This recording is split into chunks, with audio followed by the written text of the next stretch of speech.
He was hailed as the mightiest sacred deity of all time, even outshining the 12 sacred god constellations. He was the OPHIUCUS constellation. Just when Li reached out to give a friendly tap to the emerald-scaled giant serpent, a voice that sounded like it was straight from a fantasy movie whispered in his ears. Music. Congratulations, you've become our new boss. Turns out Li Jian was one of the 13 human saints. Unlike the other 12 saints, Music. He was the lone wolf who never got a sacred god's stamp of approval. Still, his power was way beyond the 12 saints. This was all thanks to a roller coaster of calamities music that suddenly decided to crash the party on Earth. The sacred gods were like, we gotta help humans deal with this mess, and tried to lend a hand Music. But the 12 saints, each had their sneaky plans to take out the heart of the music disasters, the pesky Red Eye. So they waltzed over to the Demon Tower where all the drama was brewing. The terrifying vibe radiating from the Red Eye made everyone quiver, like they just saw a ghost paired with a furious growl echoing from the Red Eye. Suddenly, the whole music Demon Tower was doing the shimmy. Even the ground cracked open like it was auditioning for a disaster movie upon spotting the bubbling lava pit underfoot. Panic mode kicked in, and everyone was bolting like they were on fire.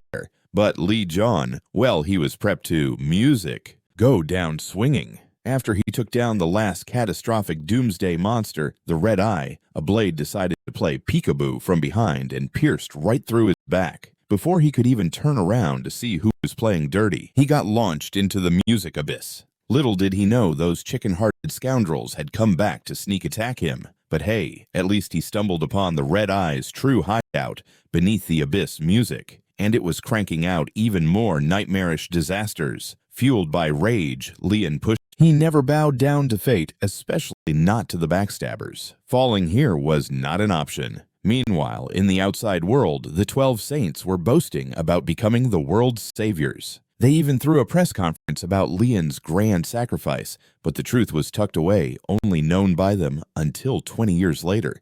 Li Jian finally squashed the very last disaster monster in the demon music tower. After that, the tower began to rumble, like it was having a bad stomachache. Meanwhile, outside, two poor humans found themselves surrounded by a bunch of wolf disasters. The desperate little boy fell to his knees, exclaiming, if only Master Li Jian had strolled out of the demon tower back then, the music world wouldn't look like a disaster zone now. And then boom, it exploded. When the dust settled, what was left? Just a massive crater, mysteriously enough. Music. A figure emerged from the crater like a boss after an explosion. This person was buzzing with dark green lightning. You think you can stab me in the back and get away with it, you little punks? You're all toast. Then Music. Li Jian appeared right in front of the two, and their jaws dropped in shock. In a matter of just a few moves, he wiped out all the surrounding disaster music creatures. The two couldn't believe their peepers.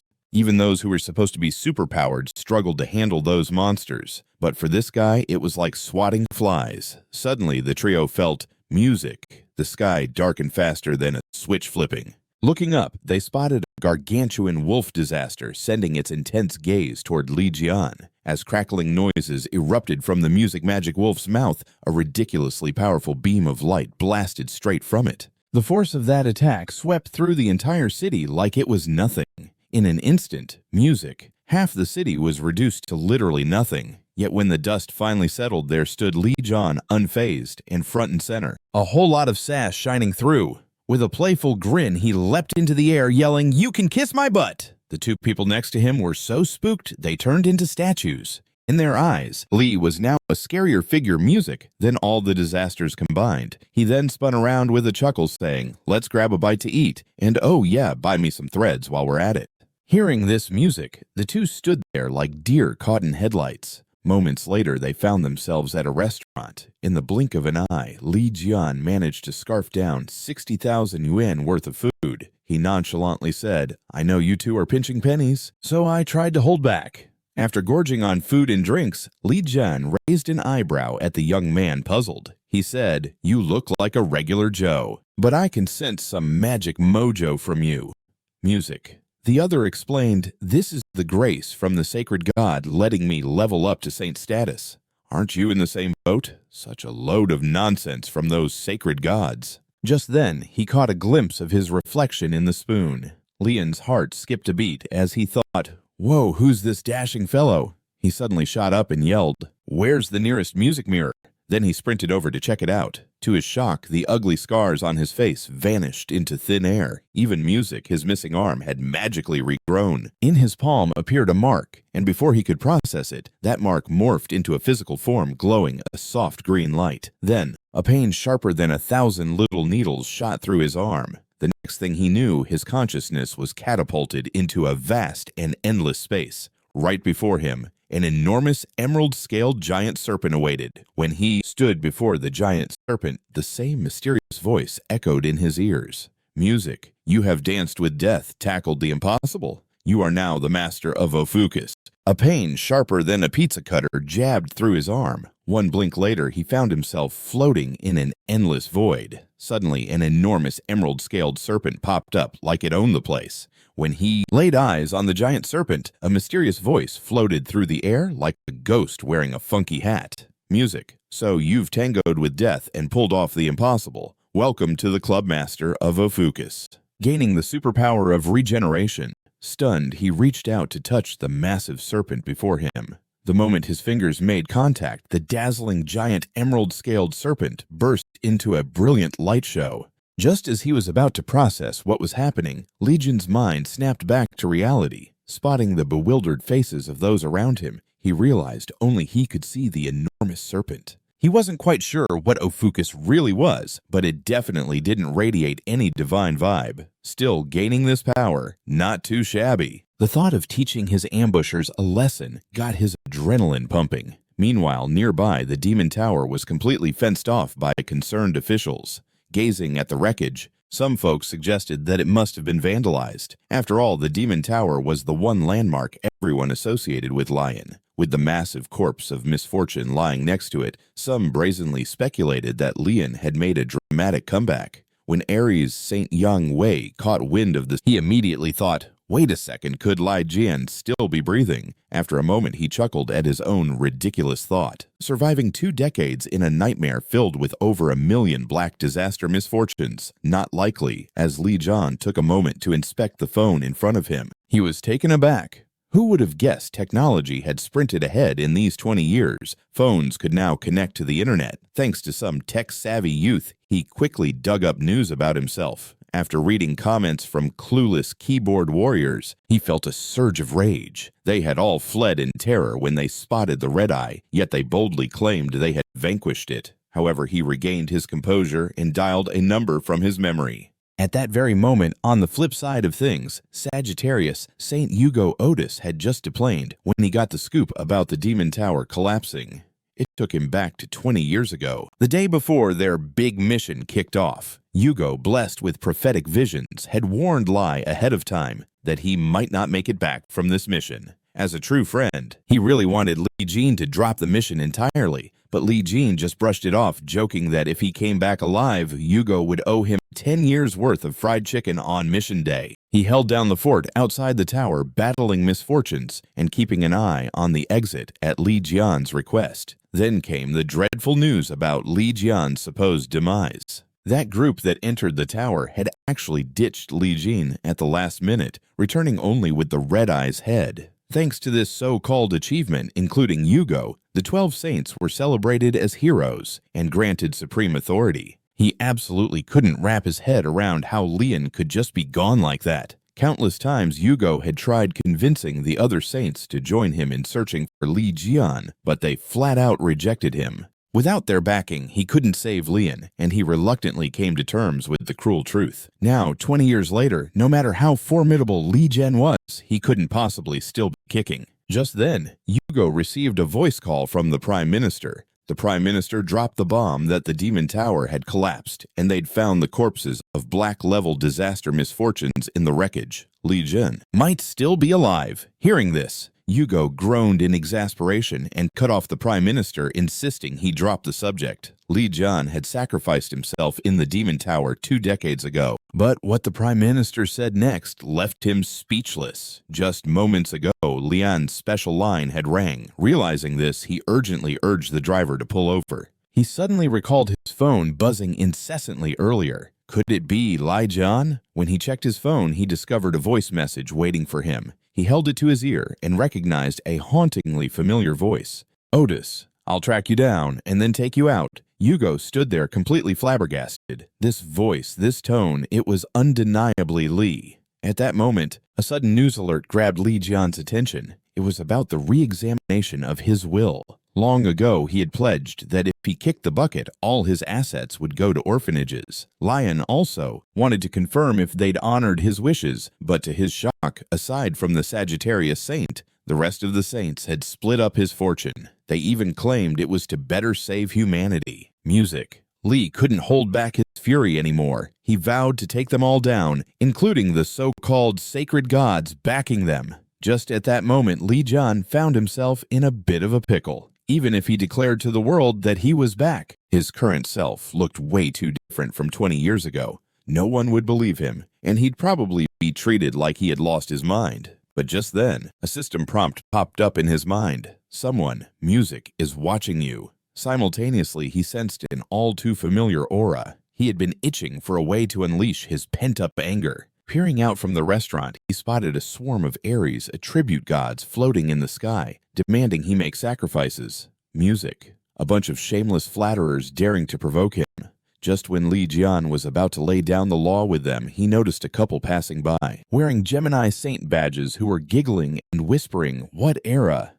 Music are we in? How could anyone still be debating if Li Jian is alive? Even if he were still kicking, he wouldn't dare call himself the 13th saint after all this time. Giggling and muttering, what era music is it now? How can anyone still wonder if Li Jian is alive? Even if he was, he wouldn't have the guts to call himself the 13th saint anymore. Chuckling like a hyena and mumbling, what planet music are we on? Why is anyone still pondering if Li Jian is breathing? Even if he is, he'd be too embarrassed to call himself the 13th saint now.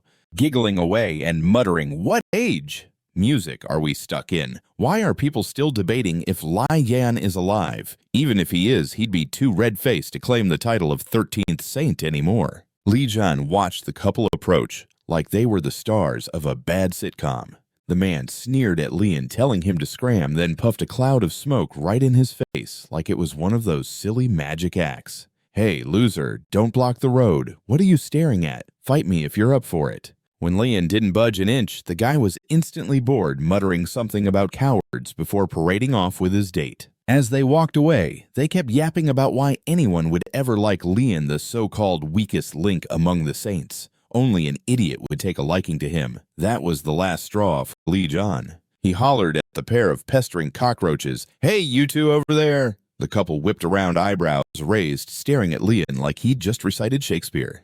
The guy swaggered up to Lian with that whole "I'm so tough" vibe and challenged him to repeat it. But before he could even finish his dramatic sentence, Lian just pointed at him and sent him flying like a rag doll in a windstorm. The man went soaring several meters away. The woman, thinking she could play superhero, zipped behind Li Jian and conjured a golden light bulb like she was prepping for a cooking show. Li Jian let out a laugh, casually flicked his hand, and sent her crashing into a building across the street. The duo was so startled, they turned into human statues, frozen in shock. A nearby uncle piped up, "Whatever you do, don't use magic on the main street." Li Jian shrugged it off coolly. "What are you talking about? If I had used magic, they'd be toast."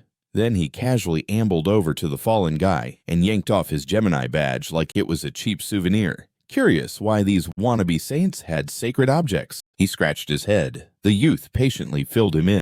Turns out after Lian kicked the bucket, all sorts of disasters rained down, and humans could only survive thanks to the sacred gods and their 12 chosen saints. But just having these saints wasn't enough protection for everyone. The sacred gods depended on the power of people's faith, like it was their lifeline. So the saints handed out power to humans who followed them, creating sacred groups, and those who woke up after receiving power were dubbed saints. Naturally, that meant sacred gods tossed some sacred objects to these chosen few. Hearing all this, Lian's fists clenched tight. 20 years gone, and this was what had changed. Just then, the Aries gods sidled up to Li and urged him to take out that couple, promising rewards galore. The guy hurriedly advised Li to follow the gods' orders, saying they were like the shadows of the sacred ones. Standing against them was like declaring war on the big kahunas. Li Jian had an epiphany. They were just like him, all about their own power trips. With a calm demeanor, Li Jian raised his left foot dramatically and stomped down like he was auditioning for a monster flick. A terrifying energy wave erupted, wiping out all the attribute gods in a flash, and their fancy barrier crumbled like a cheap tent in a storm.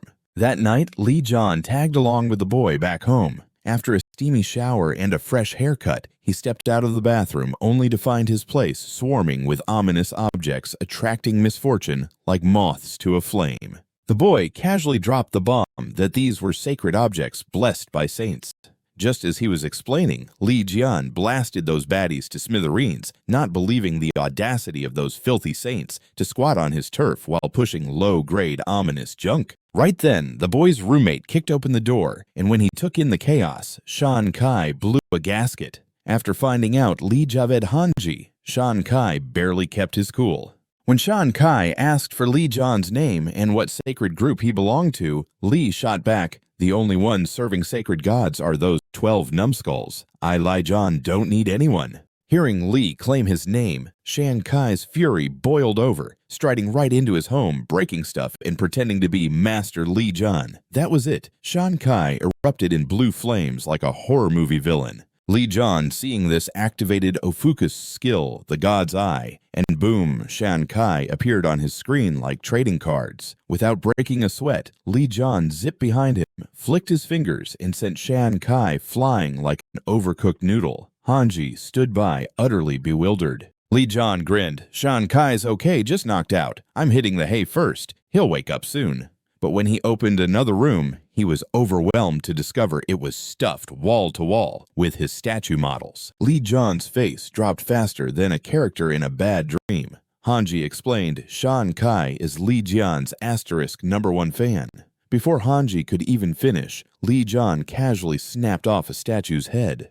The heartbroken Shan Kai erupted into tears like he'd lost his dog. Meanwhile, over at the Aries sacred temple, when Yang Wei caught wind that all Aries attribute gods in H country had poofed into thin air, he freaked out. Li Jian was supposed to be buried in the demon tower under H country. Suddenly, recent whispers about Li Jian being alive flooded his mind, especially after failing to conquer the Spider Queen there, and now this mass disappearance of attribute gods had him sweating bullets. Fearing for his saintly status, Yang Wei immediately ordered his subordinates to prep a plane. He was on a mission to see what the heck was going down in H country meanwhile, surrounded by statue models like a nerd in an action figure store. Li Jian's face turned as dark as a thundercloud. Hanji chimed in, "Shan Kai is Li Jian's #1 fan." Before Hanji could finish, Li Jian swiftly yanked the head off a statue. The heartbroken Shan Kai immediately turned on the waterworks. Meanwhile, in the Aries sacred temple, the news hit like a bucket of cold water. All Aries gods in H country had vanished. Yang Wei was quaking in his boots because Li Jian was 6 feet under the demon tower tucked away in H country. His mind raced to the recent gossip about the chance of Li Jian still breathing.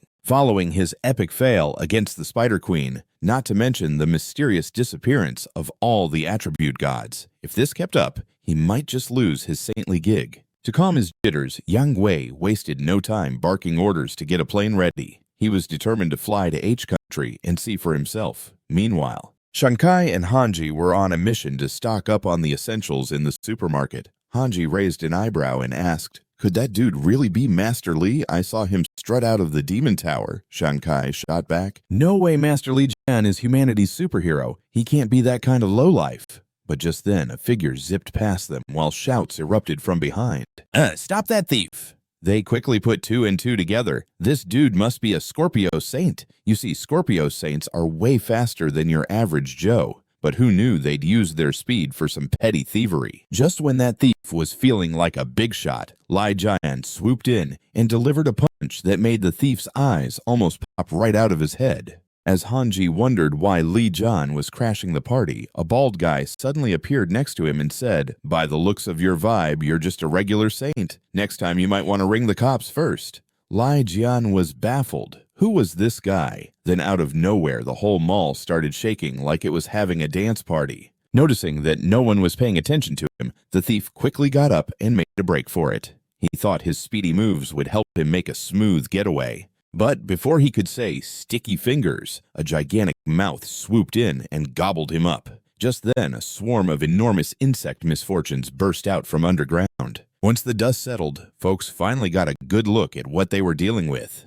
It was a red spider queen leading her creepy, crawly troops. With a flick of her legs, all the disaster bugs charged toward the unsuspecting crowd. In a flash, the mall devolved into absolute pandemonium, with people running every which way.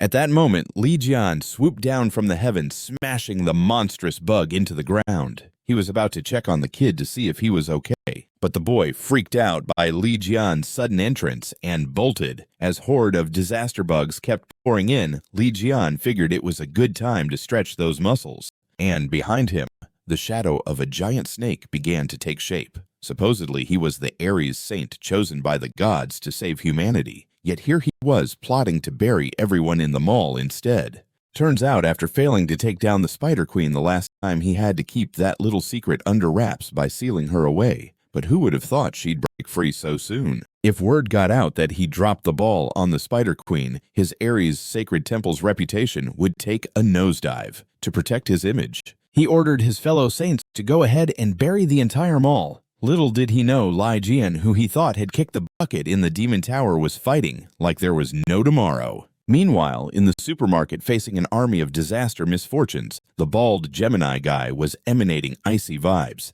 He unleashed his ultimate move, Ice Prison.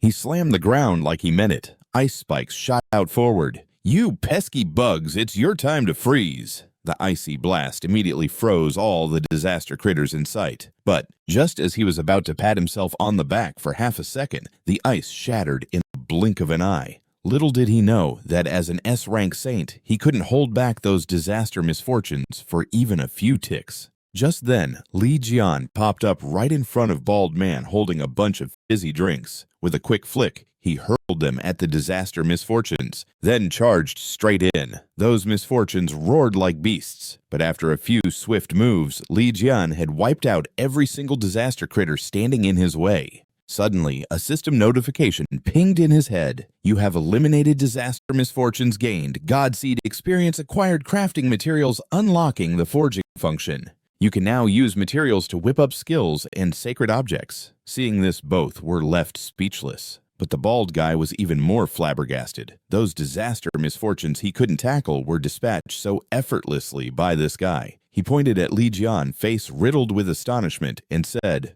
"No wonder you look so familiar. You're..." Before Bald Man could finish his sentence, Li Jian socked him one right in the kisser. "You're spilling too many beans. How'd you even put that together?" The bald dude, seething with rage, jabbed a finger at Li Jian and yelled, "Aren't those clothes and sacred items what you snatched after robbing our saints? And that sacred badge was gifted by the Holy Lady." Li Jian just now noticed the fancy badge on his clothes. He gave it a gentle squeeze, and bam, the Gemini sacred badge shattered like it was made of candy.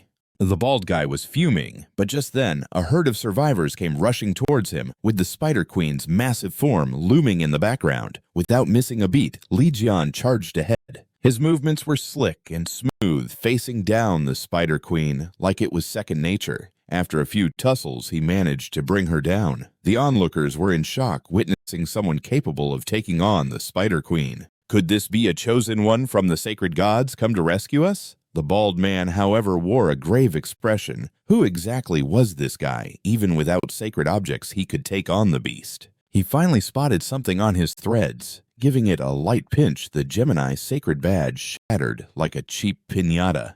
What a worthless holy trinket. It's barely more than an accessory. The bald man fumed like a volcano, ready to erupt, but then a stampede of survivors charged toward him, tailed by the Spider Queen's colossal shadow. Without skipping a beat, Li Jian dashed right into the fray. He moved with the finesse of a ninja.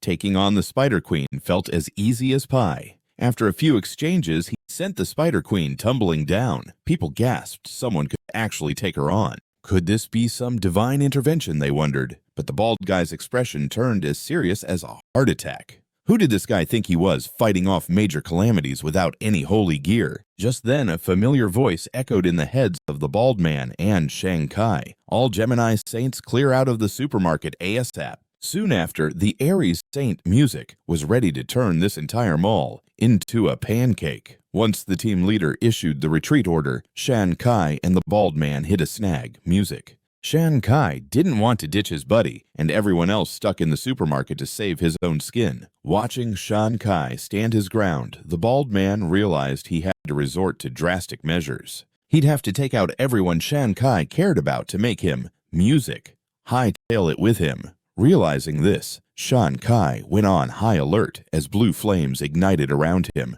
just as tensions peaked. However, in the blink of an eye, a massive calamity brought down the bald man, and then Li Jian dropped in from the monster's back, urging Shan Kai and the others to make tracks. The duo claimed the exits were music blocked. Their only options were either to escape using the transmission array, which could only handle a handful of folks, or wipe out all calamities, including music, the Spider Queen. Plus, with too many the Aries Saints were gearing up to bury the whole supermarket. Even Li Jian felt the weight of the world on his shoulders. Just then, the bald man clawed his way out from under the wreckage. He was done wasting time on these fools ahead. Music. He whipped out his phone to summon the outside for a quick getaway, but before he knew it, a spiderweb enveloped him. Music. Just as he tried to fight back, the Spider Queen swallowed him whole. Watching this unfold, Li Jian instructed them to tend to the injured and find a moment to music escape. He promised to wrap up the fight faster than you can say spider. Meanwhile, outside Aries, Saint Yangi was orchestrating his minions to kick off the sealing ritual. Just as they were almost done, the ceiling light shattered like a bad dream. A giant serpent crashed through and burst onto the scene. Then a crowd of people spilled out of music, the supermarket hollering that a man had taken down the Spider Queen. Yang's whole body shook like a leaf at the news. How could that be? He thought. Even music. He couldn't take down that spider. Convinced something was fishy, he raced over to check it out right away. He bolted to the supermarket and was floored by what he saw. The giant carcass of the Spider Queen lay plopped in the middle of the supermarket like a fallen tree. Spotting the massive traitors from the battle scattered about, his nerves tingled with dread. All of a sudden, he sensed a familiar presence. Yangi hurried to the window to peek. Music. And lo and behold, Sagittarius Saint Yugo was also hanging around. Could Yugo have pulled off all this chaos? But just then, music.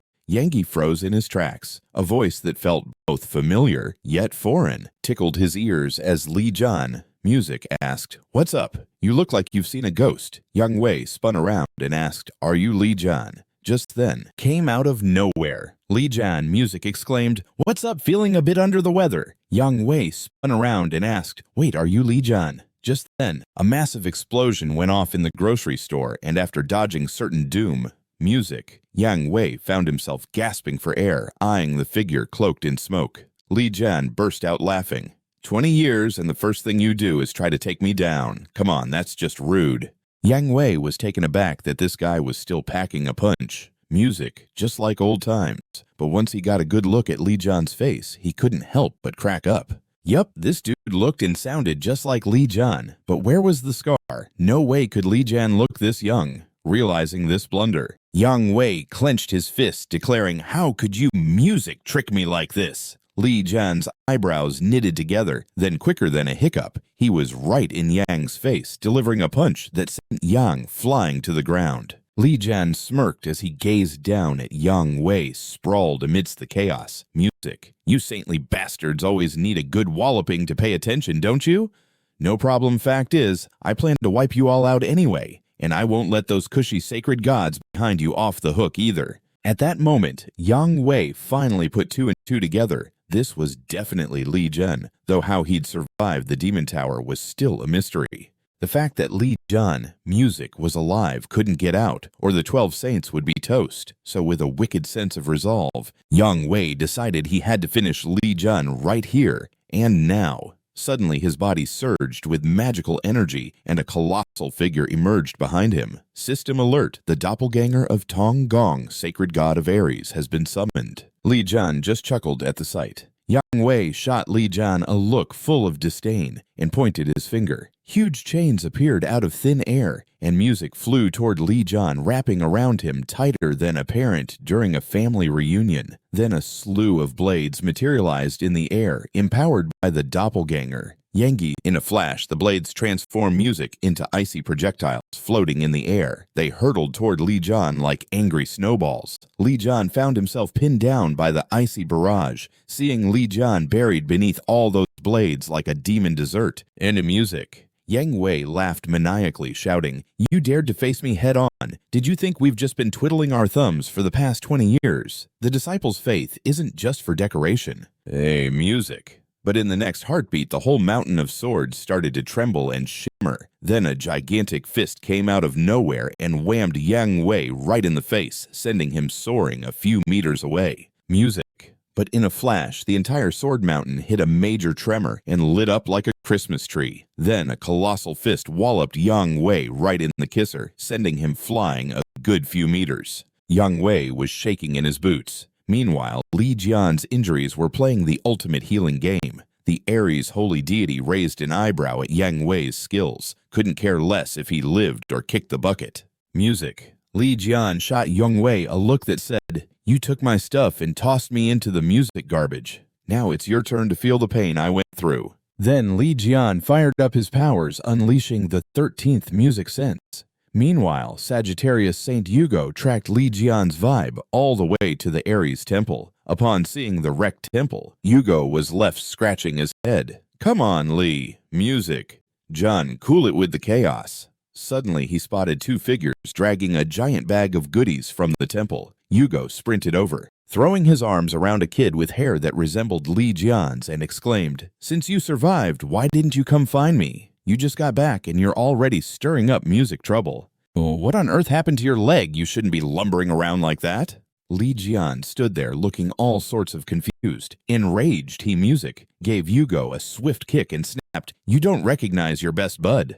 Yugo caught a glimpse of some goo-goo on the shoulder of the guy who just kicked him, and with his music wild temper, he figured this had to be Li Jian. Without hesitation, he hugged him and blubbered, "You're really Li Jian Piu. I'm so glad you're still kicking." Yet Li Jian music pointed at Yugo and yelled, "What's there to celebrate? We need to settle scores." After busting out of the tower, my crib was wrecked. All the holy artifacts vanished into thin air. Even my pretend suicide note was crafted by those saints. "Shouldn't you take my punch? Music first," Yugo said. "You really are Li Jian, you jerk. That punch really stung." Just then, a swarm of security guards flooded out of the temple museum bellowing, "Get him, he's the thief of the sacred treasures." Witnessing this, Yugo threw his hands up in defeat. "What music on earth did you snag from them?" But in an instant, Li Jian plopped a heavy bag of holy treasures at his feet. Music. Yugo, taken aback, gasped, "You've truly lost it. You just rolled back and raided Yang Wei's place." At that moment, a bald guard proposed to the captain if they should go all in to catch him. The captain shot back, "No way. A beast like that requires a beastly opponent." Just as he finished his sentence, a figure dove from the temple roof, roaring at Li Jian and Yugo below like it had something to prove. It was music, the Pixiu, the golden goose of Aries. Upon seeing this, Yugo urged Li Jian to drop the goods and make a run for it, but Li Jian was as cool as a cucumber. He let the slime morph into a blade and infused it with the power of OPHIUCUS, declaring music, "Time for you to show your true self." In the blink of an eye, a dark green lightning bolt blasted the area. When the smoke settled, the blade in Li Jian's grip had morphed into a colossal black sword. The power of OPHIUCUS had activated the holy artifact, granting it the music OPHIUCUS trait snake capture. Then, he instantly rebooted his ability, the 13th sense, as the Pixiu's weaknesses flashed before him like a neon sign. Without a second thought, he grabbed the sword and charged like a lunatic. Music. But just as he reached the Pixiu, it sent him crashing to the ground with a huge paw. Before the Pixiu could take another swing at him, Li Jian lifted its gigantic leg and quipped, "Dude, your hoof reeks." Music. "It's making me dizzy." Then, with a mischievous grin, he said, "Now it's my time to shine." Li charged at the Pixiu, severing its paw like slicing through butter. The Pixiu let out a blood-curdling roar and became furious, but Li Jian was as cool as ice. The Pixiu opened its enormous music mouth, whipping up a crazy suction force that tried to suck everything in its path. Li Jian hoisted his massive sword and music, activated the OPHIUCUS trait. He said, "You should have just sat tight. You wouldn't be in this mess right now. Now take my blade." The sword struck out. Li Jian was radiating fierce energy. Music. He felt like he could take on the world. The ensuing whirlwind flattened the Aries temple like a pancake. In that moment, Li Jian received a system alert. You have captured a divine beast. Are you sure you want to reel it in? When Li Jian reached out to pet music, the Pixiu's head, a flood of intense energy surged from his hand, wrapping it in a warm blanket. The next thing he knew, a cute little critter tumbled into his palms. Li Jian music was over the moon. This adorable creature was the perfect little treasure chest on wheels. From here on out, you'll be my money. Music bank. Later in the evening, Li Jian cruised home with Yugo. Yugo couldn't hold back his curiosity about how Li Jian spent the past 20 years, music, and what went down back then. Li Jian filled Yugo in on how the saints ambushed him and his discovery of the true red eye lurking in the depths of the Demon Tower. Because of that, he stumbled upon the real master of the Demon Tower who could come back to life and create pandemonium. Music. After taking him down, he crawled out of that nightmarish lair. Following that, he gained some mysterious powers. While he still didn't know where this power came from, it could help him deal with the folks who betrayed him.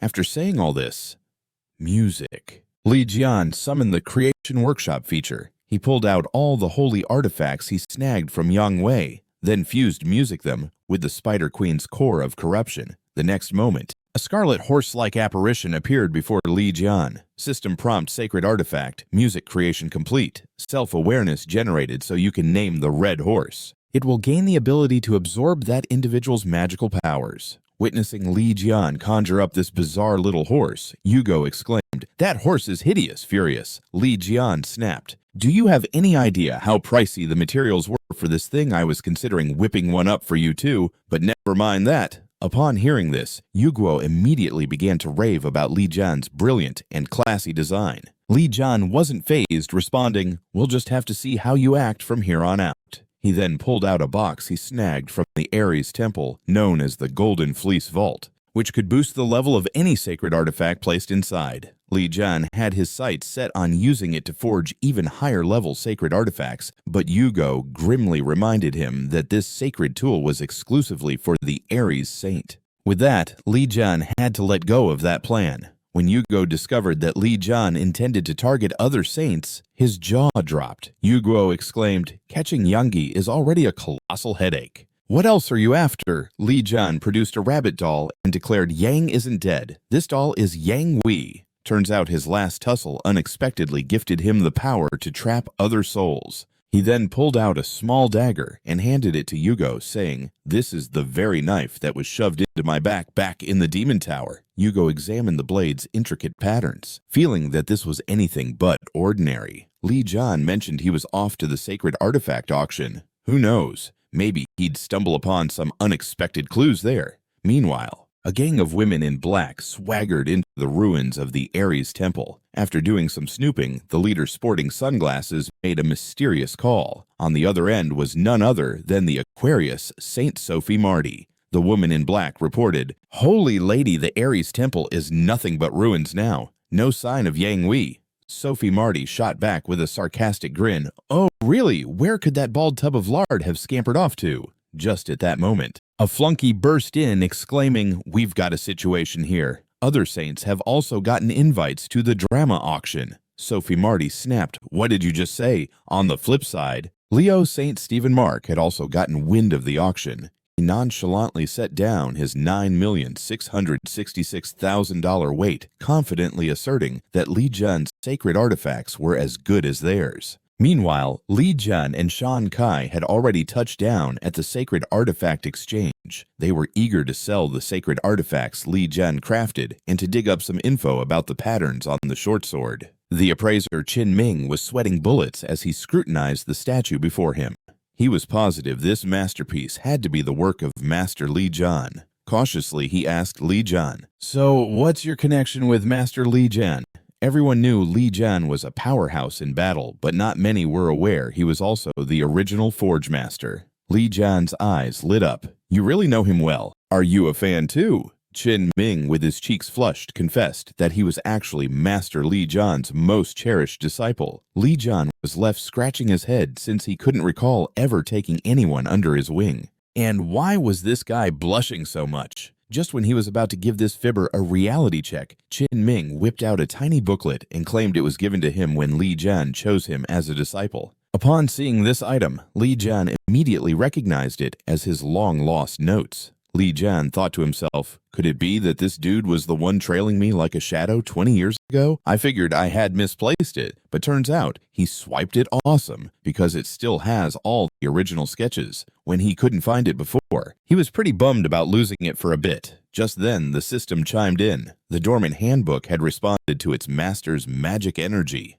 Guided by OPHIUCUS' magic energy, it evolved into a sacred artifact. Qin Ming was left floored, suspecting that Li Jian had cast some kind of spell on this handbook while he was alive. But right then, the Aquarius saint and her entourage breezed through the door. The moment she laid eyes on Li Jian's handsome mug, she was instantly enchanted. Love struck her brain like lightning. But the next second, it felt like she was being stalked by a primordial beast. Realizing this, she crumpled to the ground, trembling as cold sweat broke out all over. It felt as if a legion of venomous snakes had her firmly wrapped up. With that thought, Sophie was struck by panic that overshadowed everything else, bolting out the door. Li Jian and the rest were left completely puzzled. Poisonous snakes had her all tied up tight. Just thinking about it sent chills down Sophie's spine, and she didn't think twice before bolting out the door. Watching her go, Li Jian and the gang exchanged puzzled glances, learning that the baffled woman who had just dashed out was none other than Aquarius Saint Sophie. Marty Li Jian couldn't help but burst into laughter.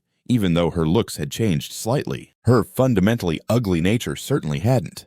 Just then, the system blared a warning, detecting that other Constellation subordinates were closing in on OPHIUCUS. The divine standing of the others sharpened OPHIUCUS' own position. Progress on the current task ticked up to 35%. In the meantime, Sophie had bolted to a shadowy alley. Now felt like the same dread she experienced facing Li Jian back in the day. Thinking back on her embarrassing exit, she turned to her subordinates and commanded them to dispatch everyone in the exchange and the surrounding area, especially the one who made her skin crawl. As she said this, she handed her necklace pendant to one of her subordinates, declaring, "This is not merely my command. It's a decree from the sacred god." Following that, she hopped onto a rooftop, gearing up to enjoy the lovely night scene about to unfold. The woman in black summoned all her magical power to activate the sacred artifact, the Cup of Forgetting. Suddenly, a dazzling beam of golden light shot up from the ground. Then all the citizens in the city were, "This isn't just my whim. It's the sacred god's mandate." With that, she made her way to the rooftop, ready to take in the stunning night unfolding before her. The woman in black pooled all her magical energy to activate the sacred artifact known as the Cup of Forgetting. Suddenly, a flurry of dazzling golden light shot up from the earth. Everyone in the city was suddenly out of nowhere. There were water spheres, like a bad magic trick gone wrong. Meanwhile, Li Jian stared in disbelief at the water droplets, music, dripping from the ceiling. Out of the blue, a watery jail decided to have Qin Ming as its next tenant. A dagger was pressed so close to Lian's throat it could probably slice through air. Music. The woman smirked and quipped, "The holy lady's feeling a bit queasy thanks to you, even though she told me to take you out." Music. If you're willing to shell out some serious cash for our sacred items, I could totally put in a good word with her. But surprise, surprise, Lian just crushed that dagger like it was made of candy. He shot her a look that screamed, "Please, music," then said, "Hey, Qin Ming, don't forget to file a damage claim for this mess." However, Qin Ming was having a mini meltdown. He just shattered the Aquarius sacred artifact using only his bare music fists. The furious woman wasted no time summoning water pythons to attack Lian. He casually threw a light punch, obliterating the water python in an instant. With a cheeky grin, he said, "Summon music. A few more. This is a blast. Looks like they've picked a real doozy of an opponent today, but they really need to finish him off right here." The woman in black didn't hesitate. She pulled out the Holy Lady's special pendant like it was a get-out-of-jail-free card. In the blink of an eye, music, several orange-level water wolves popped into existence like poorly timed fireworks. Lian let out a laugh. "Haven't seen those critters in ages. Didn't think she'd roll out the red carpet for me." Music. After that, Lian casually grabbed 2 daggers from the counter and charged in like a kid on Christmas morning. His strikes were fierce as the water wolves howled like they just stepped on a Lego.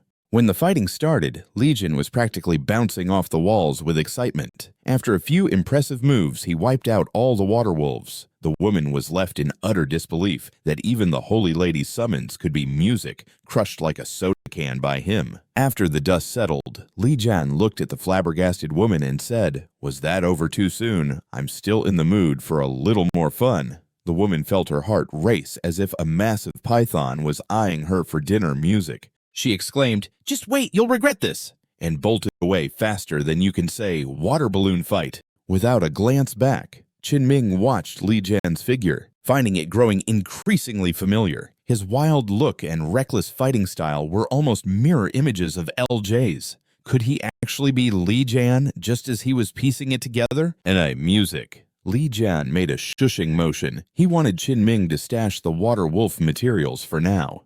Music. He had some burning questions for him later. After witnessing the miracle, Qinming couldn't hold back the tears that streamed from his eyes, a mix of excitement and disbelief. He then, music, respectfully wished Li Jian well on his way. Meanwhile, up in the Celestial City at the Drama Auction House, the Holy Lady was shaking in music fear after hearing the news. She decided to track down Leo Saint Stephen Mark, since he was the only saint who could possibly outshine Li Jian in a duel. Music. She thought teaming up with him was her best bet for survival. Just then, she saw Sagittarius Saint Yugo arrive. Sophie instantly flashed a mischievous grin. Music. She appeared out of nowhere like a magician's rabbit right behind Yugo, saying, "Well, fancy seeing you again, Otis. What are the odds?" Upon recognizing Sophie, Yugo grimaced and told her to scram. Music. Sophie just chuckled and replied, "Are you really going to disobey me again? You must want your children to join your wife in the afterlife. Oh wait, your wife's not dead yet, but she might as well be because of your slacking." Hearing this, Yugo, music, immediately tapped into his magic power, setting himself on fire like a live-action popcorn kernel, and hurled a punch straight at Sophie. However, her reflexes were sharp, and she effortlessly caught his punch. She said, "You really ought to know when to back off." But just as she was ready to cast her aquatic magic, she sensed a wave of trouble that made her heart race. As she turned her head to investigate, Lian sent her flying across the room. Lian was just as shocked to see Yugo there. Yugo, music, said, "S was worried about you, so I decided to check in." Lian wrapped his arms around himself and said, "Don't even tell me you've got a crush on me." Spotting the unconscious music, Sophie Lian muttered, "Why is she always around when I don't need her? Could she possibly have feelings for me too?" When Sophie finally woke up drooling, she found herself tied to a chair. This music deja vu kidnapping flashback was not what she expected. It brought back memories of her being dominated by Li Jian 2 decades ago. Reflecting on music, Sophie realized the man before her must be Li Jian. But she was no longer the naive girl from 20 years past. If music, she could just find a way to team up with Stephen Mark. Before she could even finish her thought, Li's hand flicked her forehead like an annoying sibling would. He remarked, "Your scheming face gives it all away." But Sophie only burst into laughter, thinking Li Jian had inadvertently triggered the acid protection she had placed on herself. One little touch and this acidic goo would spread throughout your body until you're toast. Li Jian laughed as his corroded finger instantly returned to normal. Li Jian said, "I heard you were pretending to be my doctor to drain my funds while sending goons to put me 6 feet under." With a mischievous grin, Li Jian flicked Sophie's forehead 50 times, sending Lian's experience level skyrocketing music until Sophie again went out like a light. Only then did Lian finally retract his hands with a satisfied nod. It seemed that from now on, fighting them was a surefire way to rack up experience points. But what puzzled him was why he didn't earn any experience after battling Yang Wei earlier. Then, after reviewing a text message, he directed Yugo to toss Sophie in any trash can and let him know he needed to head to the auction house. They would music connect after the bidding war. But just as Lian stepped out, Leo Saint Mark made his grand entrance, music rapidly flicking Sophie's head 50 times, and Lian's experience level kept climbing music like it was in a race until Sophie finally passed out again. That's when Lian pulled his hands back with a satisfied grin. So it turns out that battling them awards experience points from here on out. But why hadn't he gained any when he faced off against Yang Wei earlier? Then after Lian checked a text, he told Yugo to just toss Sophie in any trash can because he was off to the auction house. They'd music regroup after the auction. However, just as Li Jian exited Leo, Saint Mark showed up. Spotting the Aquarius holy lady tied up and snoozing in a chair, Mark's body fizzed with golden lightning as he exclaimed, "What in the world have you done? Are you here to snag that sacred artifact too?" Yugo flashed a grin and replied, "Please tell me you're not still on that wild goose chase for those sacred artifacts made by Li Jian. You really need to admit he's got the strength or you'll be stuck feeling inferior. Yet here you are still hunting down Li Jian's sacred artifacts everywhere. You don't actually think that scoring those will pump you up to his level, do you?" As Mark heard this, he was ready to blow up like a volcano just as the two were about to throw down. One of Leo's minions came barreling in shouting, "Big trouble ahead!" Someone snagged one of Li Jian's artifacts from Gemini. With that shocking news, Mark turned on his heel and dashed out, not even glancing back, while Yugo hung back with a frosty expression nursing the hand that Mark had just gripped like a vice. How could he even call himself half a saint now? Meanwhile, an ordinary giant bone popped up at the auction, igniting a bidding frenzy. The moment the auction kicked off, the price skyrocketed to $6 billion as if it were on a rocket ship. Turns out 20 years ago, during their raucous Berlin forest mission, the 12 Saints had bungled it hilariously. Only Li Jian came back with his victory trophy, this enormous bone.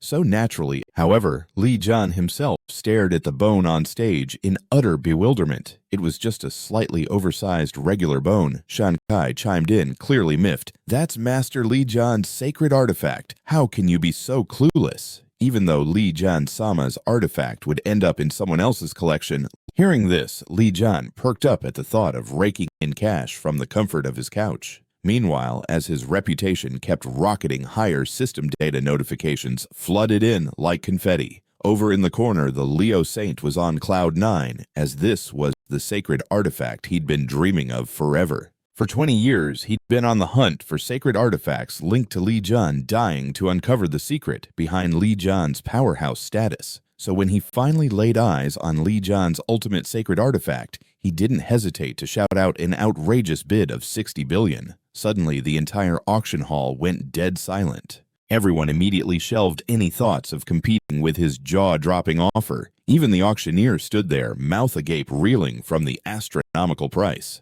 With the hammer's drop, Mark snagged the bone just as he'd hoped. Just when the whole venue erupted in cheers for the Leo Saint, the next moment, the entire auction house got rocked by a massive explosion. As the dust settled, a terrifying red disaster slowly came into view, eyeing the bone in Leo's grasp and muttering ominously, "Hand over the sacred artifact, or I'll send you all." With that, it lunged at Mark like a freight train. Not expecting such an early test of the sacred artifact's power, Mark burst through the glass to grab the bone. Facing that rampaging disaster, Mark summoned all his magical energy and sent it flying. But in his eagerness to test the bone's might, he accidentally flattened a magic. Seeing this disaster unfold, all the saints on the island banded together. They pooled their magical power into one gigantic energy beam that shot up at the falling debris. Despite their efforts, the debris continued its descent right toward the crowd. In a nail-biting moment, an immense flame appeared and turned the debris to ash. Once the flames cleared, everyone realized the savior was none other than the Sagittarius Saint Yugo.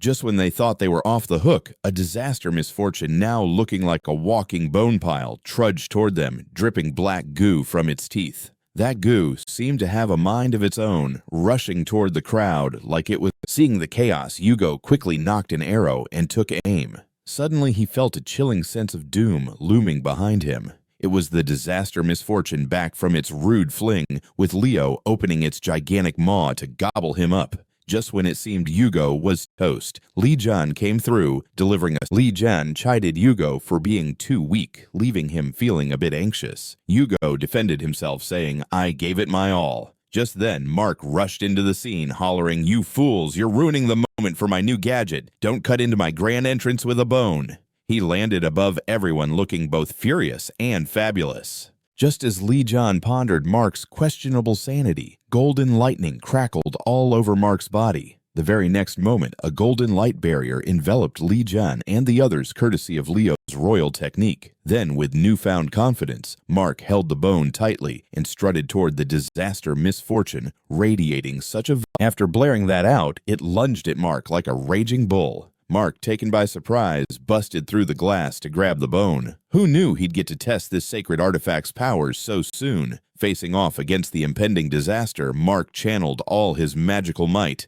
and sent it flying. Getting excited. Artifact's power so quickly, huh? With disaster looming large, Mark poured all his magical juice into a punch that sent it flying. He was itching to test out the bone's capabilities. He unleashed his magic, which unexpectedly knocked over a magical tower on the floating island. If those pieces tumbled down, the entire island would come crashing down, witnessing this chaos. All the saints on the island gathered up. They pooled all their magic together into one massive beam, trying to stop the debris from falling. Yet when it came down to it, there was no stopping that wreckage, just as the magical tower's remains were set to crash onto the crowd. At that nail-biting moment, a terrifying blaze and couldn't catch all the debris falling, just as the magic tower's leftovers were about to rain down on the crowd. At this nail-biting moment, a raging inferno obliterated the falling mess. When the flames finally settled, it turned out the hero of the hour was none other than the Sagittarius Saint Yugo.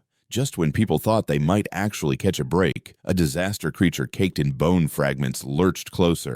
Black slobber dripped menacingly from its teeth. The nasty saliva seemed almost sentient. Bone fragments were slowly swaggering toward them. Black goo dripped from its teeth like it had a serious case of the munchies. Its drool seemed to develop a mind of its own, racing toward the crowd, entangling. Watching this unfold, Yugo quickly drew his bow to stop the creature. Suddenly, a bone-chilling sense of doom crept up from behind. It was the disaster creature that had just been blasted away by the Leo Saint, now coming in for a bite. Just as Yugo braced for the worst, Li Jian appeared out of nowhere and kicked the disaster beast far away. Just got sent flying by the Leo Saint. It opened its jaws to munch down on him. As Yugo braced for a bitter end in its giant chompers right on cue, Li Jian swooped in and booted the disaster misfortune away. Li Jian chastised Yugo for being too soft, which got Yugo all worried. "I'm doing my best here," he shot back. Just then, Mark raced over shouting,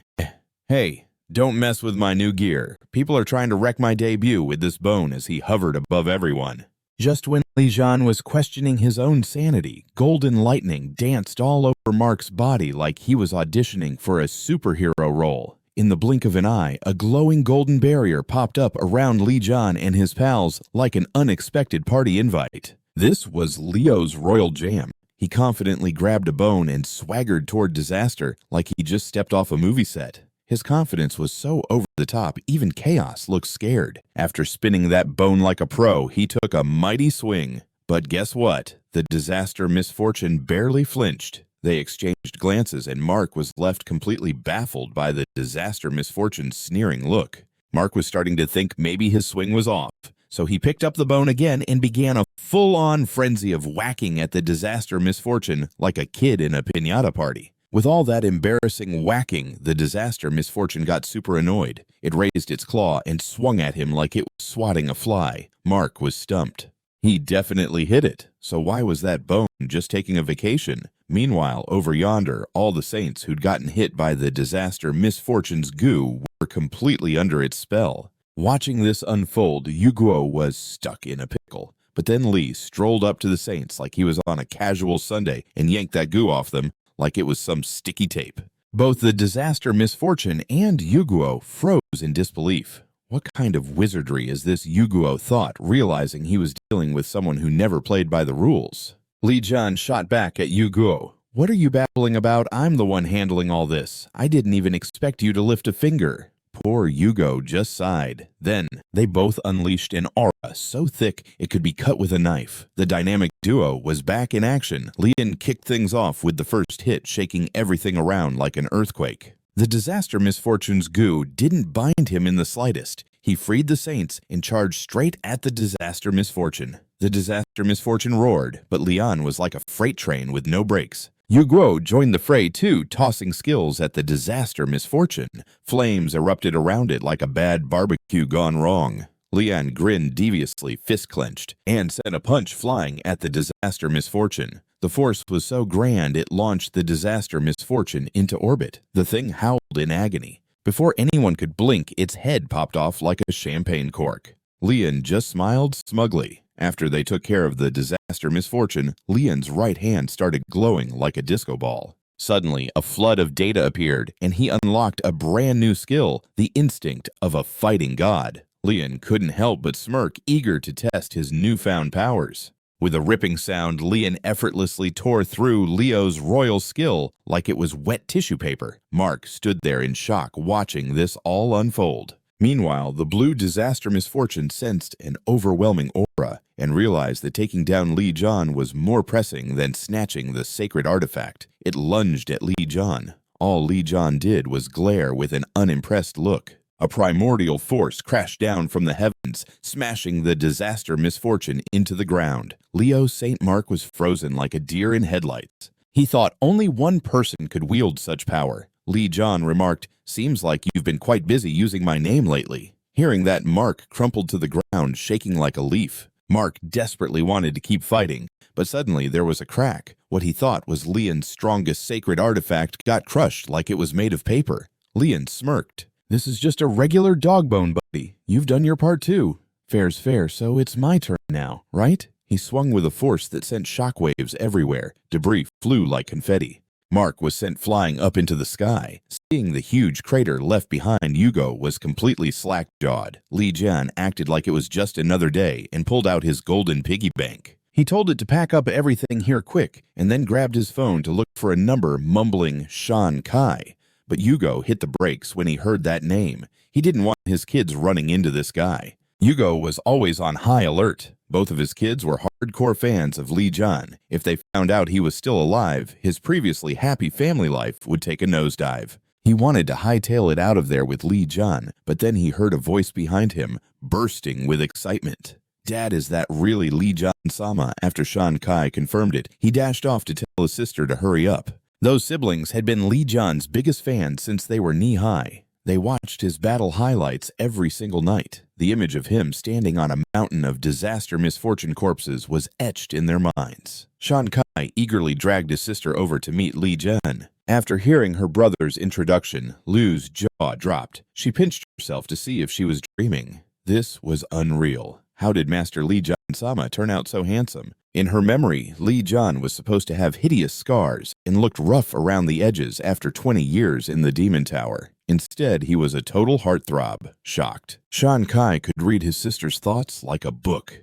"Sis, your thoughts are written all over your face." Lu, turning beet red, bowed at a 90-degree angle and stammered her introduction. Li Jian reassured, "No need to freak out. You're Yugo's kids, which makes you my niece and nephew." But in that moment, Lu actually blushed. It was their first meeting with Uncle. She wanted to ask if she could get a selfie. But before she could finish her request, the ground shook with a mighty rumble. Suddenly, a gigantic disaster misfortune busted out from underground like a scene straight out of a disaster movie. Just when Lian looked like a deer caught in headlights, Louie took her chance and went on a beheading spree. Just one spear strike and bam! She exclaimed, "Hang tight, Uncle. Once I clear out these nuisances, I'll pop the question." With that, she strided toward the calamities with a death glare. Shan Kai was taken aback. He didn't see his sister being this serious. Lian was just standing there, utterly flabbergasted. "Shan Kai, did your sister just say what I think she said?" Meanwhile, Lu was already diving headfirst into that crowd of calamities crashing the city. She zipped through them, leaving a flurry of afterimages behind. As the red lightning from her spear shot out with a bang, she was racking up calamity points while muttering to herself, "Gotta wipe them out so I can ask Uncle to marry me." Glancing up at the endless swarm of chaos, she stomped the ground like a kid having a tantrum. Suddenly, she was cloaked in crimson lightning, which coiled itself around her spear. She shot a fierce look at the calamity army ahead and declared, "Don't mess up my proposal plans." With that, she launched her spear like a fierce javelin. The calamities howled in despair, followed by a grand explosion. Watching this, Li Jian felt a wave of relief. His earlier worries totally wasted breath. In a brawl, this girl could take on Yugo and win. Just then, Louie spotted Li Jian behind her, about to greet him. But out of nowhere, a colossal calamity decided it wanted to snack on her. At that split second, Lian yanked Louie out of harm's way. This disaster was no joke. Huge doesn't even cover it. Perched atop it was a creepy figure who said, "Well, well, well, so interesting. I didn't think I'd find such a powerful human here. You'll make a lovely pet once I train you." Li Jian chuckled and replied, "Oh, really? Just what I need. A furnace for forging. Welcome to the team, buddy." Meanwhile, Louie felt a shiver run down her spine at the sight of this monstrous calamity. This wasn't just any calamity. We're talking about a menacing red-level disaster. Lian understood its destructiveness and told the kids to focus on keeping civilians safe while he handled this mess. Pumped up at the thought of teaming up with their awesome Uncle Li, the siblings transformed for battle. The overconfident Calamity laughed, "Kneel, tiny mortals, before my whip." Off she went, swinging her whip like a pro. Li Jian dodged left and right, but out of nowhere he got snagged. The Calamity cackled. "Now this feels like real training." Then she seized Li Jian and started using him as a crash test dummy against the walls, which crumbled with a loud bang. But guess what? Li Jian just stood there like a brick wall, unbothered. The furious Calamity grit her teeth and commanded her mount to bomb him. Instantly, a massive explosion shot into the sky like a giant mushroom cloud. Meanwhile, Louie and Shankai had finished evacuating every civilian. Watching the terrifying blast from afar, Louie couldn't help but start to fret. Uncle Li was definitely tough, but this foe was off the charts dangerous. Plus, he'd been cooped up in that demon tower for ages. What if there were side effects? With worries swirling in her mind, she darted toward Li Jian, but he stood firm right in the explosion zone. This left the Calamity next to him scratching her head in confusion. In a fit of rage, she unleashed all her magical juice. After a flash of light, she donned heavy armor and sprouted a pair of purple wings. She proclaimed, "I must admit you're the first to push me to go all out, but keeping you as a pet too risky." With a fierce charge, she readied for battle. What she never saw coming was that the wicked hellfire she unleashed was halted by nothing more than plastic gloves. Lian grinned and said, "You think you can start fires in my city? You're going to spend your days making amends in my blacksmith shop?" At that moment, the system chimed in, stating, "The Calamity's resistance is too high, can't be owned as property, needs purification." Li Jian just smiled at the notification that popped up. Purification. Oh, you mean this. With that, he unleashed a flurry of fists on the Calamity like a furious whirlwind. The Calamity proved to be quite resilient, remaining silent even through the punch fest. It wasn't until the system beeped that Li Jian finally paused. Looking at the lizard Calamity next to him, he shrugged. No choice. The gas furnace bit the dust. You'll have to do. The lizard Calamity was so spooked it surrendered immediately. Then Li Jian brainstormed some names for it to choose from, and the lizard wasted no time picking the first name Torch. Afterwards, Li Jian approached the siblings to check for injuries, but Louie interjected, "More pressing concerns, Uncle?" Then it hit him. She had been about to propose earlier. He cleared his throat at a loss for words. The Calamity's resistance was way too strong. It couldn't be claimed as property and needed purification. Li Jian received that update and was grinning ear to ear. Purification. You mean this? He swung with purification fists like it was a boxing match. The Calamity remained tough, not making a sound even with all those punches. Finally, when the system made its announcement, Li Jian took a breather. He glanced at the lizard Calamity beside him and said, "No choice. I'll have to make do with you since the furnace is a goner." Terrified, the lizard Calamity immediately surrendered. Li Jian started throwing out name suggestions, and the lizard didn't hesitate to pick Torch as the first option. Then Li Jian checked in with the siblings to see if they were okay, but Louie piped up. "That can wait. I've got something way more important to share." Li Jian's mind went back to her earlier proposal. He suddenly became a fish out of water, unable to utter a single word. Lou suddenly blurted out, "You didn't really pull a heroic sacrifice back in the Demon Tower, did you?" Li Jian was taken aback. Music never saw that question coming. She replied, "Honestly, I've been a bit suspicious about that whole situation." The other saints chimed in. "You threw yourself on the sword for humanity, Music, yet here we are all safe and sound until today. I'm convinced you were framed, not a martyr." Li Jian sighed, calling it as expected from Yugo's daughter. Such a sharp Music intuition. Then Leon spilled the tea about what went down in the Demon Tower 20 years ago. After hearing her out, the siblings were left gaping. Shankai blurted out, "You're the Music top saint in the realm. How could they pull that on you?" Li Jian pointed an accusatory finger at Xing Kai, exclaiming, "Because I was just too OP compared to Music them. I alone could take out the Red Eye. So, after I wrecked their misfortune leader, I became their biggest hurdle for world domination." Noticing the siblings looking all gloomy, Li Jian rushed to cheer them up. "Hey, dry those eyes, I totally got this settled." With that, he whipped out his phone. Today is Sophia's final showdown. Meanwhile, at the press conference, Aquarius Saint Sophia dropped the bombshell about the Demon Tower incident from 20 years back. Li Jian's takedown of the red-eye disaster music, and the truth about how Li Jian wasn't the bad guy in the Demon Tower hit like a ton of bricks. Chaos erupted at the scene. Reporters were clamoring for more info, but out of nowhere, a shadow appeared behind Sophia. The moment she turned to look, she went all shaky music in fear. It was the 12 Saints' very own Louie Moran. He gave Sophia a twisted grin and said, "Seems like continuing this press conference just got a lot trickier for you, huh?" Then he leaned closer to Sophia, a wicked smirk on his face, and whispered, "Music, isn't it easier to just be a sweet little saint? Like before, why stir the pot? Unless you want the world to witness your mouth being ripped apart, it's best to keep it zipped." After saying that, he struck, "Don't worry, folks, from now on, I'm here to guard the saint." Music. And just like that, today's press conference was cut short. But the reporters weren't ready to roll over. They wanted to know who could put the heat on Sophia and about Lian's backstory. At that moment, Louie declared with sheer malice in his eyes, "Lian kicked the bucket in the Demon Tower. What else do you need to know?" And the reporters kept firing questions. Why would someone use Lian as leverage against the St. Louis' patience wore thin? Soon, a dark energy started swirling in his palm. Music. But before he could unleash mayhem, a foot came out of nowhere. The voice rang, "Planning on taking out the reporters too?"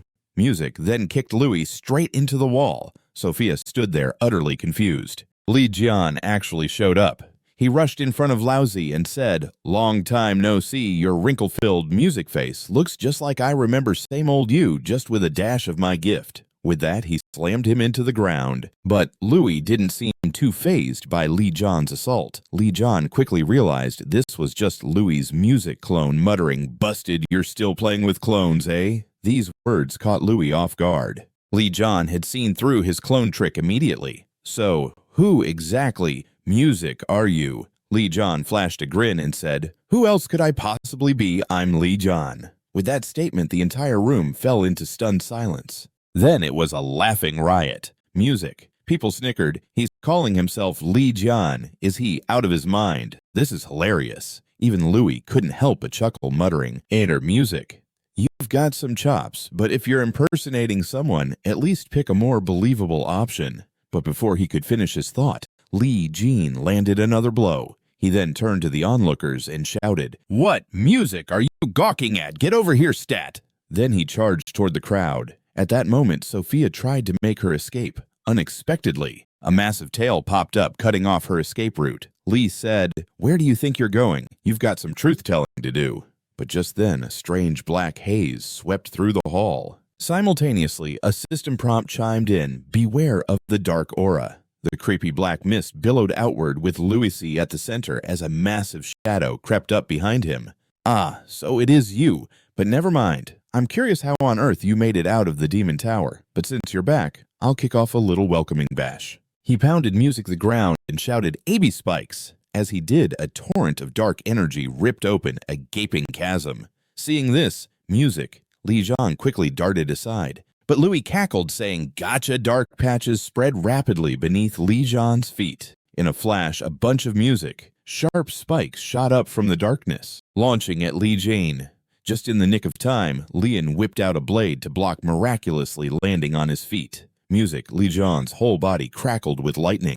He rocketed like an arrow hurtling towards Louie. Louie tried to put up a fight, but this time it didn't matter how many dark spikes he summoned. They couldn't stop Lian's advance one bit. In a flash of lightning, Li struck Louie's music chest hard, but the very next moment something fell off Louie's body. Lian was on the move, and in a flash, Li delivered a swift strike to Louie's chest, while a dramatic soundtrack blared in the background. However, the next instant, Li Jian had a gut feeling that something was off about Louie's body. Dispersed into a cloud of black smoke, Lian howled at the heavens, exclaiming, "In these 20 years, all you've mastered is clone-making." But right on cue, a fiercer dark storm swirled ominously behind him.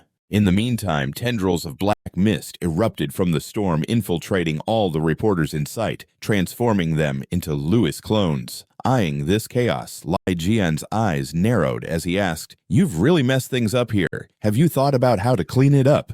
Yet a smug Louie clone replied, "Let's take you out first while we still can." He figured Li Jian wouldn't hurt these clones because if they were dispersed, the reporters would vanish too.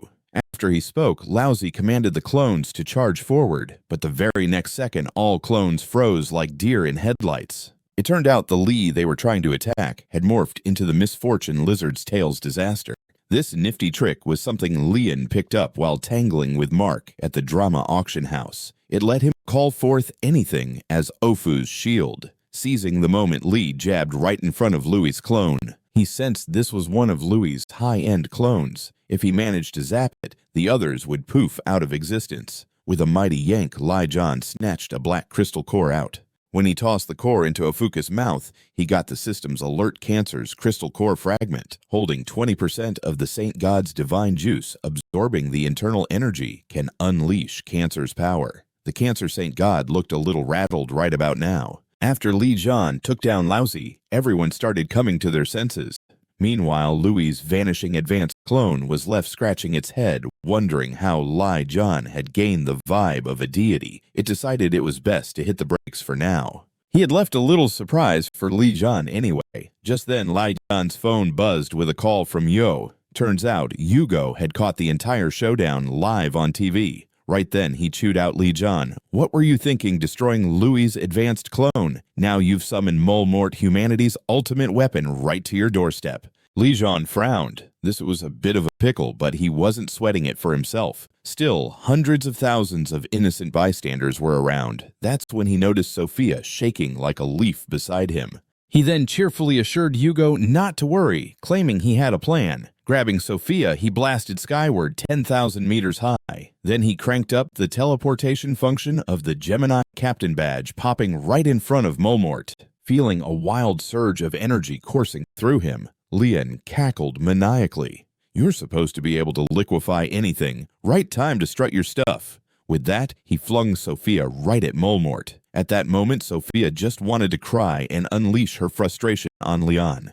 The Aquarius sacred god, sensing their saint was in a pickle, instantly appeared behind Sophia. Seeing the scene unfold, they were alarmed and dubbed Li Jian a total lunatic. The sacred gods quickly showered Sophia with every enhancement spell they had. Then they activated Aquarius's royal skill, Goddess's Tears. A colossal water vortex surged forth, aiming right at the oncoming Molmort. Upon crashing together, the Aquarius royal skill unleashed all its divine might to strip Molmort of its strength. Finally, after several minutes of this aquatic showdown, Molmort disintegrated right then and there. At this point, Sophia was utterly wiped out and plummeted weakly towards the ground. Li Jian chuckled. "With all those boosts, there's no way she's meeting her maker from a little tumble." Then Li Jian gazed at the fragments raining down from the sky. If those bits touched down, the folks below would be in deep trouble. He figured, why not send these little gifts to Witch? Paula give her a royal welcome back surprise. He quickly reached out to Yugo, begging him to lend him the Sagittarius skill pronto.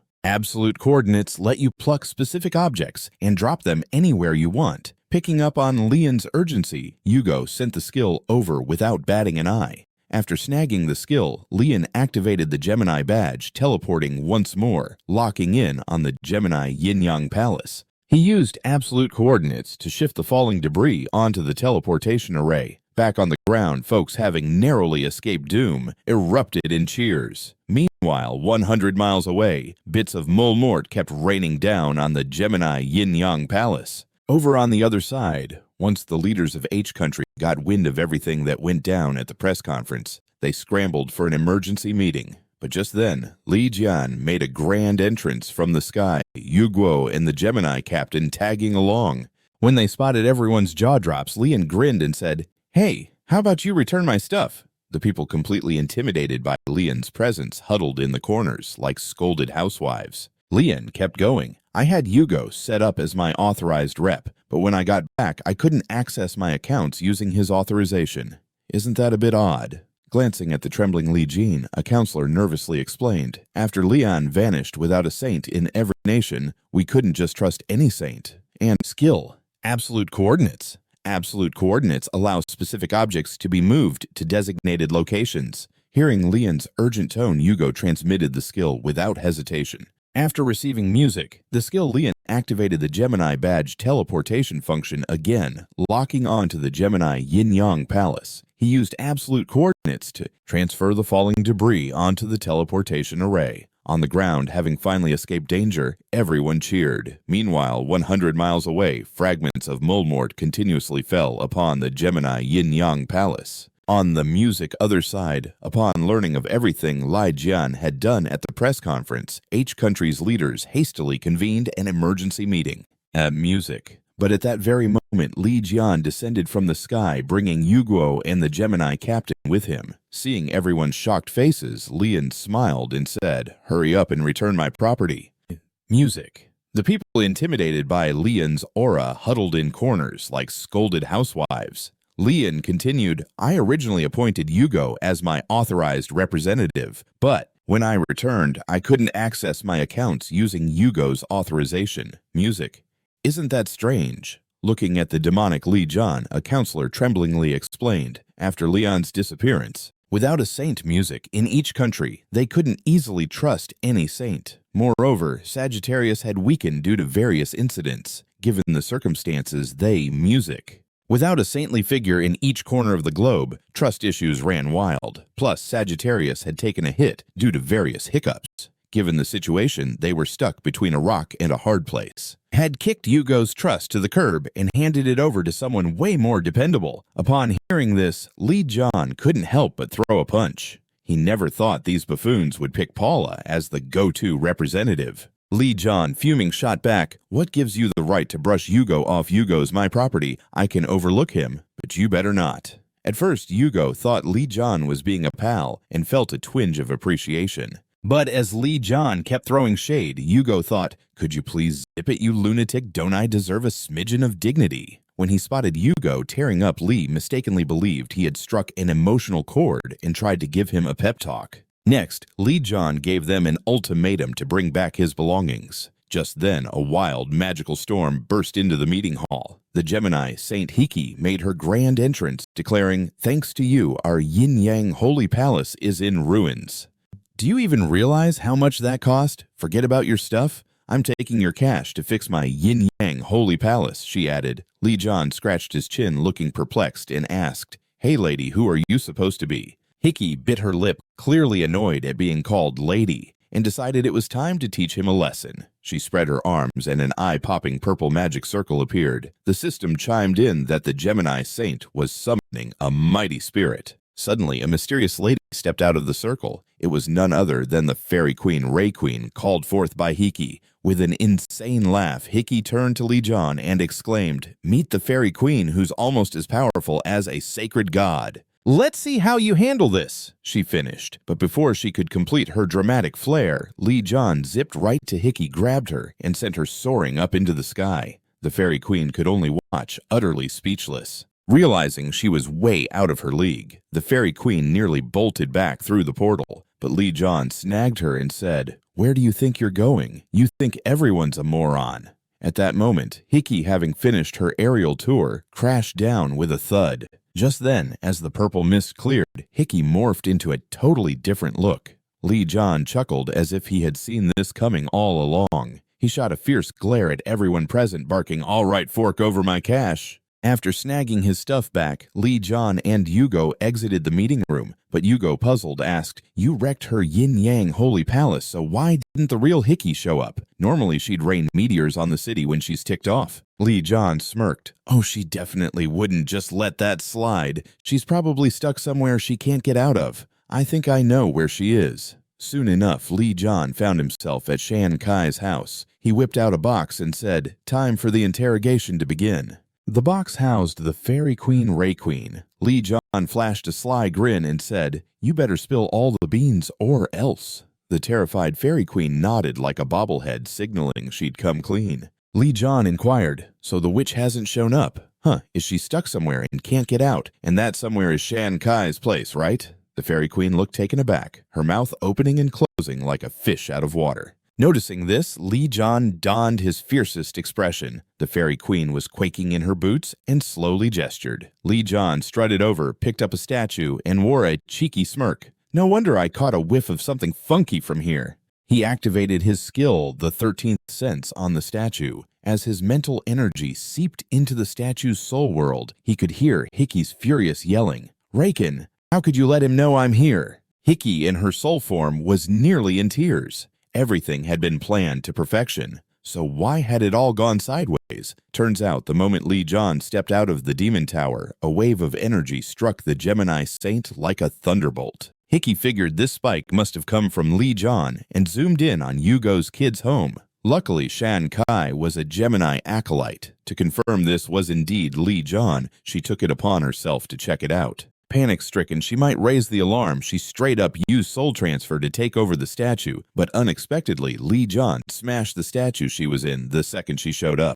The shattered statue ruined her possession plan and trapped her in a bind. Hanji, feeling a pang of sympathy, thought the statue looked like a sacred fixture and aimed to fix it. Hickey, lurking in the shadows, was ecstatic. If the wrecked statue got patched up, she'd be out of there. But instead of a miracle, Hanji pulled out superglue, dreams crushed. All hope was lost. It was game over. She really couldn't escape. When Li Jian finally put 2 and 2 together, the fuming Hickey shouted, "Ray, think of a way for me to break free." Ray Queen retorted, "I'm stuck too. Li Jian is right there." Hearing this, Li Jian couldn't help but smirk knowingly. "Ah, good. You grasp your situation, don't you?" At that moment, Hickey noticed Shan Kai was also present. Seizing her last chance, she insisted Shan Kai attack Li Jian and rescue her, but Shan Kai looked utterly baffled. As a huge Li Jian fan, he declared, "No way I'd help you against Lord Li. I'm out of the Gemini sacred group," and tossed his badge onto the floor. The very next moment, the whole room started to tremble. She decided to personally verify. Afraid of being spotted, she used soul transfer to possess the statue, but unexpectedly, Lian music instantly shattered the statue right after her entry. The busted statue turned her possession skill into a nightmare, trapping her indefinitely. Hanji, feeling sympathetic, thought the statue was a music sacred relic and planned to fix it. Heike, lurking in the shadows, felt overjoyed. If the damaged statue was mended, she, music, could escape. However, Hanji reached for super, completely obliterating Hickey's hopes. All hope was indeed lost. It was truly the end of the line. She genuinely couldn't get away until now. When Li Jian unearthed her, the enraged Hickey bellowed, "Ray, think of a way to bust me out." "Oh," Ray Queen said, "I'm also in a bind. Li Jian is right there." Realizing this, Li Jian grinned knowingly. "Good. You see the pickle you're in." Music. In that pivotal moment, Hickey noticed Shan Kai was at home. Seizing hope, she nudged Shan Kai to take down Li Jian and set her free. But Shan Kai, music, looked completely dumbfounded. He was a devoted Li Jian enthusiast, stating, "There's no way I'd help you against Lord Li. I'm leaving music, the Gemini sacred group." He then whipped out his Gemini badge and tossed it on the ground. In the blink of an eye, the whole room started to shake. He declared, "I'm not about to lift a finger to help you against Lord Li, and I'm officially bouncing from the Gemini Sacred Squad." With that, he tossed his Gemini badge onto the floor like he was making a dramatic exit. The very next moment, the entire room started shaking like it just caught a bad case of the jitters. Shan Kai found himself crushed under some insane pressure, and black blood started streaming down his face like a horror movie. Then with a dramatic flare, he crumpled to the ground. Hickey screamed, "That's the sacred god's smackdown for ya. You better start groveling to the sacred god. You're my pick, and the sacred god's got a forgiving side." He immediately flung himself at Lian. Even with the sacred god breathing down his neck, Shan Kai simply rolled his eyes at Hickey's demands. Ever since they were wee kids, he and his sister had looked up to Li Jian as their ultimate hero. Unlike the other so-called saints who just jabbered on about saving humanity while bailing at the first sign of trouble, Li Jian was the real deal, always swooping in to rescue folks in distress. This infuriated the Gemini sacred god, who then conjured a massive hand to smack down on Shanghai. Just when it seemed like curtains for him, Li Jian dashed in for the save. He flipped the switch on his Abyss Slasher skill as if cleaving the very fabric of destiny in one smooth motion. Meanwhile, across the globe, all the Gemini acolytes suddenly found themselves stripped of the sacred god's mojo. It was like Gemini's magic just poof disappeared. Even Hickey felt the sacred god's power flicker out like a bad light bulb. This was the shiny new skill Lian cooked up after merging Cancer Saint's royal ability severing the abyss. It severed the contract snip-snip between Hickey and the sacred god. When Hickey caught wind of this, panic kicked in, knowing the sacred god wouldn't just let this slide. Whenever the divine beings get involved in the human realm, they roll the dice and burn through a ton of resources. So, the sacred gods hand off their power to their representatives, who then redistribute it to the acolytes. However, Li Jian was all chill because he figured that was the ticket for the sacred god to truly make an entrance. As the banter escalated, a purple storm barreled down from the heavens, twisting into a massive magical tornado that obliterated everything in its path. When the storm finally calmed down, a colossal figure began to materialize. It was none other than the Gemini sacred god Freya. With Li Jun's disdain hanging in the air, the Gemini sacred god was fired up to show off her divine skills against Freya's full-on attack. Li Jian whipped out a fragment of the Cancer Crystal Core and absorbed all the sacred god's lightning-fueled fury. Upon sensing other sacred god fragments, Freya was taken aback. As the fragment in his grip soaked up a ton of Gemini sacred god's divine lightning, Lian promptly summoned a creation workshop. Aiming to whip up a temporary weapon, in the blink of an eye, a black storm scythe materialized. Given that the creation workshop was more of a beginner's tool, the crafted scythe was good for one use only. Then, with a chuckle, Li Jian fired up his divine skill, the fighting god instinct. He took that storm scythe and swung it at the Gemini sacred god, accompanied by Freya's wailing that could raise the dead. The black scythe in Li's hand shattered into a million pieces. Witnessing this, the trio stood dumbfounded. They never thought Li Jian's strike could actually nick a sacred god. Now, fuming Freya completely lost her cool. She never imagined a mere human would land a blow on her. Overwhelmed by rage, Freya threw up both hands, summoning a slew of space gates behind her. On the other side of those gates lurked her army of 1 million soldiers and beasts ready for battle. Just when it seemed all hope was lost, a gigantic fireball plummeted from the sky, cutting off Freya's summon in an instant. As the brilliance faded, the Sagittarius Saint Yugo emerged. Hold it right there. If Freya continues, she'll be breaking the rules. Forgotten how sacred gods can't just waltz into this world in their true form, Freya just smirked her laughter, echoing, "What can the weakened Sagittarius sacred god do now?" Yugo knew the currently weakened Sagittarius sacred god wouldn't be much help, but he wasn't sweating because he wasn't the only one fed up with the Gemini sacred god's antics. Just as other saints wrapped up Freya's space escape in a tight seal, a golden array suddenly lit up the sky. Then a chain shot down from it. It was the sacred gods activating the endless chain to bind Freya. If she kept messing around, the other divine beings would unleash their full fury. Freya groaned, "I won't forget this day." Li Jian, totally unfazed, mockingly waved his finger. "What are you gonna do to me next time? Don't forget to bring your big brother along too." As Freya, a special trial would unlock. After all the chaos, Li Jian turned to Yugo and asked, "Did you grab what I asked for from the Gemini Holy Palace?" Yugo then fished a scroll out of his bag, producing a look of utter confusion on Hickey's face.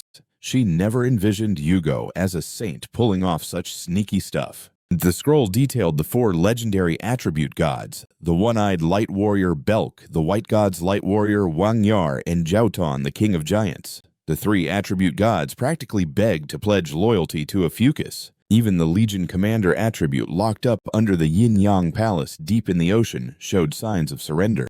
Li Jian wasn't particularly fussed about their loyalty, but he wanted to see them prove it first. Suddenly, a vortex whirled above Li Jian's head. Then Hickey's physical form tumbled out of the vortex. On seeing this, Li Jian burst into belly laughs. A special trial was on the verge of opening up. After all this drama, Li Jian turned to Yugo and asked, "Did you snag the item I asked for from the Gemini Holy Palace?" Yugo then fished out a scroll from his bag like it was a prized possession. Hickey was left utterly flabbergasted. She never dreamed that Yugo, a saint no less, would stoop to such shenanigans. The scroll documented 4 legendary attribute deities. The one-eyed light warrior Belk, the luminous warrior of the white god Wang Yar, and the giant king Joton. All three attribute gods were so eager they expressed their desire to surrender to OPHIUCUS like it was a hot trend. Even the Legion commander attribute, who was being held captive under the Yin Yang Palace on the ocean floor, had a sudden urge to throw in the towel. While Li Jian seemed unfazed by their eagerness to submit, he wanted to see some real effort before taking a leap of faith. But just then, out of nowhere, a wild vortex appeared above Li Jian's head. To his surprise, Hickey plummeted out of it like a confused meteor. Watching this unfold, Li Jian burst into a fit of laughter, saying that since that was the situation, he could only graciously accept their defeat. At this point, Hickey was once again left scratching her head. She just couldn't wrap her mind around it. Was she stuck in a nightmare? Lian grabbed Hickey by the neck and said, "Your precious god bailed on you, leaving only you for me to interrogate. Better give me the right answer. Were you the one who set me up in the demon tower?" Hickey looked utterly perplexed, indicating she was completely in the dark. Lian knew that a little intimidation might do the trick. In no time, a powerful magical force started gnawing at her soul, resulting in her shrill scream of agony. Virgo. It had to be Virgo since she had Tang Gong's mark on her hand. Li Jian smirked. "You should have mentioned that sooner. All right, I'm ready to return your body." But before Hickey could even blink, her body unexpectedly stood up. She embraced Li Jian, who was playfully eyeing Hickey's soul, and said, "Oops, my bad, I accidentally gave your body to Ray Queen." After Li Jian bagged the victory against the Gemini sacred god Freya, all the attribute gods surrendered in a hurry and showered him with flattery. Yo, a bit taken aback, exclaimed, "Attribute gods are usually so full of themselves. This is unheard of." No sooner had he finished his sentence than all the attribute gods pointed at Yugo and cursed. "You're just a minion, don't get too cocky." At that, Yugo was frozen in disbelief. Li Jian swiftly set the record straight, addressing the attribute gods. "You seem to have it all wrong. He's not just a minion. He's my personal servant." The attribute gods looked down their noses at Yo even more. A mere servant daring to stand before Lord Li Jie. Just great. And the siblings couldn't help but leap for joy. Only Uncle Li Jian could make even such pompous attribute gods bow down like that. Nearby, Louie couldn't help but grin and said, "Good thing I made that proposal to Uncle earlier." The two stood there flabbergasted. Li Jian was in a bit of a panic. Yugo was baffled. He leaned closer to Lian's ear and asked, "What's the deal? What does my daughter mean by that?" Just then, the rabbit doll, Yang Wei, chimed in. "Is Yugo about to become Li Jian's father-in-law? This is a whole ethical tornado." Upon hearing this, Yugo whipped out his bow and arrow and shot at Yang Wei's bunny head. Li Jian wiped his brow and tried to keep Yugo calm, but those words only stoked Yugo's anger, and he unleashed a flurry of fierce attacks at Li Jian. The furious Yugo glared at Li Jian and said, "I treated you like a brother served as your right-hand man, and now you want to be my son-in-law." The more Yugo mulled it over, the angrier he became. He employed his clone technique and sent a volley of arrows. But these relentless projectiles were a piece of cake for Lian to dismantle. Watching this, Yugo was filled with even more fury and finally decided to unleash Sagittarius's royal skill, Solar Divine Ring. Yo and Shankai were like two peas in a pod. Even when broke, they could still set the place ablaze when mad. As Yo's technique was nearing charge completion, the siblings quickly dashed in to intervene, saying, "Hold it right there, old man. You can't win against Uncle Li Jian. You don't stand a chance." At this, Yugo's fighting spirit withered away like a frostbitten eggplant. Seizing the moment, Lian swooped down from above and gave him a hearty punch. Hours later, Yugo slowly opened his eyes. Lian commented, "Kids these days just don't seem to get it. Did you really need to freak out that much? Do I look like the kind of guy who would go after a buddy's daughter? They're just too shy to be open with you. To make it up, they even bought gifts." As he wrapped up his speech, the Shanghai, who in their right mind would flirt with their buddy's daughter, they just can't muster up the courage to express themselves. To cheer you up, they brought you some gifts. And with that, the Shanghai siblings strutted in with 2 cakes like they were the main event. Yugo stared at the cakes before him, tears welling up as he realized that his daughter's cake was missing strawberries. He looked at Louie and asked, "Honey, why isn't there a single strawberry on Daddy's cake?" Louie flashed a smile. "Sorry, Dad, I gave all the strawberries to Uncle Lon." The The moment he heard this, Yugo charged at Li Jian, frantic to snatch the cake away from his grasp. Just then, Louie received an urgent assembly order. The ominous red-level disaster with a misfortune thousand claws had appeared at the sky bridge. From this point onward, all acolytes were required to respond to the call. A few days later, by the coast of Milani, the capital of Country B, nearly half of the Constellation acolytes had assembled. Among them were the magically skilled Pisces, the Taurus tribe known for their unbeatable defense, the mighty Aquarius tribe boasting holy powers that could take on atomic bombs, the Leo zodiac, famous for their battlefield prowess, and the Capricorn zodiac in charge of crafting and enhancing all sorts of gear. The Leo zodiac leader was energetically delivering a pre-battle pep talk. Even though their Saint Mark had gone missing for half a year during the drama auction, they aimed to use this chance to show the world that the Leo was still in the game. At a tent not too far away, an old man sporting glasses was engrossed in tinkering with some equipment. A sinister smile crept across his face. Meanwhile, on Li Jian's side, he suddenly found himself on the receiving end of a peculiar goat-head statue.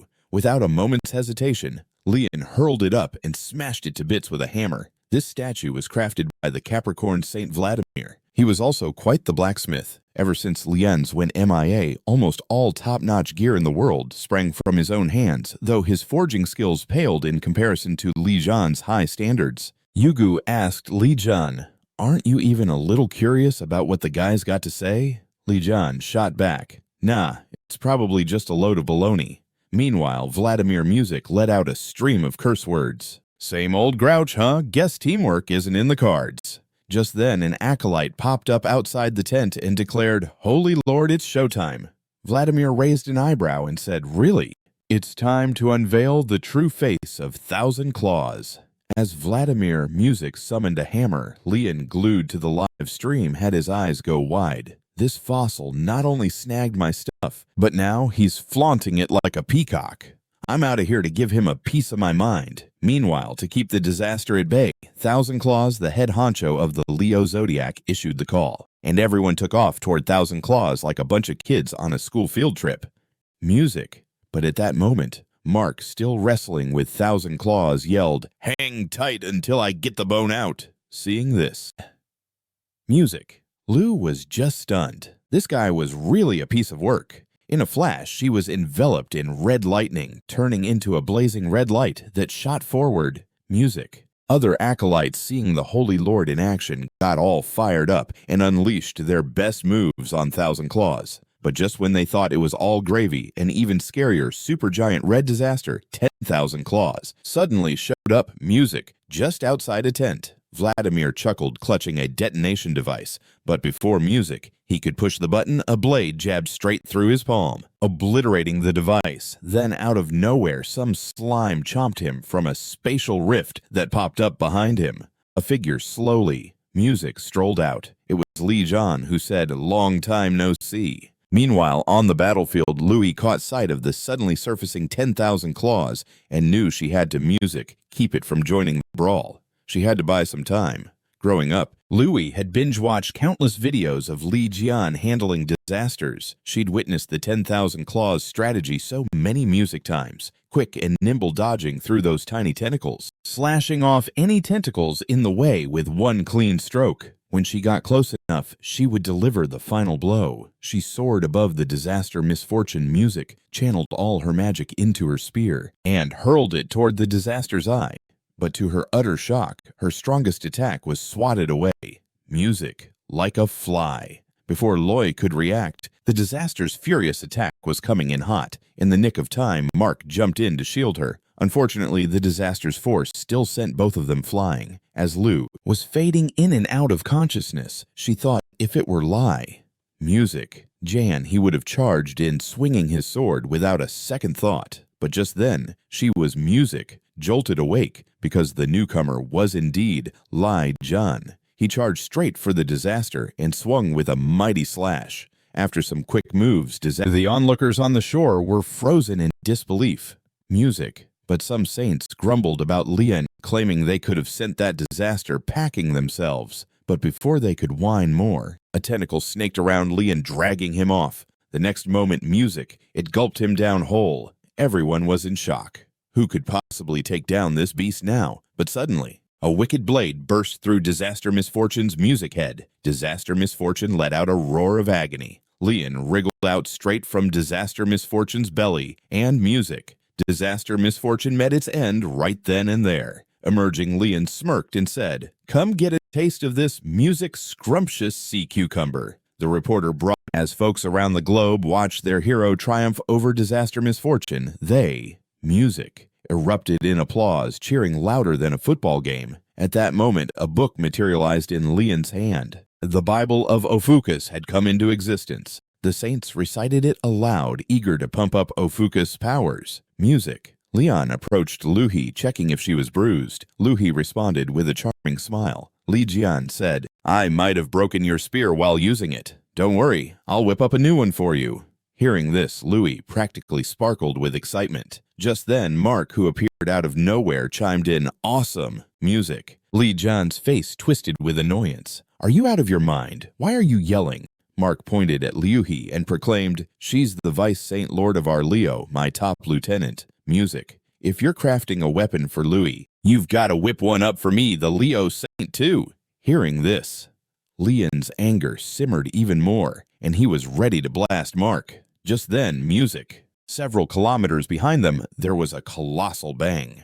A gigantic green mushroom cloud shaped like a ram's head billowed up into the sky. Almost instantly, music. A green mist rapidly surrounded everyone. The beast-turned saints who inhaled the mist went wild, music, and began rampaging against members of the other saint groups. In that moment, Vladimir, piloting a robot, approached Li Jian and the others saying, "What do you think of my little masterpiece?" Turns out, before the Disaster Misfortune showdown, all the Leo saints had taken enhancement drugs crafted by Vladimir. And these drugs had a little chemistry thing going on with the smoke, music, causing them to only follow his whistle commands. Vladimir eyed Lian with a mischievous grin and said, "You look pretty cozy down there." An infuriated Mark barked at the old dude to fix his team fast. Vladimir tossed Leon's sword in front of him and declared, and these concoctions were reacting in such a crazy way with the dust and mulmort smoke. In this state, the Leo saints were only going to follow his whistle, like a bunch of well-trained puppies. Vladimir shot Lian an evil grin and said, "You look kinda cute pinned to the ground." The furious Mark snapped at the old man, demanding he quickly patch his subordinates back together. Vladimir tossed Leon's sword at him like it was an unwanted gift and said, "If you want your squad back, you need to do what I say. Take out Li." When Mark didn't bat an eye, Vladimir added, "I get your vibe, and I know you see eye to eye with me." We both know that pesky sense of inferiority serving up self-doubt because of Li Jian. His strength is like an invisible wall standing between us, and his ability to forge stuff is the equivalent of a mountain we can't climb. The more we struggle, the more it feels like we're running uphill in a snowstorm. Right now, a golden opportunity is right in front of you, stands before me like an unscalable peak. The more we wrestle to best him, the more we feel like it's a hopeless climb. But now here's your golden chance. Just music. Get rid of Lian and I'll forge the most epic divine weapon ever for you. With that bad boy in hand, we could easily grab the title of the strongest crew among the 12 saint factions. Hearing this, Mark picked up the sword and strutted toward Lian. Can we really become the juggernauts of the universe? Seriously? Meanwhile, a giddy Vladimir was convinced victory was just around the corner. Suddenly, Mark turned and stabbed, giving Vladimir's mecha a solid, heavy poke. Mark exclaimed, "You turned my brothers into a mess and thought I'd play follow the leader. Don't even think about comparing me to you. I don't have time to wallow in self-pity. I've already surpassed Lian. I just need a decent weapon. I'm nothing like you wallowing in inferiority and wanting to take down Li.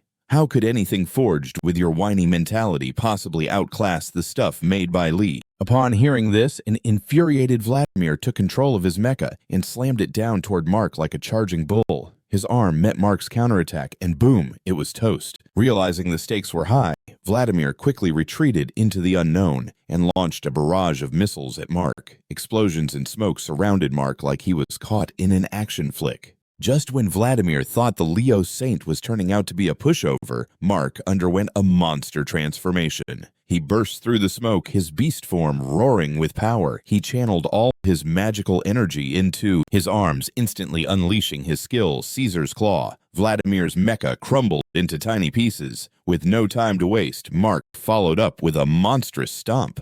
Staring daggers at Vladimir, he said, "You sure own a lot of mechas." Just as Mark was about to rip open the armor, Li Jian showed up out of nowhere beside the two and said, "Hey, when's this little dance going to end?" His words sent shivers down the spines of the two who were too busy exchanging blows. In a flash, Li Jian kicked Mark away like he was a toy. In reality, music. Li Jian had been faking his capture just to snoop on Vladimir's secret plan, but after waiting around forever, these two were still brawling endlessly. Frustrated, Li Jian downed the saint, controlling him with one swift kick. Looking at Vlad, but after what felt like an eternity, these two were locked in an endless brawl. The restless Li Jian delivered a swift kick, toppling the saint, who music was pulling his strings. Li Jian turned to Vladimir and said, "We need to chat about the party that went down in the Demon Tower 2 decades ago." The moment he said this, Vladimir's mind started racing back. Turns out the day before the Demon Tower raid 20 years ago, a mysterious guy approached him, claiming Lian was destined to kick the bucket in the Demon Tower. Vladimir quickly realized wasn't that the prophecy Yugo got from the Holy God. That dude chuckled audaciously. "I'm all in to make this prophecy a reality." Vladimir's heart raced. If Li Jian bit the dust, he would rise to the top as the strongest forging saint. He babbled on until Li Jian got impatient and interjected, "Reality check here." Vladimir was over the moon. If Li Jian kicked the bucket, he'd become the ultimate forging saint. He rambled so much that Li Jian finally snapped and asked, "Who is that guy again?" Vladimir said, "I can spill the beans, but you've got to promise me I'll stay safe." As soon as he finished, Li Jian, music, grabbed his chin and said, "You better wrap your head around what's happening here. Keep yapping nonsense and I'll snatch your tongue," Li Jian threatened. Vladimir shivered and replied, "It was Virgo." Li Jian blinked stumped. That matched what music the witch Paula had told him. "Looks like it's high time to meet Xin Ming and check the sword's identity that gave me a nasty boo-boo." Music. "That's the first item checked off the to-do list. Now on to the second. You've been hoarding my forging hammer for 20 years. Time for it to come home." Under Li Jian's stern gaze, Vladimir, music, reluctantly handed over the forging hammer. Li Jian then flicked his fingers, summoning 3 attribute music gods he had recently tamed, saying, "Take this old goat to your special space. If he puts up a fight, break his limbs." Vladimir finally figured out that Li Jian wasn't your average saint. He was the holy god reigning over the constellations. After 2.5 hours, all the controlled saints regained their senses. Music. The other saints. He was the holy god wrangling the constellations. After 2.5 hours of confusion, all the saints under control finally came to their senses. Music. When the Capricorn zodiac leader found out that his lord had been snatched by Li, he lost his marbles. He commanded music, his crew, to rain mort missiles down on Lian. In a flash, Lian wielded his forging hammer, smashing the mort missiles into colorful fireworks. Watching the fleeing Capricorn disciples, Mark turned to Lian and asked for a weapon to deal with them. Lian chuckled, grabbed Mark and swung him around, sending the fleeing saints, music, tumbling through the air. Lian looked at Mark and said, "Well, the handfield isn't exactly impressive." Meanwhile, over in Virgo's turf in Country X, a Virgo team was on a music rescue mission. 2 days prior, a patrol team in this area mysteriously dropped off the radar. They jumped into action as soon as they got music orders from the higher-ups. Just then, they heard cries for help up ahead. The rescue team rushed over, but the captain sensed something off. The cries sounded like a broken record. When he glanced back, he realized his team members had vanished, and the cries had now come from behind him. Talk about a disaster out of the blue. By the time he caught on, it was too music late. Turns out 10 years ago, Shan Kai and his mom were stuck in a waiting hall when suddenly all the lights went out. By the time he realized it, it was way too music late. Turns out 10 years back, Shan Kai and his mom were stuck in a waiting hall when suddenly all the lights went out. Li Swan stumbled upon a massive cloud of odd red mist popping up like it was on a mission. When he glanced at Shan Kai and his mother, he was hit with shock. Music. Behind them, just outside the window, an enormous calamity decorated the scene like an uninvited guest, yet the mother and son were oblivious. In a split second, he darted ahead, and music shoved them out of harm's way. Amidst Shan Kai and his mother's gasps, the first leader of the Sagittarius Saints got gobbled up by the calamity. Faced with this sudden and terrifying disaster, everyone was music. Frozen in fear, Shan Kai's mom instantly scooped him up and took off running. With the chaos unfolding, Shanio had no choice but to toss Shan Kai into the car first. She said, "Music. Let's hang in there until Dad shows up." But in a split second, a vine swooped in and carried her away. As the little guy wailed uncontrollably, even more vines came calling. In music, a burst of fierce flames scorched all the approaching vines. Enter Yugo, the boy's dad, music, who upon realizing his wife and pal were snatched by the monster, ignited with fury, his magic flaring into flames that engulfed his entire being. Music. As he soared above the beast, he spotted his wife stuck on the back of the calamity. Without a second thought, he charged in to save her. Music. His bold move caught the calamity's eye. In a flash, it shot out a dozen vines, attacking Yugo for slacking on defense. Sensing the divine might radiating from Yugo's body, the music calamity began to drool like a hungry dog. It started furiously sucking the divine power right out of him. At this life or death moment, a bolt of golden lightning crashed down from above, striking the calamity. Music. Like a heavenly smack. The other survivors found themselves trapped in bubbles. Those who came to the rescue were the representatives of music: Leo, Aries, Gemini, and Scorpio. 4 holy god proxies who rolled in to back them up. Faced with the relentless assaults from music, the Saints, the beast, opened its massive jaws. The Saints could hardly believe their peepers. This creature was actually swallowing their attacks. And music. It was healing rapidly from the lightning strikes. It let out a roar, and hundreds of vines shot out. Seeing this, Hiki promptly conjured a defensive magic barrier. Unfortunately, the destructive force of the calamity's vines was no joke. Music. Before long, Hiki was injured inside, and her magic barrier was on the verge of collapse. Just in the nick of time, Libra Saint Giselle finally made her grand entrance. She used the golden rule to pin the music calamity down. Since her control spell couldn't hold it forever, she advised Hiki to use space magic to zip the music monster away. Hearing this, Hiki replied, "Even if we do, it will pop back up one day." Giselle countered, "With our current powers, blowing it up isn't really an option. Best to send it packing first."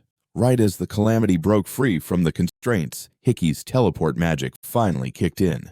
Meanwhile, in a hospital room, a peaceful woman lay in a coma, tranquil on her bed. This was Chenzu, music, the mother of Shan Kai and Louie. Ever since that incident, she had been in dreamland for more than 10 years. Because music of this event, countless citizens of Country H were pointing fingers at Sagittarius, critiquing them for not just failing to stop the calamity, but also increasing casualties due to their lackluster skills. As a music result, Sagittarius lost many of its saints and ended up at the bottom of the Constellation rankings. Just then, a phone call interrupted Yugo's spiraling thoughts. Yugo muttered, "Today is a biggie. I'm not interested in music chit-chat or taking on any new jobs." When he caught wind of Bloodlight Mist, Yugo's eyes nearly popped out. The creepy creature that invaded Country H's waiting room a decade ago, Bloodlight Music Mist, was back on the scene. Thanks to that catastrophe, Yugo's wife and the first Saint Group leader were still snoozing in the hospital while half of his strength was snatched away by the Toad Calamity music misfortune.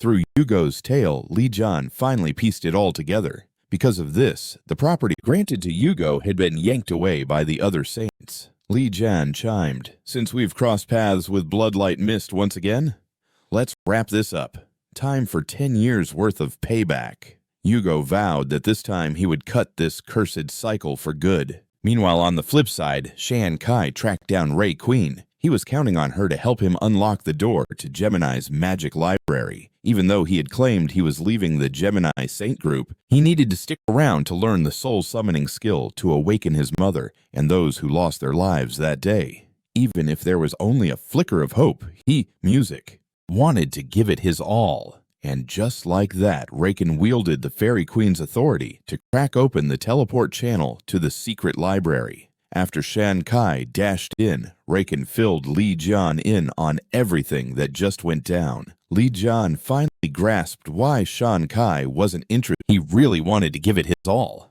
Then Raken used the Fairy Queen's authority to open up the secret library's teleportation channel. Once Shan Kai stepped into the library, Raken filled Li Jian in on everything that had just gone down. Li Jian finally got why Shan Kai was dodging the title of OPHIUCUS Saint.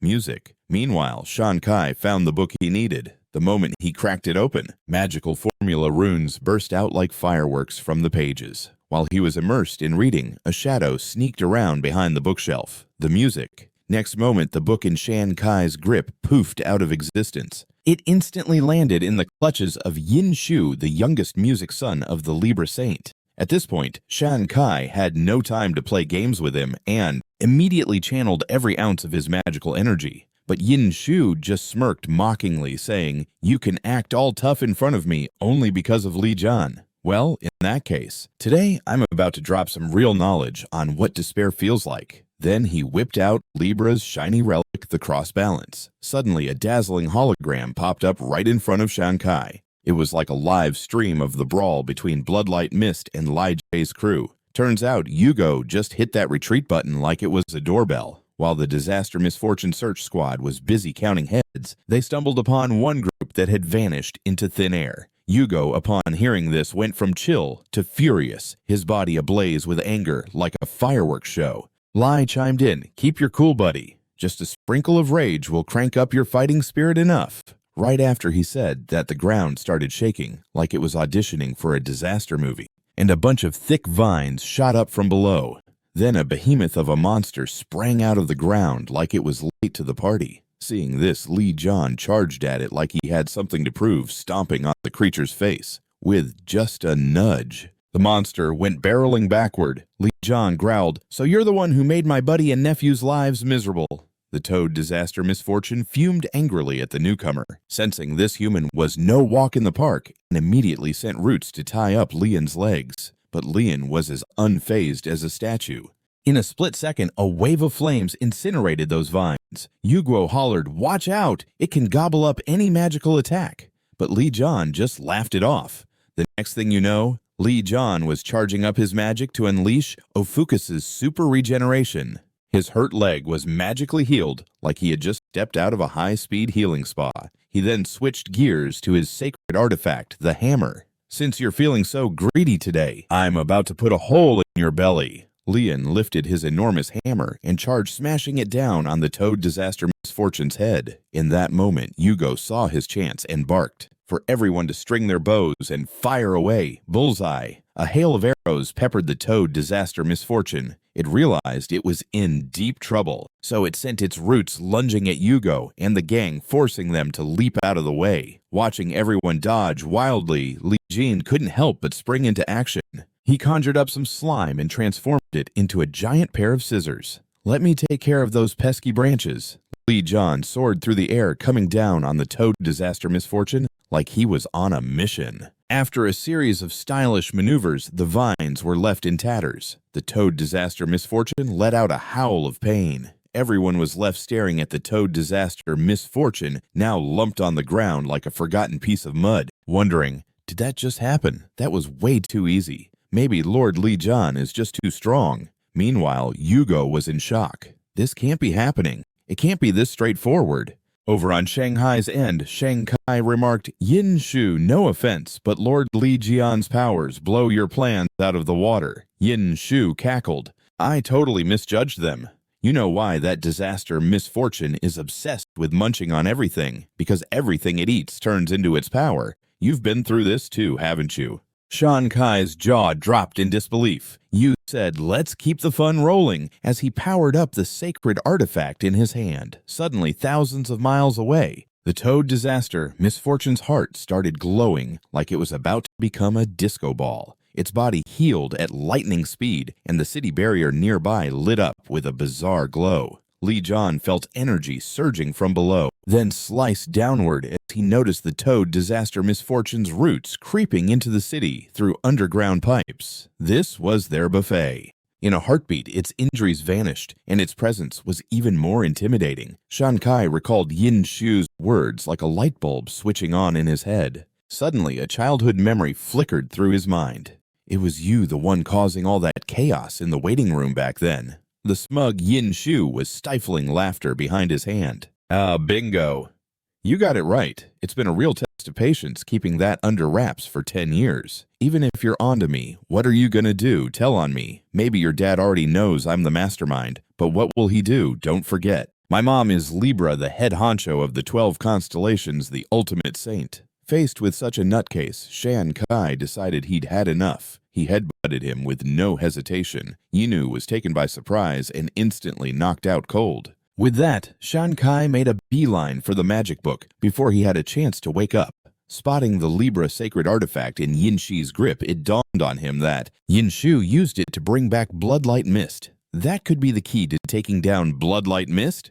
He quickly opened a portal to the battlefield using the magic book. Meanwhile, on the flip side, Yugo was commanding the squad for an arrow assault against Bloodlight Mist. The Toad Disaster Misfortune quickly cocooned itself in roots for protection. But just then, a lightning-fast beam of light zapped through, severing its roots. It was Li Jian unleashing OPHIUCUS' skill, the Abyss Slasher. But before he could celebrate, a tree root shot out and speared Li Jian's arm. Li Jian grimaced, but then activated his super regeneration skill. Just when a massive wave of tree roots attacked him, Yugo swooped in. Li Jian frowned and activated his super regeneration skill when a bunch of tree roots decided to attack him. Just when he thought he was toast, Yugo swooped in heroically, scorching away those pesky attacking roots. With his arm all healed up, Li Jian threw a punch like a pro boxer, smashing that Toad Disaster into a million tiny pieces. But guess what happened next? It just reassembled itself like it was made of Lego bricks. If things kept going this way, they'd both be running on empty, while this monster was just having a fun day. So Li Jian decided to activate his 13th sense, because who wouldn't want an extra sense, right? To his surprise, this bizarre beast had not one, not two, but 3 energy cores, and boy, the one that was working overtime was munching on souls and life energy, like it was its last meal. He hurriedly shared this shocking news with Yugo. Turns out the barrier protecting their city was more of a jail cell for the innocent folks. So Yugo shouted like a coach at halftime, ordering everyone to smash that barrier. Suddenly, out of nowhere, a whole bunch of tree roots appeared, tying up the Sagittarius squad tighter than a pair of skinny jeans. The Toad Disaster let out a roar that could scare the bravest of souls, and then a bunch of red orbs popped up on those tree roots. Who would have thought they were actually the souls of the victims? Talk about an uninvited party. Those souls started floating towards Team Sagittarius. Meanwhile, over on Shan Kai's side, the Libra artifact decided to change things up and teleported him right next to a humongous tree, where he spotted tons of unconscious peeps getting their life force sucked away by those sneaky tree roots. Shan Kai quickly identified the giant tree hiding behind the Virgo emblem. This tree was the culprit behind the Bloodlight Mist mess. With no time to waste, he channeled what little magical energy he had left and summoned a steel-armored warrior with just a quick punch. Half of that weird tree went flying. At this point, Shan Kai's simmering rage was about to boil over. It was this tree that kept his mom snoozing away in a coma after all. Plus, it took most of his dad's divine power, making him the butt of every cosmic joke. And don't forget Uncle Swan's untimely demise and all those innocent lives lost. This tree was the reason countless families were torn apart. With a powerful punch, Shan Kai dealt another blow, seriously damaging that strange red tree. Meanwhile, on the distant battlefield,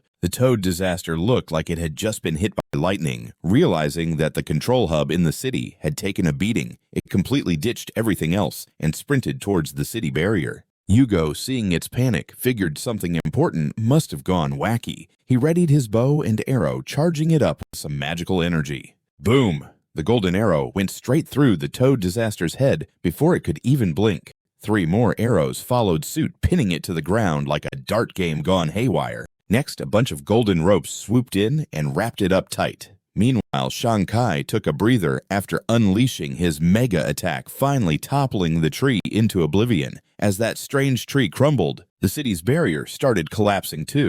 After wrecking the Toad Disaster's energy hub, Shan Kai flopped down on the ground, completely zapped. Just then, a blaze of flames lit up the night sky, followed by an even more terrifying wave of fire. Zooming right at him, a shimmering energy shield formed around Shan Kai, thanks to the OPHIUCUS artifact's snazzy move, the Snake Spirit Shield. When the fiery wave finally passed, what was left of the city looked like a total disaster zone. That raging attack, yeah, it was the toad disaster which had turned into a fiery toad of doom. It figured out who was behind its chaos thanks to its tracking eye skill and dashed towards Yugo like a heat-seeking missile. Spotting the toad disaster targeting his kid, Yugo jumped in front of Shankai like a superhero, blocking the villain's blow. But guess what? The toad disaster was sucking the divine power right out of him. Yugo felt his consciousness fading away like he was being yanked into a dark abyss. Suddenly, a brilliant light flickered in his heart.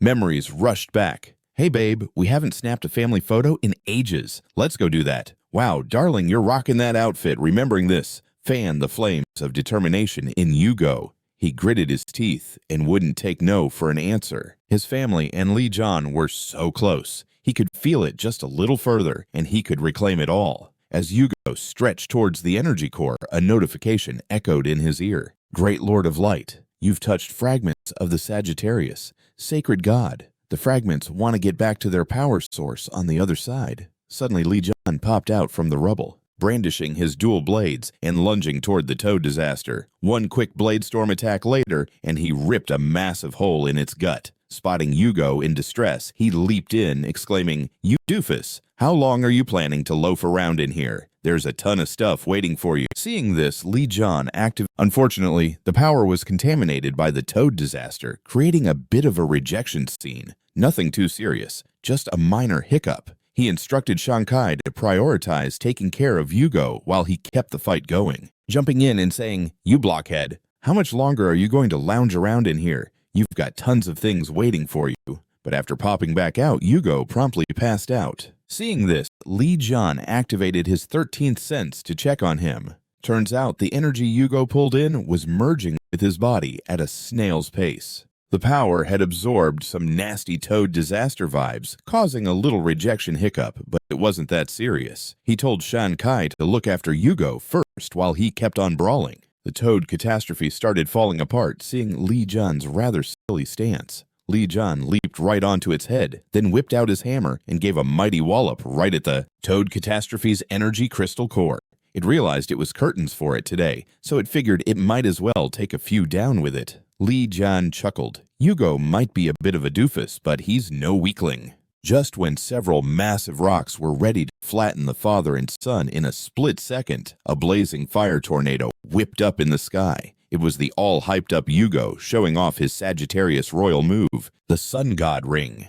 The sizzling firestorm immediately formed up high, turning those rocks into nothing but ashes. The poor reporters watching from afar were totally spooked. Their eyes nearly popped out while the Libra Saint glued to the broadcast scowled with concern. The deranged toad catastrophe was itching to grab Sagittarius's divine power again. A bunch of tree roots scurried up toward the lofty figure in the sky. Yugo raised one hand. Annoying roots get lost. Suddenly, large patches of golden light rained down from above, instantly transforming the pitch-black night into a bright sunny day. That was Sagittarius's power sky radiance. Li Jian spotted this and snickered, quickly activating his exchange skill. Given the moment, let's let Yugo finish the job. Right then, Yugo pulled back his bowstring and knocked an arrow. Memories of Shankai weeping like a kid flashed in his mind. He always thought it was his fault. If only he hadn't been crying, they would have bolted out of the waiting room sooner. Mom and Uncle Juan wouldn't have gotten hurt, and Dad wouldn't have faced off with the monster. Yugo had longed to tell him, "Shankai, this isn't on you." With a deafening crack, the toad catastrophe met its end amid a blood mist as he surveyed the city, now turned into rubble, and the 100-meter-deep crater left behind. Li Jian sighed, didn't expect the destruction to be this bonkers. Yugo wore a faint grin and replied, "Thanks, Li Jian." However, when Li Jian pulled out a glowing orb, Yugo was taken aback and asked, "What's this?" Li Jian replied, "No clue."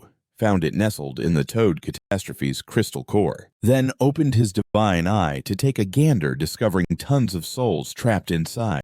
Once OPHIUCUS's divine power flowed into it, the orb began to splinter. Then, countless shimmering light orbs zoomed in all directions. Li Jian declared, "These are all the souls gobbled up by the toad catastrophe.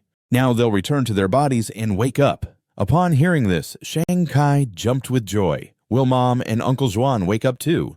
Li Jian beamed, "Absolutely, and happy birthday, Shanghai. Meanwhile, over on Yin Shu's side, upon realizing the mess, the dude smashed a bottle over his own head, then stomped on Yin Shu's face and spat. You can't even manage something this simple. Totally useless. This guy was Yin Tailao, eldest son of the Libra Saint and Yin Shu's brother. On the flip side, everyone was scrambling to tidy up after the Bloodlight Mist battle. Li Jian was busy checking the OPHIUCUS panel. After tackling the Bloodlight Mist, he had finally ticked off his power trial, receiving the reward of morphing his body into a divine one. Although there would be a few aftershocks during the enhancement, this showdown with the Bloodlight Mist was also jotted down in the Of Sacred Scripture. To Li Jian's surprise, he stumbled upon shards of a short sword in the Blood Mist's crystal core. This hinted that whoever had stabbed him in the Demon Tower was in cahoots with the same gang, orchestrating the Toad catastrophe combined with intel he had previously snagged from Qin Ming. The Virgo treasury had a treasure trove of gear with the same energy. Signature. All the clues pointed to Virgo, but it seemed a bit too coincidental. Li Jian made up his mind that no matter what, he'd deal with them first. He had intended to set off with Yugo. Yugo responded, "Take a breather. Not everyone is a superhero like you." Li Jian grumbled, "You're all too fragile." Everyone whining about feeling worn out. He then asked why he hadn't returned with Shanghai. Yugo merely smiled. He didn't feel ready to face his wife and Zhuan right now. Whether it was Virgo or Libra, they both had major messes on their hands, plus what Shanghai had just said. Yugo determined he needed to find the puppet master behind this whole fiasco. Li Jian glanced at everyone and quipped, "You all going back against Virgo will just make things worse." At those words, everyone drooped like sad, wilting eggplants. But Li Jian pointed to one individual and said, "You can stick around." Gut was over the moon, thinking Li Jian recognized him as the Sagittarius team leader. In reality, Li Jian just needed someone to run errands since it was too risky for Shanghai to head back alone. Given the precarious situation, many radical folks could cause a ruckus. Upon hearing this, Yugo could no longer chill. Li Jian then pulled out a silver coin. Before Shanghai left, Li Jian had gifted him a silver coin for his birthday. He had discovered through his divine eye skill that Shanghai's faith in OPHIUCUS had spiked to 300%. As long as he aced OPHIUCUS test, he could join OPHIUCUS as a subordinate and gain divine powers granted by OPHIUCUS. And this OPHIUCUS silver coin was the golden ticket. Meanwhile, at the Virgo Council, because he could become an OPHIUCUS subordinate and get divine power handed over by OPHIUCUS. And this OPHIUCUS silver coin was the golden ticket. Meanwhile, at the Virgo Council, the guy was pacing around frantically trying to pass on a message to someone. The grand plan was supposed to take out Li Jian and Sagittarius while setting up Virgo's Saint to take the fall. But now, here he was, getting ready to head back. Just when he thought he was wrapping things up, a pair of hurried footsteps came barreling in. The comrade busted through the tightly shut doors and exclaimed, "What in the world is happening? Why has Calamity decided to crash the party in Virgo's digs? And why the heck is it Li Jian pulling off the heroic act?"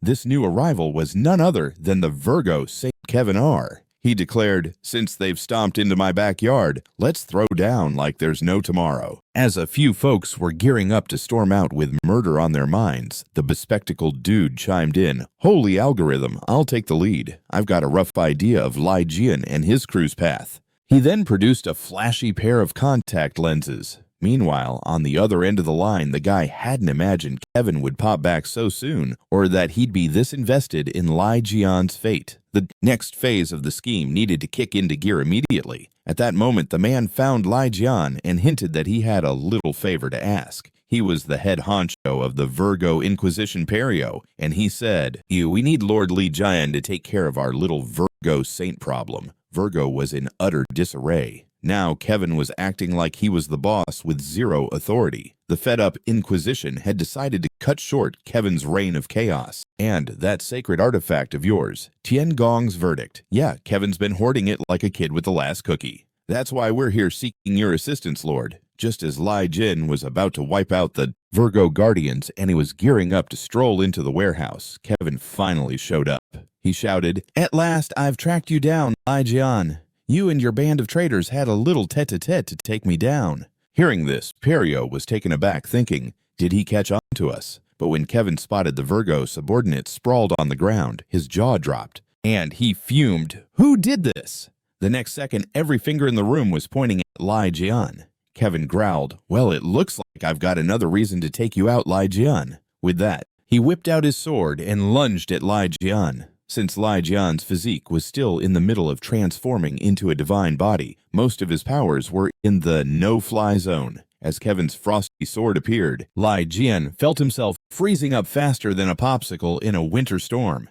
Just as the blade was about to make contact, a spray of asterisk music, asterisk blood shot out. The blade didn't get Li Jian, it got Pixiu instead. In a flash, Li Jian popped up next to the two and sent them both flying. From the get-go, Li Jian saw through this guy's deal with his divine eye. His faith in Virgo barely hit 3%, while his faith in Libra skyrocketed to 97%. Yugo chimed in, you sold out Li Jian back in the Demon Tower, and now you're getting played by your own soldier. How's that feel? Kevin looked confused and asked, what do you mean, a betrayal of Li Jian? You're speaking gobbledygook, Yugo retorted. You backstabbed Jian in the Demon Tower years ago and tossed him into the abyss. Kevin thought Yugo was just throwing mud at him and was ready to argue. The next second, he found himself frozen as solid as a statue, unable music to budge. His right arm and sword were snatched up by golden ropes. The culprit was Pixiu, wielding Libra's sacred doohickey, the golden rule scales. But halfway through casting his spell, Kevin sensed the trouble brewing. But with his entire arm tangled up, escape was a no-go. In a pinch, he had to chop off his own arm and scramble out of the scales. Pixiu was left wide-eyed, then burst into sinister laughter. Even if he couldn't use Kevin as a human sacrifice, the saint's arm would still do the trick for casting the spell. Music, Maybe torturing him slowly would be a more delicious idea later on. Using the half of an arm as a sacrifice, a black hole popped open on the other end of the scales. Li Jian and the crew wanted to launch an attack to stop this madness, but it was too late. An eerie space suddenly swooped in. Skeletal monster claws shot out from both sides of the ground. In front of these gnarly claws stood a 100 music meter altar. Pixiu chuckled, eyeing Li Jian and the others. Welcome to the graveyard I've specially prepared for you. The Virgo team charged forward, eager to clear out the so-called traitors for their holy lord. But 2 seconds later, they froze in their tracks, because they could no longer feel the divine power their deity usually gifted them with. Even Holy Lord Kevin was cut off from his deity. Not just that, but Yugo and the other Sagittarius members also found themselves stripped of divine powers. Pixiu cackled with glee. Welcome to a sealed space of... Here, you can't soak up any power from the deities. After that, he literally began to command the monster claws to go after everyone. Li Jian, however, wasn't bothered picking up his hammer like it was game time and charged forward. Seeing this, Pixiu waved the sacred artifact he had. The next thing you know, a spatial rift opened up in the air. Then more monster claws popped up, trying to claw their way through the rift to tackle Li Jian and trap him. Pixiu thought these monster hands would take care of Li Jian quickly, but to his surprise, no matter how many hands there were, they couldn't seem to take him down. Laughter spilled from Li Jian's lips as he declared, "You've got to be kidding me. You really think these little hands can put me in a jam?" The moment he finished that, the space around them started cracking like crazy. Beams of light shot in, blasting through the spooky hands, causing Li Jian's body to glow with an extremely bright blue silhouette. Meanwhile, on Shan Kai's music side, he saw people in the hospital who'd been knocked out for 10 years thanks to the bloodlight mist. One by one, they started rolling out of bed. A grin spread across Shan Kai's face as he wondered if his mom and Uncle Zhuan were awake yet. But just then, chaos crashed into his thoughts. Music. The little mischief maker had turned a newly woken patient into a welcome mat. Spotting Shan Kai, he declared, well, look who it is I've been hunting high and low for you. The new arrival, Music, was none other than Yin Shi's brother, the oldest son of the Libra Saint Yin Taiyu. After a quick chat, he concentrated his magic power in his hand and took a swing. The music situation shifted faster than a squirrel on espresso. Shan Kai could only scramble to defend himself with what little magic he had left, having already burned through most of his energy earlier when he obliterated Music, the Toad Disaster's magical hotspot. He hadn't recovered yet, and in the blink of an eye, he was badly hurt and launched through the wall of a hospital music room. That specific room, the one where his mother was catching some Z's. After Yin Tai snagged the magic book, Shan Kai was left without an ounce of strength to fight back.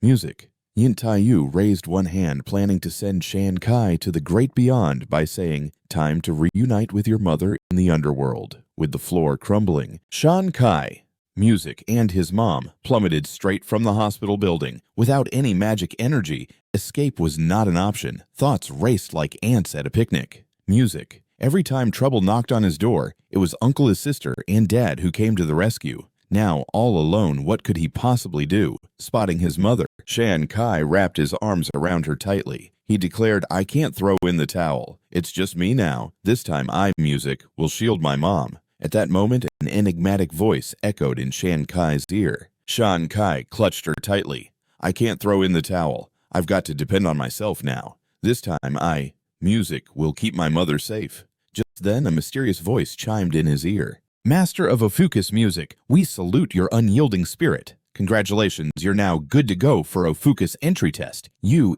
in." In that split second, Shan Kai didn't give a flying leap about anything else. All he wanted was to safeguard his mother, even if it meant moving mountains. The next instant, OPHIUCUS' divine power surged through him like a caffeine kick. Then they landed Music safely. With newfound power, Shan Kai bolted right at Yin Tai Yu and threw a punch. In one fell swoop, Yin Tai Yu hit the floor like a sack of potatoes. Music. Shan Kai proclaimed, "I've had my fill of this no more losing family, be it my mom or Uncle Zhuan," resolving to take the reins of protection from now on. Then Music. The mysterious voice. Meanwhile, a new chapter was etched into the Bible, Lion's Gospel. Ever since Lion kicked off his journey with his first, Saint Tian Gong's verdict returned, and his unbeatable warrior spirit burst forth. From Li's OPHIUCUS, the Holy Spirit's divine power exploded like a piñata. Just by getting the hang of his music old gear, the ground for miles around split open like a bad bread roll. The jaw-dropping, "Here you are, the high and mighty Libra sidekick," and even an insect would scurry. As Lian approached, Perio reactivated the Libra sacred object.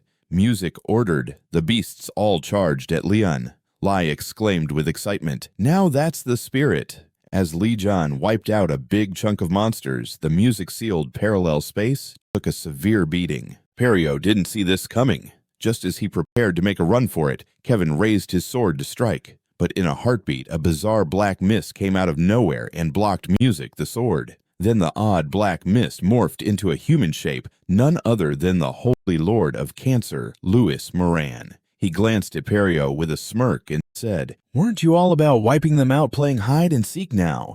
At this moment, Perry was wholly under his control and could only watch the circus unfold. Louis smirked, "Okay, let's give you one more shot." After that, Louis Moran seized control of his own body to perform Libra's skill, Music, known as equivalent misfortune made up of weird monster music hands. Li Jian felt that his body enhancement had reached 85%, and once it crossed that threshold, the pesky side effects vanished. This time he was itching to find out how divine his power would be after reaching full enhancement. However, as he unleashed half his strength Music, he found himself frozen in place. Meanwhile, outside the Virgo temple, Xinming had stomped in after receiving Li's memo. He thought the Holy Lord Kevin and Li Jian were still throwing punches inside the temple. But the very next second, the whole temple went up in flames. When the dust settled, not only was the temple MIA, the entire Virgo sacred land was reduced to rubble. Li Jian was flabbergasted. With just an 85% enhancement, it packed such a punch.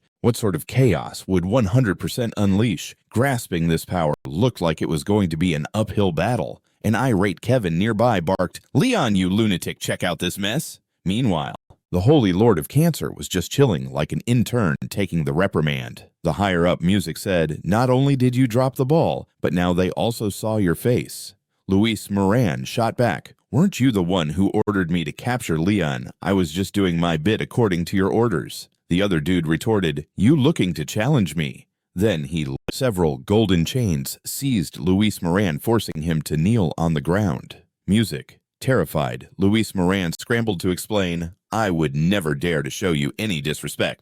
The higher-up continued. This time he wanted to see just how much juice he'd have after being juiced up to a divine body. But as he tried to flex half his strength, music, he froze. Meanwhile, outside the Virgo temple, Qinming showed up after getting the heads up from Li. He assumed the Holy Lord Kevin and Li Jian were still having a showdown music in the temple. But in the blink of an eye, the entire temple blew up. Once the dust settled, not only was the temple gone, but the whole Virgo sacred land was laid to waste.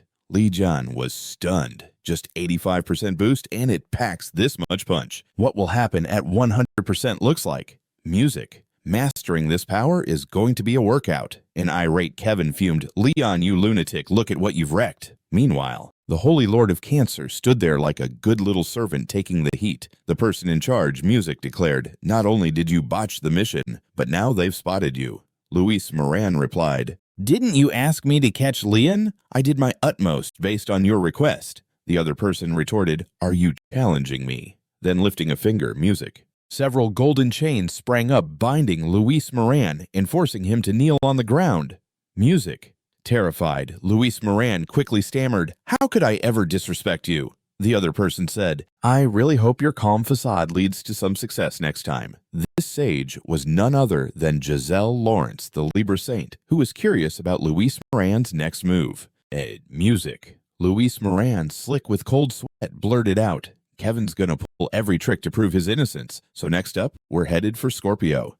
Music. Meanwhile, after Leon and his crew wrapped things up with the Virgo backstabber, Kevin claimed they should investigate Scorpio as the culprit responsible for Leon's past misfortune in the Devil's Tower 2 decades music ago. He whisked Li Jian and the others to Virgo's hidden underground stash. These were the secrets he dug up while snooping around Scorpio 5 years back. The weapons here all had the same mysterious runes and vibes as the dagger that poked Li Jian. Kevin was convinced that Scorpio was music connected to some real sketchy characters threatening humanity. However, Louie, who popped up suddenly, wasn't buying it. Louie claimed she had been cozying up with Scorpio all this time, and that Haley had given her a ton of support. She firmly believed the Scorpio saint wouldn't dream of harming Uncle Leon. As the bickering continued, Li's music stomach gurgled like a washing machine. Soon they rolled into a restaurant. Liu He handed Leon a pen radiating Ophis energy. Haley had music, asked her to pass it along. To everyone's surprise, this pen bore the mark of the recorder. The final challenge in Li Jian's OPHIUCUS Holy Music God trial revolved around Wisdom tracking down a recorder to note OPHIUCUS's whereabouts. What threw him for a loop was why Haley had this item tucked away. Just at this music moment, Qinming stealthily interrupted Leon's pondering and said, "I've confirmed all the stuff in the stash. They match the dagger that music gave Leon a nasty cut, and quite a few are tied to Scorpio." Li Jian couldn't shake the feeling that everything was playing out like a puppet show with someone pulling the string. From the music jump, all the clues pointed to Virgo, which made him suspicious of Kevin. While he couldn't put his finger on it, Li Jian felt deep down that Kevin was likely not the mastermind. Just like Kevin Music said, if he couldn't beat Li Jian in a fair fight, scheming in the shadows was a total waste of effort. Liu asked Li Jian what his next move was. Li Music, Jian replied, "Since all signs scream Scorpio, I'm itching to figure out why she had Liu He deliver this pen. Shankai just became my saint disciple. Looks like I won't be seeing him around for a bit." Hearing music, this Louie and Yugo shot each other wide-eyed looks. Yugo exclaimed, "Li Jian, did I hear that right?" Li Jian chuckled and reiterated, "Yup, Shan Kai is officially my saint disciple and the first one too." But then music, just like that, a freezing chill crept up from behind. With that, she whips out her phone and texted, "Shan Kai, how could you betray your sister stealing Uncle Li Jian's first time?" Meanwhile, over with Shan Kai, just when he had music finally smashed Yin Tai Lao, someone appeared out of nowhere, giving him quite a scare. The stranger began with, "You truly are incredible." Music, Shan Kai. The fellow morphed back to his real identity. Surprise, surprise, it was music. None other than the Gemini Saint Chief, Qui Shini. He instantly tapped into his magical power using a mystical tome. In a flash, he conjured Gemini disciples to box Shan Kai in. He declared, "You need to come with us." Then he ordered everyone music to enact Gemini's soul summoning trick. Shan Kai laughed defiantly, saying, "Bring it on. I'm not the same old me." Music. With the emergence of a vibrant purple magic circle, an avalanche of magical energy surged into it, even siphoning some of Shan Kai's own magic. Music. The next instant, an ancient white-haired dude sporting deer antlers soared out from the magic circle. Qiang was drenched in cold sweat at the sight of the old man. How could it be him? This was a being that even the Holy Lord couldn't rein in. This elderly fellow was the strongest elf in history music, the first Elf King Elysium. Qiang had actually captured Shan Kai to hassle him about the whereabouts of Gemini Saint Heike.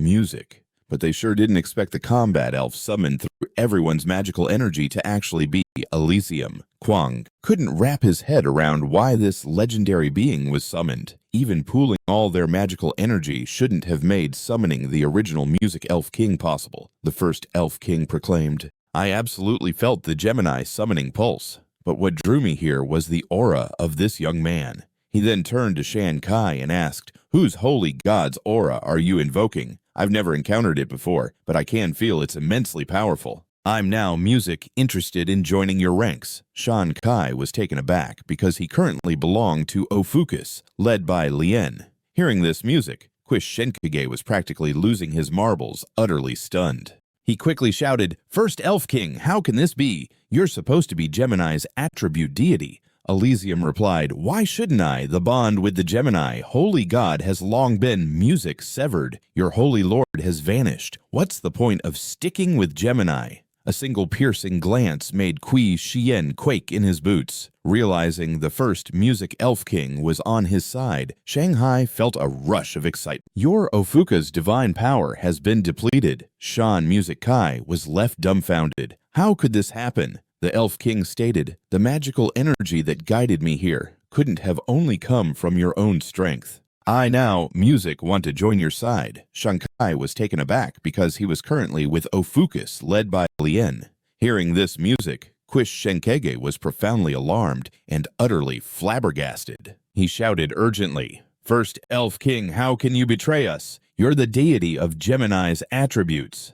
Elysium replied, "Why not? My bond with the Gemini, holy god, has long been music. It's all falling apart. Even the big guy upstairs has ghosted us. What's the deal with sticking around Gemini?" One look from Qui Xian had him shaking in his boots, learning that the first music Elf King was in his corner. Shanghai instantly felt like he had chugged a can of energy drink. But then bam, Shankai froze up because there was a total blackout in his magical powers. But hey, a notification pinged in. "Your OPHIUCUS divine mojo has hit rock bottom." Shan Music Kai was like, "What in the world is going on?" The Elf King replied, "There's no way that magical energy guiding me here came purely from you, right?" Shan Kai chimed in, "If you know that, what's stopping you from fixing this mess?" Music. The Elf King blushed and replied, "We're not exactly on those terms yet. No contract signed and all." Qianga burst out laughing. Shan Kai urged, "Forget about locking in a deal with the Elf King now. It's not too late to join our party." But just then a wild figure came crashing through the wall, charging at him. Before he had a chance to think, he, Music, was body slammed onto the ground. When he finally recognized his attacker, Shan Kai was left in disbelief. Who dares lay a hand on young Master Shan Kai? Stay right there. And the culprit was none other than Music. Like Swan, the first Archer Constellation Saint leader who had just woken up from a 10-year nap, the Gemini music crew felt a bit uneasy, but they thought they were still in the clear with just two of them against the Elf King. However, a whole battalion of figures started raining down from the sky. It was the elite squad of the Archer music constellation just rolling in after the Blood Mist showdown. Shan Kai was utterly shocked by their sudden arrival. He hadn't expected the entire gang to drop in on him like this. The surrounded Gemini members, Music, froze in fear. But just when things looked grim, someone whipped up a teleportation spell, instantly whisking all the Gemini folks to safety. After their escape, they were scared out of their wits. But just like that, someone whipped up a teleportation spell, and poof, all the Gemini folks were saved. When they finally caught their breath, Shan Kai let out a sigh that could have blown over a small house. Then a voice piped up. "Long time no see, young Master Shan." Music, Kai, echoed a voice that reminded him so much of Uncle Swan. Though Shan Kai struggled to contain his joy, he was bubbling with excitement over Uncle Zhuan finally waking up. but when he caught the vibe of another voice, he went completely still. Music. Louie chimed in. Looks like you're shocked to see me. Oh, I know you have become Uncle Li Jian's top disciple, even the very first one. Li Xuan quickly jumped in to deflect the tension. Hey there, Miss Lu Hei. Fancy seeing you now. Play music. Zhuan's sudden awakening had Lu Hai wide-eyed. She yelped, "Oh my gosh, Uncle Zhuan, you really woke up." Lock in a contract with Shan Kai. Music, making him the ultimate attribute deity. Thanks to the Fairy King's boost, Shan Kai felt his magic surge back to life and made a break for it. Lu Hai caught on and immediately started to sprint after him, shouting, "Not so fast." Shan Kai chuckled as he teased, "Guess that birth order lets you go first. But I'm not letting you beat me to being uncle." But as he touched down, Shan Kai, music froze up eyes wide. Louie thought he must have taken a bad spill. However, following Shan Kai's gaze, she too ground to a halt because there was a nurse chatting with a patient, and that patient was their mother. Their mother murmured, "Wow, you've all grown up. How's life treating you?" Meanwhile, Yugo was jumping for joy upon realizing that his wife had finally woken up. Music. Li Jian questioned, "Who's Yin Tai?" Gout piped up, "Yin Shu and Yin Taiyu are both offspring of the Libra music saint. They were the rascals behind the blood mist fiasco a decade ago." Yugo gathered up the evidence and confronted Music, the Libra St. Lawrence, but she brushed it off, saying, "What do kids know? Little oopsies happen all the time." She even threatened Yugo, having lost most of his divine power core to the blood mist, didn't have the juice to argue back then. Lawrence kept throwing down threats, saying, "You could spill the beans and challenge us if you want. Plus, kids do make mistakes. After all, don't you have kids too? You should get that right." This not-so-subtle intimidation had Yugo thinking about Lu He and Shan Kai's safety. He had no choice but to take it on the chin. After Gout laid out the facts, Li Jian finally put it all together. His good buddy Yugo had been through the ringer. And now music. But hey, at least Shan Kai was now rocking the title of Li Jian's saint disciple. Then Li Jian peered at the OPHIUCUS panel. With the arrival of his first disciple, the OPHIUCUS mission got a makeover. The OPHIUCUS badge had been forged. Designate one person as the OPHIUCUS saint who ranks at least SS. Li Jian glanced at Yugo, who had just hung up on a call. Feeling uneasy under Li Jian's intense stare, Yugo pondered what might be the matter. Li Jian asked, "So how about it, want to be a saint in my constellation?" That left Yugo totally bewildered. Li Jian shrugged and replied, "Why so serious? I was just joking around." After a brief chat with the holy god, Kevin felt left out and grumbled that Li Jian hadn't invited him. So Li Jian turned to him and asked if he wanted in. Kevin laughed smugly. "No way I'm joining."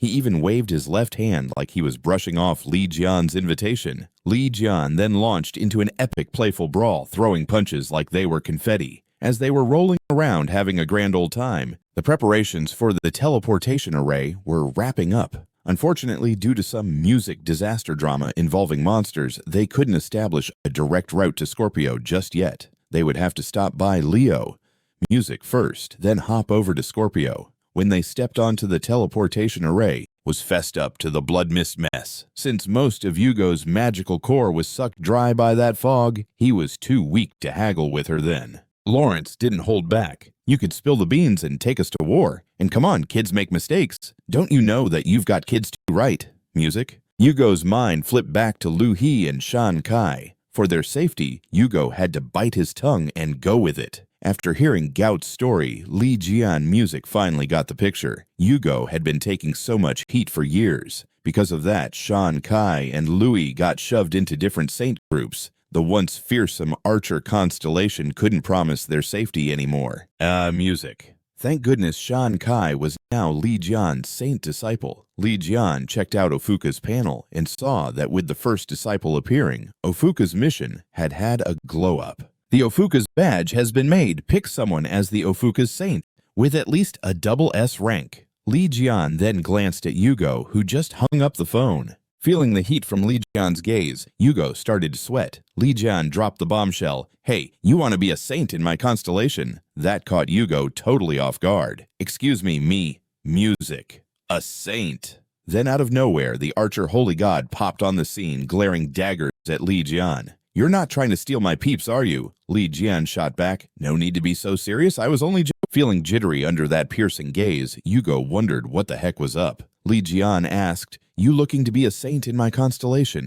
This unexpected question left Yugo scratching his head. What music? Be your saint. But before he could process that, the archer holy god popped up out of nowhere, glaring daggers at Li Jian, accusing him. "Hey, are you music? Trying to poach my crew?" Li Jian shrugged. "Chill out, man. I was just joking." After smoothing things over with the holy god, Kevin wasn't too thrilled. He called Li Jian out for not including him. So Li Jian casually asked if he was interested. Kevin snickered with an air of superiority. "Join never." He even threw out his left hand to tease Li Jian. In a flash, Li Jian responded with a flurry of playful punches. They were cracking up and sparring at the same time. Meanwhile, the teleportation array was all set up. Because of music, the disaster misfortune monsters, they couldn't make a direct jump to Scorpio just yet. They had to link up with Leo. Music first. As they stood on the teleportation array, Yugo pointed at Kevin and said, "What are you doing tagging along?" First, and then they'd hop over to Scorpio. As they positioned themselves on the teleportation array, Yugo pointed at Kevin and wondered, "What are you tagging along for?" Kevin music shot back, "If Li Jian gets taken down by someone else, I'm about to go from happy to totally bummed. If anyone's going to take down Lion, it's gotta be me. So until that glorious day arrives, I'm crossing off every possibility on my list." Music. When they rolled into the Leo constellation territory in country map, they couldn't believe their eyes at Mark's colossal statue clearly lost in his own universe. You'd think there's a limit to self-flattery, but then, music, a chorus of cheers, snagged Lian's attention. "Welcome to Country Me. Lian, the Leo constellation, St. Stephen Mark, is rolling out the red carpet for you." Lian, music scoffed, "And why would I want to join that party?" Kevin couldn't resist chiming in. The folks next to Lian were left speechless, whispering, "Easy to see why Lian has two saintly bodyguards at his side, a sight to behold." Little did they know, someone was too spooked by their own Scorpio holy lord and called music for them to band together. But as soon as he blurted it out, he found himself on the floor catching Z's with a swift kick to the face. A dude rushed in to help the knocked-out guy, pleading with Lian for mercy, then presented him with an invitation. Meanwhile, music back at the Leo constellation headquarters, Stephen Mark gasped, "Wait, I have to go toe-to-toe with Lian." The leader of the Leo Saint group quickly calmed him down, saying, "Holy music, Lord, relax. Just show up." But Mark was internally screaming. He knew he didn't stand a chance against Lian. The Saint group leader continued, "Holy Lord, I've got the scoop. When you took on Thousand Claws last time, Lian blindsided you. He still holds a grudge over that loss from 30 years ago, so this is his payback." Music. But Mark just couldn't let his bundle of frustrations spill out. He was well aware of his own limits. Hearing that media and guests were coming made him shake like a leaf. This guy must be planning an epic fail on him to take his crown. Fuming Mark bolted for the exit. The music Saint group leader was about to shout after him when Mark yelled, "What's next? You gonna ask when I hit the restroom?" But once Mark stormed out, the Saint group leader flashed a wicked music grin. Shortly after Lian and Mark made their grand entrance to the fighting arena, Mark felt a wave of relief wash over him since he'd just negotiated terms with Lian. Even though the reason behind Lian wanting to scope out everyone's skills was a mystery, they could wrap up the match in a tie perfect for Mark. Music. But then a video clip flashed up on the screen, sending the crowd into a frenzy. It was that glorious old footage from 30 years ago when Lian purposefully flubbed a match against Mark. Music anxious and flustered, Mark scrambled to tell Lian he hadn't set this up. Lian shot back, "I took your cash and threw the match all those years ago, and music, you're still flaunting it." Mark retorted, "I shelled out 50 billion for that moment. Shouldn't I take a victory lap?" Then the light bulb went on, and Mark realized he had just spilled the beans, leaving the crowd gasping in disbelief. Kevin was steaming mad. Yugo, music, leaned in, saying, "You heard right. Leon donated that 50 billion to help disaster victims." Kevin ripped through the air with fury. "He's wasting time battling that buffoon. Why won't he take up my fight invitations?" Music. For once. He charged ahead, sword in hand. Yugo, sensing the chaos, urgently called for Kevin to stop. The Leo Constellation gang figured Lian was on the losing end, so they rushed in for backup. In an instant, music. The arena turned into a wild mess, But when Mark saw Li Jian sending all the attacking folks flying, his jaw hit the floor. Then music. Li Jian turned to Mark and said, "Okay, your turn. If you hadn't poked me with that old footage, I might have let you slide." Hearing this, Mark channeled every ounce of magical power and charged at Li Jian. Out of nowhere, Li Jian's fist collided with his face, sending him soaring backward. Before Mark could even... Li Jian turned to Mark and said, "All right, your turn. If you hadn't stirred the pot with that old clip, I might have let you pass." As soon as Mark heard this, he powered up and lunged at Li Jian. But surprise, Li Jian's fist smacked him right in the face and sent him flying. Before Mark could even blink, Mark poured all his magical power into charging at Li Jian. To his surprise, Li Jian just swung and clocked him right in the face, sending him tumbling backward. Before Mark could shake it off, Li Jian's fists were flying at him again. In no time, dozens of punches were raining down on Mark's face. Just as he was about to throw in the towel, Kevin finally saw his opening and surged music toward them, shouting that he wanted to take on Li Jian. Two figures came flying into the scene. It was Oliver, the Leo constellation leader, who had just been hammered by Louie. Music. With a loud thump, he landed awkwardly. Oliver, once a man, now magically morphed into a woman. She had executed the Pisces music transformation technique. In surprise, she was actually the SS rank Pisces Saint Celia. Kevin's blood boiled with rage. Every time he attempted to go after Li Jian, something always interrupted him. Music. But as he stabbed his sword into the ground, a voice called out. By the time he realized what was this shocking scene went live across the world. With this unexpected twist, all eyes were on Virgo Saint Kevin. Music. Kevin panicked, confused about how this was happening, but the next second he was taken aback. The stabbed guy, Music, smirked. "How'd you spot me, Kevin Azar?" Then, out of nowhere, the guy who just got skewered burst into a dazzling glow. Hearing that voice, Li Jian clenched his teeth and growled. "You again, you pathetic waste of space, Lawrence." The man elevated like a marionette. Libra appeared right behind him, and the puppet chimed in. Music. "Been a while, huh? Never thought you'd make it out of the Devil's Tower alive." Li Jian took the bait. "Whether it was the Virgo fiasco or the blood mist, your tricks remain as low as ever." The puppet controlled by Lawrence narrowed its eyes, replying, "So, Music, what I'd rather hope to never cross paths with you again." The puppet then faced Kevin and said, "Kevin, why did that sword of yours fail to stab Li Jian's heart back then?" Music. Kevin's rage exploded. "Lawrence, what twisted game are you playing now? Still trying to pin the blame on me?" The puppet laughed. "Don't pretend it's not true." Music. "Didn't you brag back then that you'd take Li Jian out?" Kevin boiled over with rage. "Lawrence, what's your game now? Still trying to pin something on me?" The puppet chuckled. "Oh, come on, don't play coy." Music. "Didn't you brag you'd take down Li Jian?" Just as the puppet was about to spill the beans, a fiery tornado swooped in and devoured it whole. The culprit, none other than Yugo.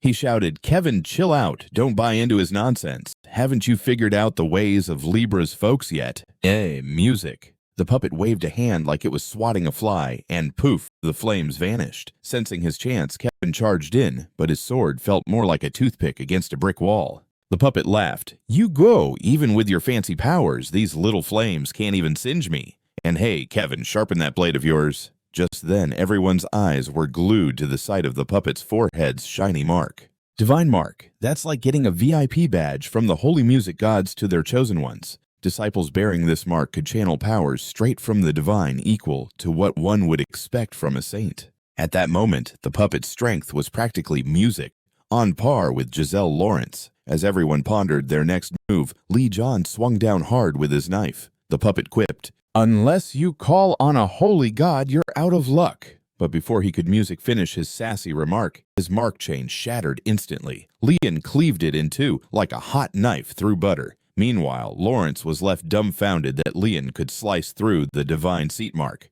Then she burst out laughing.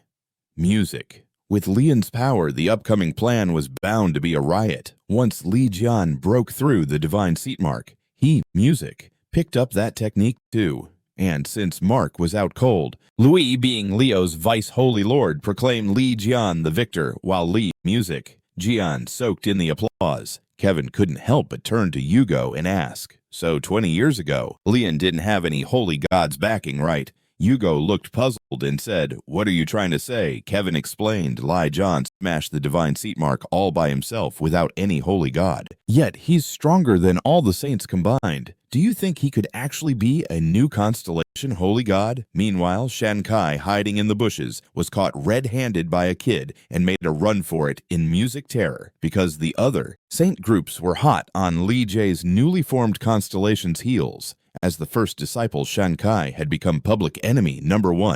In the chaotic escape, he stumbled upon a shimmering fallen silver music coin. Before he could catch his breath, Yugo was yanked over violently by Li Jian.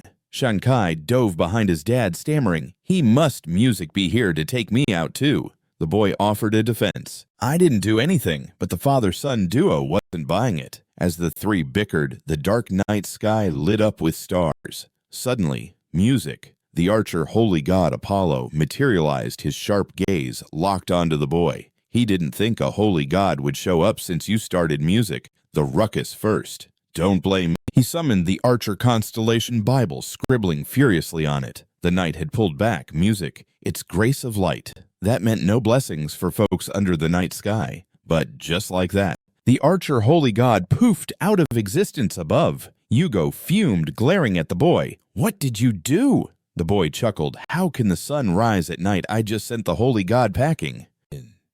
Music. This boy with such wild powers turned out to be Scorpio's recorder, Eugene. He quickly made alterations to the Archer Constellation Bible again. Suddenly, music. A powerful spiritual pressure bore down on Yugo, making him feel like he was being crushed. Spotting the book clutched in the boy's hands, Yugo suddenly realized it was music, the sacred Bible that only holy gods could read. How was he doing this? Could he be? Now Yugo finally comprehended that Eugene had rewritten the Bible's contents. Music. The Bible documented the holy gods' escapades, much like myths and legends. They transformed into the attribute power of music, the saint group. Only one type of person could read and write the scripture, the constellation recorder. Those conceited holy gods didn't want anyone with such talents running around. Ages ago, holy gods and attribute deities banded together to eliminate folks with recorder abilities. Music. Now Yugo finally pieced together why the holy god had shown up so unexpectedly. While Eugene reveled in his own genius, Li Jian suddenly came crashing down from music the sky. He stomped directly onto Eugene talk about an unceremonious arrival. "I'm just a tad late, and you're already playing the victim again," Li Jian said with a smirk. Eugene, squished underfoot, was already fading out, but as he regained consciousness, he found himself all wrapped up in goo. Li glanced down at Eugene with intrigue. "Your ability is quite the comedy skit, Mr. Constellation Recorder." When Eugene heard the term recorder, he freaked out a little. "I have no idea what you're talking about." Little did he know, Lian had already pieced everything together with his divine eye. Realizing he was exposed, Eugene pulled a quick one, using Scorpio's skill to make a break for it. Music. Zooming away from Li Jian in a flash, Eugene knew there was no way he could outrun him, so he shot straight toward Yugo and his crew, aiming to take them hostage. Yet before Eugene could close in, Lian swiftly dodged with Ju in his grasp. It surprised him, but hey, if that's how it was gonna go, he better prep for a showdown. As Eugene unleashed a barrage of fierce attacks, Li's dodging became music.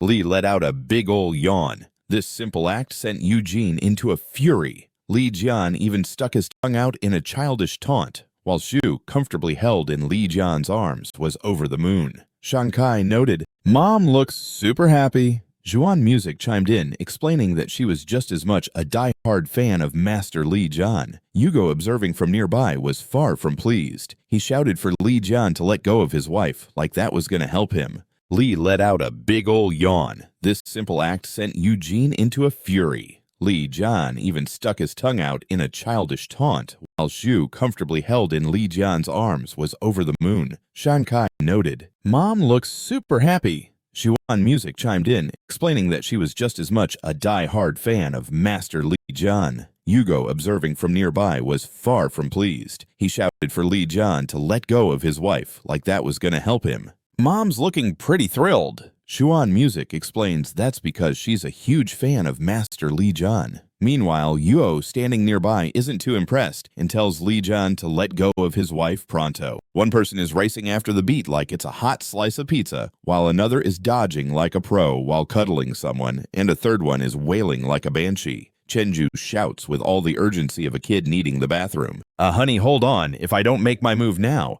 when will I ever get the chance to be held by Master Lian again? Hearing this, Yugo goes into full drama mode, spewing blood like a fountain and flopping onto the ground like a freshly caught fish. Eugene spots his moment, trying to pull a fast one like he did on Yugo, but when the words "unable to view" pop up, he snaps to attention because the opponent is a new constellation fresh out of the box. However, the very next second, a hand the size of a house plummets towards him, smashing him into the ground like a pancake. The one who packed the punch was the attribute deity that Li had put in his back pocket earlier. Then Lian sizes up Eugene and says, "Join my holy crew as my personal scribe." But Eugene is like, "No thanks." So Lian snaps his fingers, and just when the attribute deity's giant sword is about to come crashing down, a red scorpion tail shows up out of nowhere to stop it. The hero of the moment is Haley, the Scorpio Saint. She glares at Eugene and says, "Always so reckless. Haven't I warned you a million times to chill out?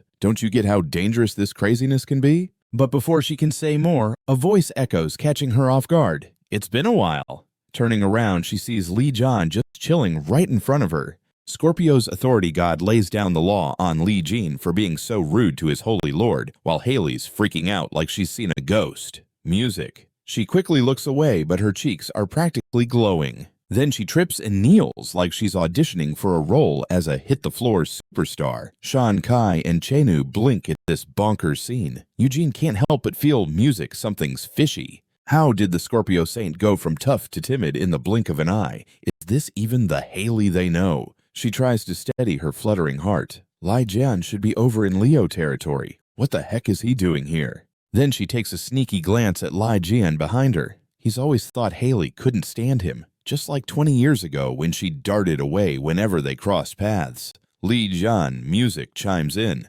"Why are you panicking? I've still got questions for you." But in Haley's mind, this scene looks totally different. Her heart's doing the cha-cha like Lian is about to spill the beans about feelings. Li grabs her shoulders and urges her to calm down, which makes her complexion go even more crimson. He's shaking her, telling her to wake up and smell the coffee. Before long, Haley faints, her face the color of a ripe tomato. Lian throws up his hands in confusion. "Do you really dislike me that much? Looks like I'll need to get my info elsewhere." Then he turns to Shan Kai and says, "Music, step this way. Let me give you a quick checkup." Shan Kai's eyes light up. "Sure thing. Uncle, what do I do?" Lion, music, says, "Just brace yourself for the baptism. Last time Li Jian took out the Libra puppet, he not only snagged the divine mark, but scored a brand new mission to baptize the disciples. The first lucky disciple to get baptized will hit the jackpot big time."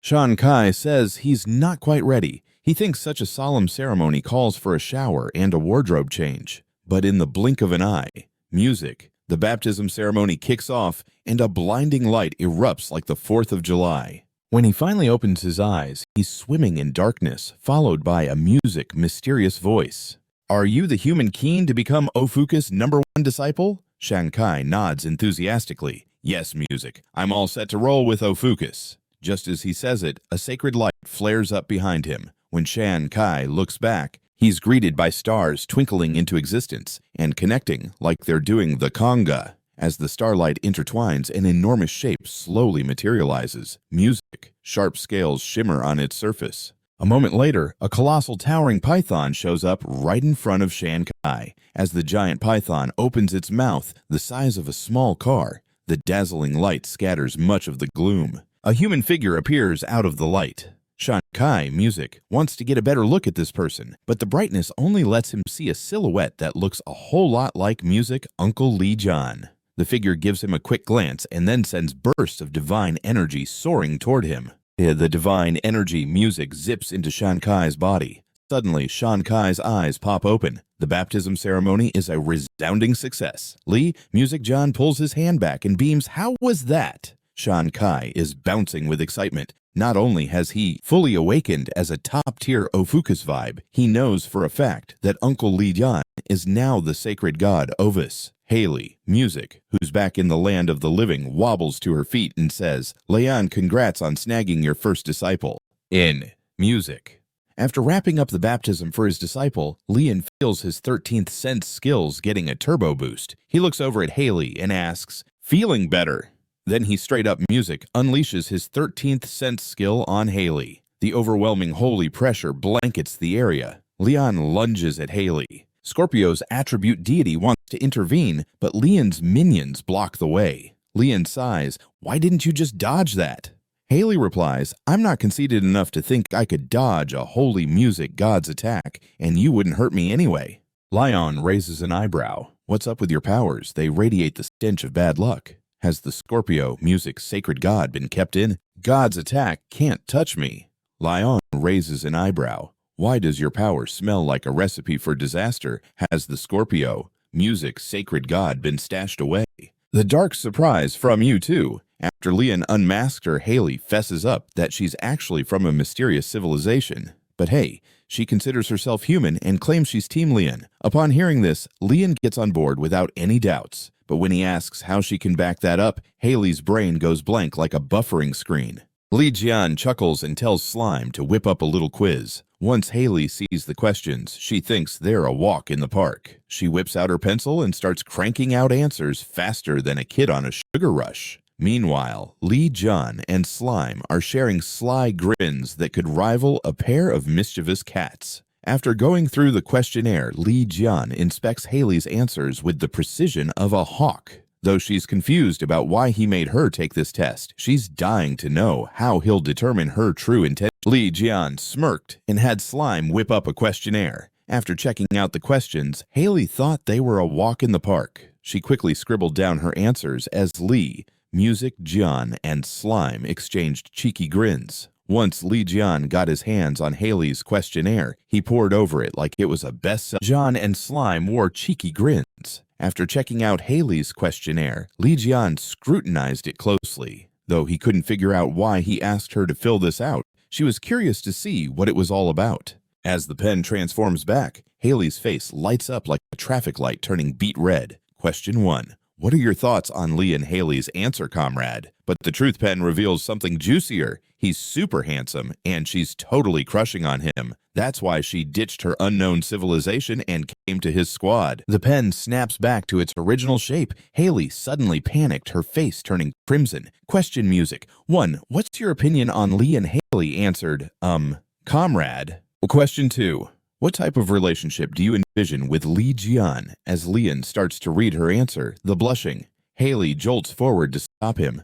Lian is left in utter disbelief by her response. Haley's sidekick chimes in. It's your fault. Our princess ditched her own people to side with the humans. Mortified, Haley exclaims, Shut it, grab Eugene, we need to go. She's way too embarrassed to hang around any longer. Li Jian quickly quips, Where do you think you're off to? I've still got questions. The bashful Haley reluctantly stays put, like a kid caught with their hand in the cookie jar. Then Lian pulls out the small sword that once gave him a nasty scratch and asks, So, what else do you know about the origin of the She's too embarrassed to stick around any longer. Li Jian chirped, Where are you headed? I haven't finished grilling you yet. The bashful Haley was left with no choice but to. Haley answers, This weapon channels the power of a monarch's aura. Monarchs are basically the big cheese in that civilization. They infuse their strength into weapons so their minions can carry out sneaky assassination missions. Those weapons are strong enough to threaten divine beings. So even when that blade got you, you had no chance. It's super dangerous. Haley chimed in, This is a weapon infused with a monarch's power. The so-called monarch is the highest rank in the unknown civilization. Music. They pump their might into weapons. Li Jian finally connects the dots about why Kevin uncovered a stash of these weapons during his search for Scorpio. In that moment, Gout pipes up with a critical thought.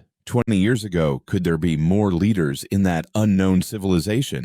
Which is something you definitely can't shrug off. This thing is seriously dangerous. Over the years, whenever I encountered them, I've been hoarding and music sealing them away. Now, Li Jian finally got why Kevin was on high alert. Kelly jumps in. The red eye is just the tip of the iceberg. There are at least 3 more calamities at the same level. Li Jian isn't shocked. After all, he took down some bozo who called himself the administrator in the Demon Tower, who hinted at the same idea. Beings in the unknown civilization. Music. Kelly mentioned that the red eye isn't the end of the disaster mischief. There are at least 3 more chaos bringers lurking out there. Yugo says, Li Jian, can you believe it? There are actually 3 more nightmares like the red eye. Li Jian just grins and says, don't sweat it. Whoever stands in my way, I'll chop him down like a lumberjack in a forest. He turns to Haley. I trust you're on our team, but I'm going after him. Yugo exclaimed, Li Jian, did you catch that? There are 3 more music creeps like the red eye. Li Jian smiled and replied, don't sweat it, no matter what stands in my way. Startled, Haley nods quickly in agreement. Soon enough, Lian and the gang return to Scorpio's hospital, and Eugene has swapped roles from Scorpio's recorder to OPHIUCUS recorder.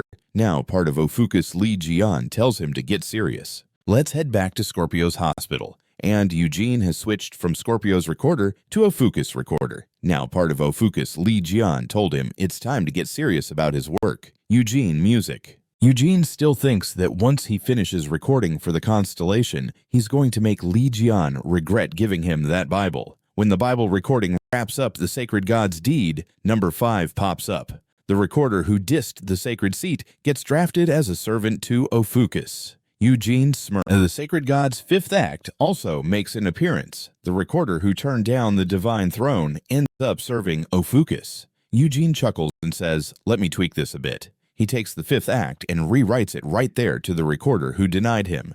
Music. Eugene cackles like a cartoon villain at his successful play. Li kneel before me and shiver, but just as he basks in his glory, he gets greeted by Li Jian's fist. He's totally flabbergasted about how Li Jian can still throw a punch. Li Jian grabs Eugene and jerks his head to the side because Yugo's wife Chenu is also a recorder with her own recording tricks. Li Jian comes swinging with his fist, leaving him scratching his head in confusion on how Li Jian can still keep up the attack. Li Jian snatches Eugene's head and whips it to the side. Music. After all, Chenu, Yugo's wife, is also a recorder with some impressive recording skills. Meanwhile, Libra's St. Lawrence is fuming upon hearing Scorpio Saint has joined Team Leon, and even the recorder has become one of his loyal followers. Even though Li Jian's ranks keep swelling, so do his enemies. She quickly orders her crew to keep a close eye on Li Jian. When she finds out that Yin Shu has already gone to spy on him, with expanding chaos, his foes are multiplying like rabbits. She quickly commands her subordinates to keep a close eye on Li Jian's antics.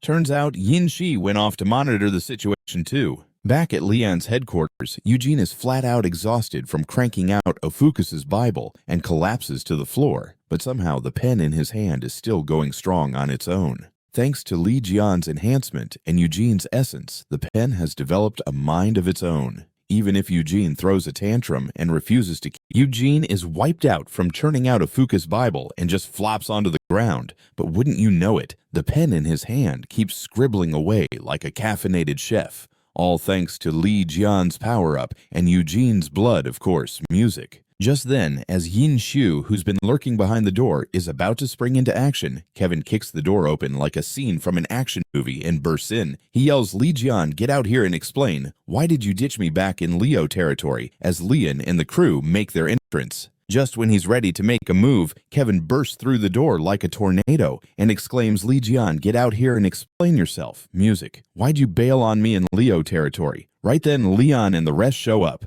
Not only do they spot Kevin, but they also notice Lawrence's son, Yin Shu, doing an impressive impression of a welcome mat as he gets squished against the door.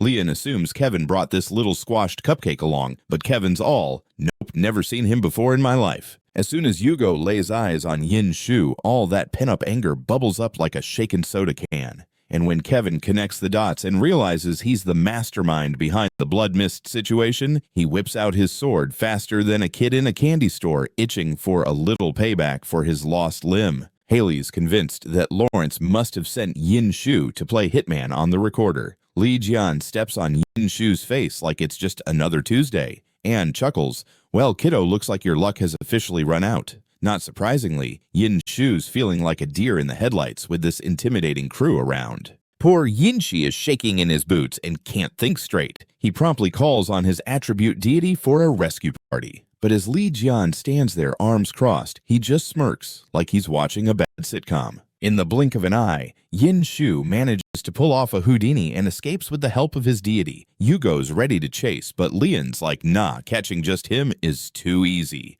I'm aiming for something much juicier. Meanwhile, at Libra's fancy resort, Yin Taiyu is getting treated by Aquarius's attribute deity. Yin Shu takes a nosedive from the sky, landing not so gracefully, and realizing his brother has totally flubbed their mission and revealed their secret identities. Yin Taiyu goes off shouting, "You absolute buffoon! You keep screwing up what Mom asked you to do!" Unbeknownst to Yin Taiyu, Yin Shu's dislike for him has hit a boiling point. Soon after, they enter an underground chamber and halt in front of shelves packed with glowing crystals. These little beauties are all energy crystal cores from disasters, just the kind of stuff they'd like to throw together in a big ol' sacrifice to summon a high-level disaster as a surprise for Li Jian. The moment they kick off the ritual, a blinding beam of golden light shoots up to the heavens. That golden glow fades faster than a magician's rabbit morphing into a flashy shade of cayenne. Gradually, a figure steps out of the cayenne light, and the instant Yin Shu lays eyes on it, fear grips him, and he scuttles behind Yin Taiyu like a scared puppy. Just then, a hammer zooms out from the cayenne glow.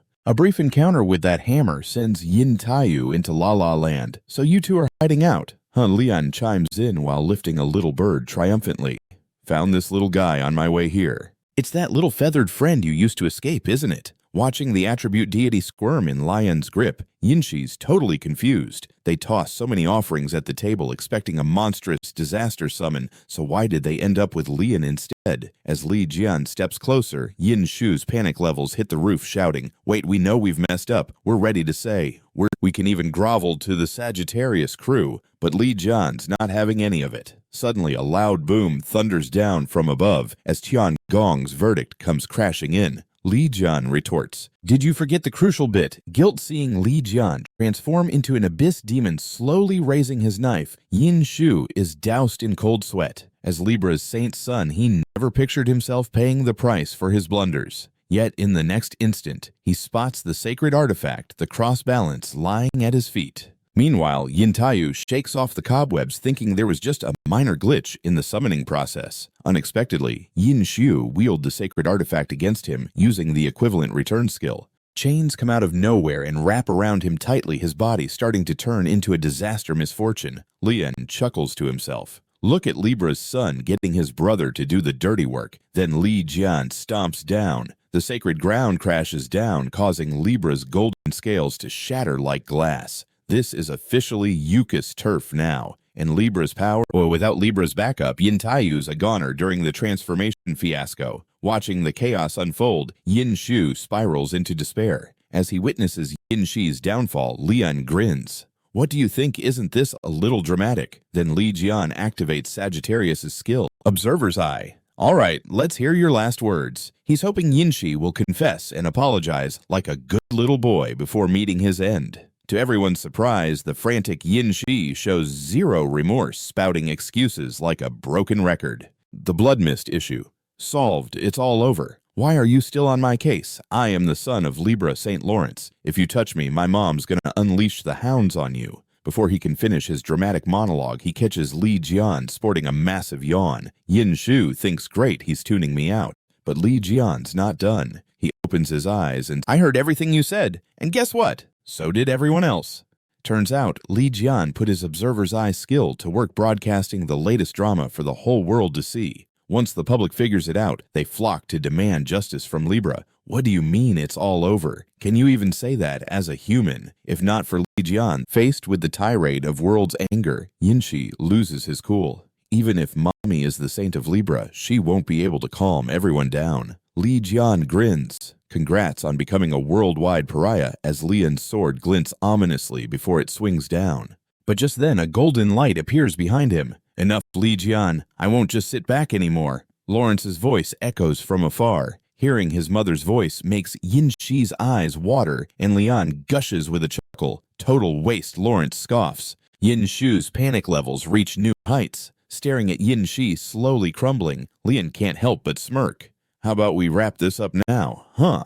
Then Li Jian unleashes Sagittarius's ultimate skill, the Observer's Eye. "Come on, say your final words." He's hoping Yin Shi will spill the beans and apologize before it's game over. But shockingly, the frenzied Yin Shu has no shame left at all, making excuses like a kid caught with a cookie jar. The bloodlight fog issue is sorted. It's done. Why are you still hanging on to it? I'm the son of Libra St. Lawrence. If you touch me, you'll be hearing from my mother. Just as he's about to wrap it up, he notices Li Jian is catching some Z's. Yin Shu thinks, yeah, Li Jian clearly has zero interest in hearing me out. But then Li Jian slowly cracks open his eyes and says, finished yet. I heard every word loud and clear, and so did everyone else. It turns out Li Jian used the observer's eye skill to broadcast the whole debate to the world. The moment the truth hits, ordinary folks swarm to demand answers from Libra. What do you mean it's over? Is this the kind of nonsense a human would say? If not for Li Jian, thousands would be history, witnessing the world's outrage. Yin Shu completely loses it. Even if his mama is the saint of Libra, she can't put a lid on this fury. Li Jian is grinning ear to ear. Congrats on becoming the most hated criminal in the universe, just as Lian's shiny sword is about to swoop down. Then suddenly, a golden light appears behind him. Hold it right there, Li Jian. I won't just stand by and labeled as the world's most wanted criminal, just as Lian's blazing sword was about to come crashing down. But in a heartbeat, a golden light flickered behind him. Hold up, Li Jian. I'm not sitting this one out. It's Lawrence's voice coming from afar. Hearing his mother's tone makes Yin Shu's eyes well up. Lian is chuckling nearby. Lawrence quips, what a waste, with an edge of disdain. Li Ji, I didn't think you could stir up such a ruckus. Li Jian quips, is unleashing disasters to create chaos in the city really a minor detail to you? After tossing this out, Li Jian plants his foot firmly on Yin Shu's back and says, since you're not a fan of my style, let's do it your way. Either take me on and let me school you, or fess up to all your wrongdoings and face the music. Of course, you'll also need to spill the beans on who gave me the stab in the Demon Tower. With those spicy demands, how could Lawrence say yes? No time for chit-chat. Lie swiftly. Music brings that sword down. Blood splatters everywhere, sending Lawrence's remote authority into a tailspin. Can you handle the fallout from this? Lawrence asks. Lie completely unfazed. Music replies, what, you're already fuming? I'm only just kicking things off. Li Jian taps into his super regeneration skill, and music. Several beams of light suddenly surround Yin Shu thanks to Li Jian's earlier Sacred Ground Descender move. With his super regeneration buffed up, Yin Shu, fresh from the edge of death, is now a bundle of nerves. Before he can even think, Li Jian's colossal sword swings again. With all that chaos, Yin Shu ends up shrieking like he's in a horror movie. Music? Watching this unfold, Lawrence is utterly stunned. Did Li Jian actually have the guts to pull this off? What's even scarier is Li Jian's ability to music toy with life and death. As the pain engulfs Yin Shu's mind, dread paints his face as he witnesses Li Jian continuing to relentlessly punish and revive him. Lawrence can't take it anymore. But just as she's about to snap, a ginormous disaster materializes right in Libra's sacred ground. When Lawrence spots music, that monstrous shape, she bites her lip out of frustration until blood drips from her mouth while eyeing the bewildered Libra saint. Ah, music. Li sneers, look, your beloved firstborn is back. You should be over the moon. Why don't you go give him a big ol' hug, Lawrence now? Furious hisses Li Jian, you've pushed me too far. I'm going to make you pay for this. Li Jian responds with a smirk. This is just me reacting to your choice. Anyone who stands in my way will meet a similar fate. Music. Be it some sacred group's folks or an unknown civilization's nuisance, even a holy deity is not exempt. After saying music that he goes straight for the kill on Libra, whether due to a cosmic disaster or bad luck, even a sacred god can feel the heat. After saying that, he doesn't hesitate to slice and dice Libra's attribute deity. Witnessing this act, Lawrence loses all control. A brilliant golden beam shoots into the sky. Music. Then she barks, get in touch with all branches and allied sacred groups to launch an all-out attack. We have to wipe out Li Jian. Once her henchmen are off, a shadowy figure appears behind her. It's a creature from an unknown civilization. Lawrence waves her hand to summon a planetary device on the fly. A thick cloud of black mist bursts forth. Music from the sphere. Lawrence grabs it like she's trying to snatch the dark realm itself, and deep within that unknown civilization's abyss, over 1 million calamity troops music are on standby. Suddenly a golden hand comes crashing down from the sky, diving right into the heart of the shadowy realm. Meanwhile, Lawrence extracts a dark red gas cluster from the sphere, music, and a demon eye gradually forms within that dark mass. In the blink of an eye, a terrifying energy surges through Lawrence like a tidal wave. As time ticks, music. Everyone sits tight waiting on Libra's next play. Some drama enthusiasts speculate that Li Jian must be slinging mud at Libra. After all, that's just a typical tactic among Saint music factions. Others chime in, with such a colossal mess, isn't it odd that Libra's side is just sitting there? Yeah, who knows, Libra's crew might still be busy. Music. Watching the media unfold, Haley remarks, I didn't think you could pull this off besides just poisoning Li Jian's lunch. Music. Kevin pipes up, I'm merely steering the media narrative in my direction. Plus, what I gave him was a supplement, definitely not poison. And what about music? Haley retorts, I tossed in an antidote that could counter your wimpy poison. Then both of them turn to Yugo, asking, with everything blowing up like this, where's the main culprit hiding? Yugo, just as puzzled, shrugs. Meanwhile, music. After putting down the Libra Saints' 2 kids, Li Jian is busy taking over Libra's resort, plotting to turn it into OPHIUCUS' temple. You Libra music losers better brace yourselves for my reckoning. He activates his gluttony skill without hesitation. Faced with such overwhelming power, even Aquarius's attribute deity had no choice but to bow down to OPHIUCUS. From her spiel on disinfectants, Yugo and the others who just rolled in quickly grasped the situation. Music. Could this dude Li Jian really be planning to set up camp here? Kevin's offhand comments leave Haley stunned. Then Haley springs into action and summons Scorpio's music attribute deity, instructing him to gather everything. Yugo and the gang who just arrived get the picture fast. Music. Could Li Jian actually plan to settle down here? Kevin remarks, casually sending Haley into a mild panic. Without missing a beat, she commands Scorpio's music attribute deity to bring anything that could be useful for Li Jian. The attribute deity looks unsure.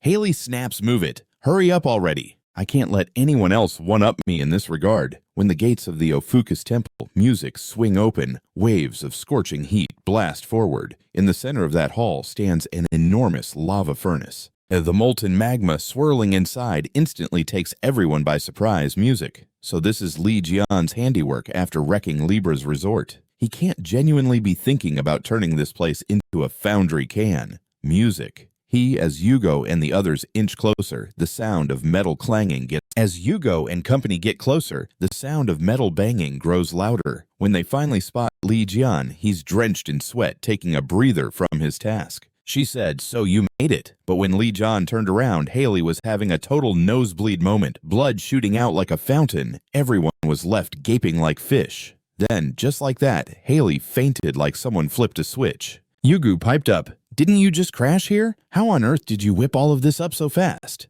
Li Jian replied that he unlocked some gluttony powers when he took over this spot. Once he picked a target, he could gobble it up and recreate it. I'm buzzing with energy now and ready to roll. This is the weapon I promised Louie. He continued, and I'll whip up one for Shan Kai and Ju after that. Shan Kai and Ju practically jumped with joy. Yugo thought his buddy had totally forgotten about him, but Li Jian waved his hand and asked, you want me to pull it out?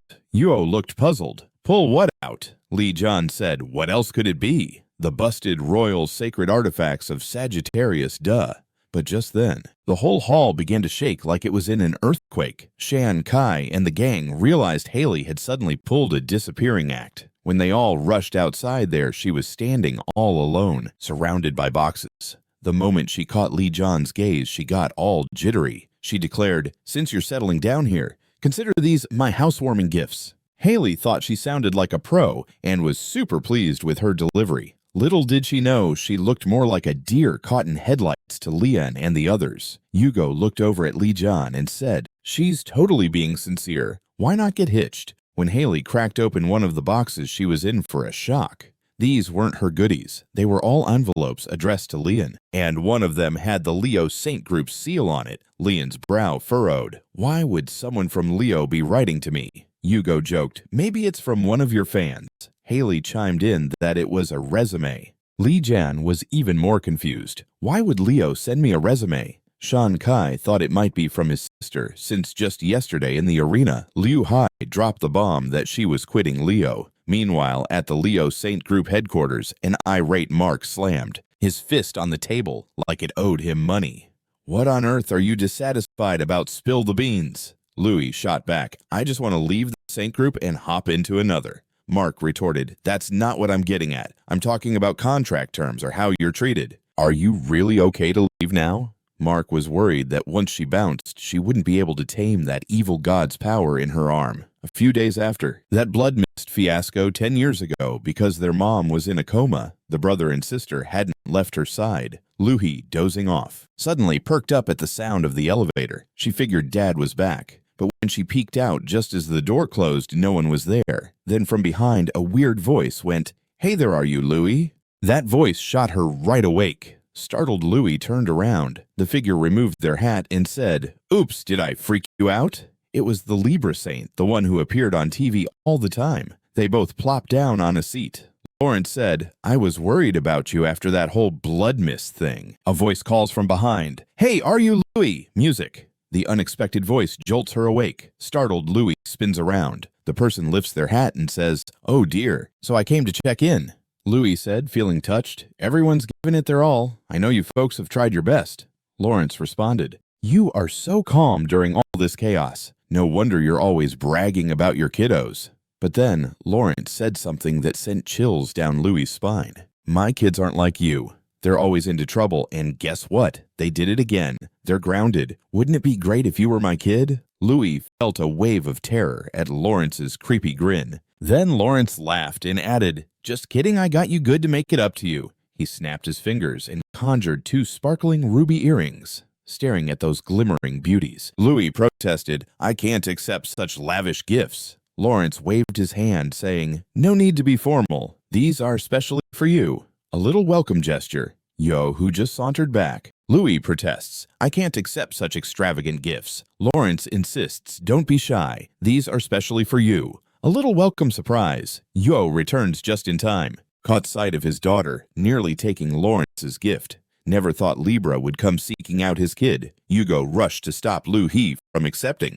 But alas, before he could intervene, Lawrence flashed a wicked smile and dropped the earrings into Louie's palm. But in a flash, the earrings morphed into 2 clouds of black vapor that shot up her arms as the dark mist spread. Louie gasped in pain and crumpled to her knees. Watching his daughter struggle, Yugo rocketed forward, eager to help dispel it. Just as he reached out, an immense force hurled him back, smashing him through multiple walls. Lawrence chuckled, saying, lurching forward to help resolve the situation. But as he reaches out, a massive music surge sends him flying through several walls. Lawrence chuckles, "So you still think you're a saint leaving your kid alone at this hour? That's some serious parental neglect." Glaring at Lawrence, who was enjoying the show, while his daughter writhed on the floor, consumed by the black mist, Yugo shouted, "Change her back to normal right now." Lawrence shrugged, "Not happening. Clearly, you're not taking me seriously, but honestly, I didn't expect Louie's willpower to hold up this long. She should have been gobbled up by the evil god's aura by now, but she's still in the game, though. It's only a matter of time before she meets her end." Lawrence declared, "If you want to save your daughter, follow me and be my trusty sidekick." He figured Yugo was a gem among saints. If Yugo played nice with Libra, she'd help him regain all the power he lost and slide back into the saint squad. That's when Yugo realized this was all part of Lawrence's sneaky master plan, as she waited for Yugo's response out of nowhere. Music. A tiny hand latched onto her ankle. "Lou," he piped up, "quit picking on my dad." Lawrence burst into laughter. He didn't see Lou, he trying to toss that evil god's power back at her. Music. Lawrence lifted a hand, ready to give her a little lesson. Yugo hurriedly channeled his remaining magical juice to leap forward and stop him. Music. But in the next heartbeat, a golden lightning bolt zapped down from the heavens, crafting a golden shield that snugly wrapped Louie in protection. When Lawrence caught sight of the golden lightning, he was taken aback. The Good Samaritan was none other than Leo St. Stephen Mark. Lou, he felt thankful for the Holy Lord's past help, but right now she wanted to beef up her skills and music train in fresh ways because she was itching to support Li Jian. Mark mentioned that for a decade he had poured his heart into the mission, even ignoring Louie. Despite his efforts, if she was still bent on leaving, then the music dilemma must be with him. But his reaction left Lou. He gobsmacked. Could he really be shedding tears, yet in the blink of an eye? Leader Oliver burst through the door like a dramatic movie scene. he exclaimed. "Hurry, skedaddle already. Always treating the Saint Group's shenanigans like a kid's game. Once you leave, don't even think about coming back. Get lost." His cameo incensed Mark, who bellowed, "Scram!" He had just managed to melt Louie's icy heart, and now Oliver, music, was tossing a wrench into the works. Oliver thought it was pointless to try convincing someone fixated on Li Jian to stick around. Mark countered, "She's our vice holy lord after all. If we don't keep such hotshot talent, who do we keep?"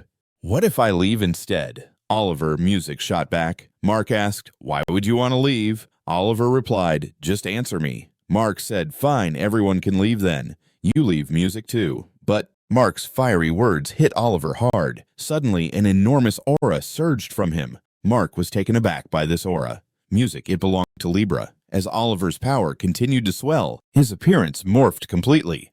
Mark scrambled to prevent Oliver from unleashing the wicked energy granted by Libra. But in the next heartbeat, music, Oliver's strike was in motion. Mark never saw it coming when Oliver sliced off his arm in one swift move. Mark chided him for betraying Leo to join Libra. Oliver shot back, "Both the Holy Lord and Vice Holy Lord treat the Saint Group like it's all fun and games. Had you taken it seriously, I wouldn't have music selected this route." Oliver always believed Leo boiled down to might over everything. He thought Mark had conveniently forgotten that, which is why he dove headfirst and appointed the S-ranked Louie as Vice Holy Lord while overlooking him, the SS-ranked music, who outshined Louie in both achievement and power rankings. As Holy Lord, you keep getting bested by Li Jian, and the Vice Holy Lord gets so giddy at the sight of Li Jian that she ignores the Saint Group. Music, plotted to ruin the former Vice Holy Lord to snag that position. In the end, he stepped right into the limelight. He stood there shocked, realizing her teacher had been surrounded by monsters without backup long ago thanks to Oliver. The very next second, music, Louie appeared right in front of him. "You're asking to die," she declared, and then launched a punch straight at Oliver. Facing Louie's all-out assault, Oliver smirked coldly. Then he caught her wrist, retorting, "You're way too weak to crush a rival. This is how you do it." As he, music, said that he hefted his arm and swung at Louie. The impact landed heavily, pinning her forcefully to the ground. After the dust stirred up, a massive crater developed in the foyer. Louie was flat on her back in the middle of it. As the crowd stared in disbelief, she slowly stood up. The next thing they heard was Oliver's voice. "You can't measure up to me now. If you want to stay alive, summon that monster in your arm to battle me." Meanwhile, music within the OPHIUCUS temple, Li Jian assigned his first mission to Chenny, whose new gig was that of a recorder. Since Li Jian sensed that Louie was in a tight spot with the aid of 2 recorders on the spear, the very next music moment, the spear shot upward, zooming in a specific direction, sure to find its way to its master. As the fierce clash unfolded between Louie and Oliver, their arena soon shifted to an underground station. Louie announced she would take out the traitor, Oliver here, burying him deep underground. Enraged, Oliver activated Leo's ultimate beast transformation skill. He began to gather her strength as well, instantly wrapping herself in a storm of red lightning. Then she morphed into a red thunderbolt, music, bursting forward. Just as Louie was gearing up for another hit, Oliver absorbed the blow and caught her, then slammed her violently into a train to suppress the evil, music, God's power in her arms. Louie found herself utterly drained, unable to continue the fight. She hadn't anticipated that after all her tireless effort, she couldn't even take down Oliver, who was just using music-borrowed power, let alone offer a hand to Uncle Leo. Now Oliver wouldn't grant her any pause for doubt. He snatched a train car and hurled it at Louie. He couldn't muster the strength to dodge. Music. In the next heartbeat, a mysterious voice echoed in her mind. "I'm pleased with your fighting spirit." Then came the screeching sound and the brilliant music. Lou finds herself utterly drained and unable to dodge. Music. Suddenly, a mysterious voice whispers in her mind, "I admire your fighting spirit." Then a sharp screech rings out, followed by dazzling music effects. A flash of light engulfed the scene like a surprise birthday party for the entire universe. Lou stood there, jaw dropped, as the incoming train was literally split like a wishbone by this dazzling light. There, calmly resting on the ground, was a spear radiating a chill blue glow that looked like it belonged in a symphony concert. "Welcome, fearless warrior," boomed an unseen voice, probably sounding like it had too much coffee. This was the first weapon cooked up by Li Jian after leveling up to Holy God status. Just chillin' there, it took on the train like a world-class magician. Oh, and get this. It could cross whole continents and find its owner faster than you can say, "Where did I put my keys?" When Louie picked up that spear, a mysterious voice popped up like an over-enthusiastic game commentator to join OPHIUCUS. "You've got to show what you're made of." It hit her that this was Li Jian lending a hand from the great beyond. She clutched the mysterious spear like it was the last slice of pizza. Suddenly, her wounds and exhaustion waved bye-bye. Her power levels soared, putting a new spin on good vibes as her energy blasted through the underground station like a rock concert. Oliver had ticked his eyes up, realizing he needed to act fast, and lunged straight at Louie like a bull on a mission. Louie spotted Oliver sprinting toward her. With a ninja-like reflex, she grabbed the spear and started gathering power. As she began to channel her mysterious strength, an aura radiating the essence of OPHIUCUS wrapped around her like a cozy blanket, ready to smack Oliver silly. Meanwhile, Mark was getting a healing makeover from some cronies who rushed in, but then whoosh! He saw an enormous beam of light descending from the heavens, making the grandest entrance ever. Everybody scrambled to the shattered window as if it were Black Friday. Moments later, a colossal energy storm gusted by, and when the dust settled, they found the building was sliced clean in half. Mark did the parkour thing and jumped down, eager to uncover the mayhem's origin. But when he hit, Mark declared, "For Louie, getting stronger isn't just a task. It's her ultimate side quest. That's why she ascended to Vice Holy Lord status."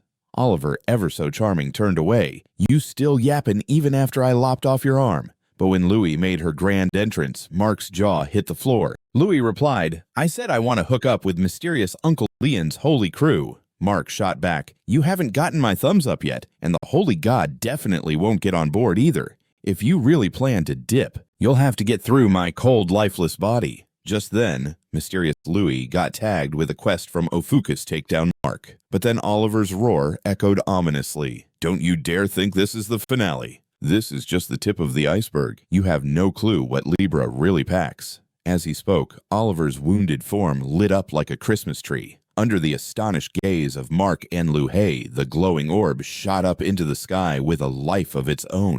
Oliver was conjuring something substantial with whatever juice he had left. As the light grew, an immense claw began to peek out, followed by an even larger monster emerging from the orb. Seeing the beast, Mark quickly shoved Louie behind him, declaring, "Flee for your lives." But the next second, Red-Eye unleashed a chaotic energy breath. Meanwhile, back at the OPHIUCUS temple, Li Jian was fine-tuning Sagittarius's royal sacred relic when something peculiar tickled his senses. The aura of that beast he had once taken down showed up on the radar. And, of course, as luck would have it, Monsters Clear's Throat decided to throw tantrums in multiple corners of the globe. A plethora of saint groups spearheaded by Li. The energy rushes into the sky quickly. Music. Expanding.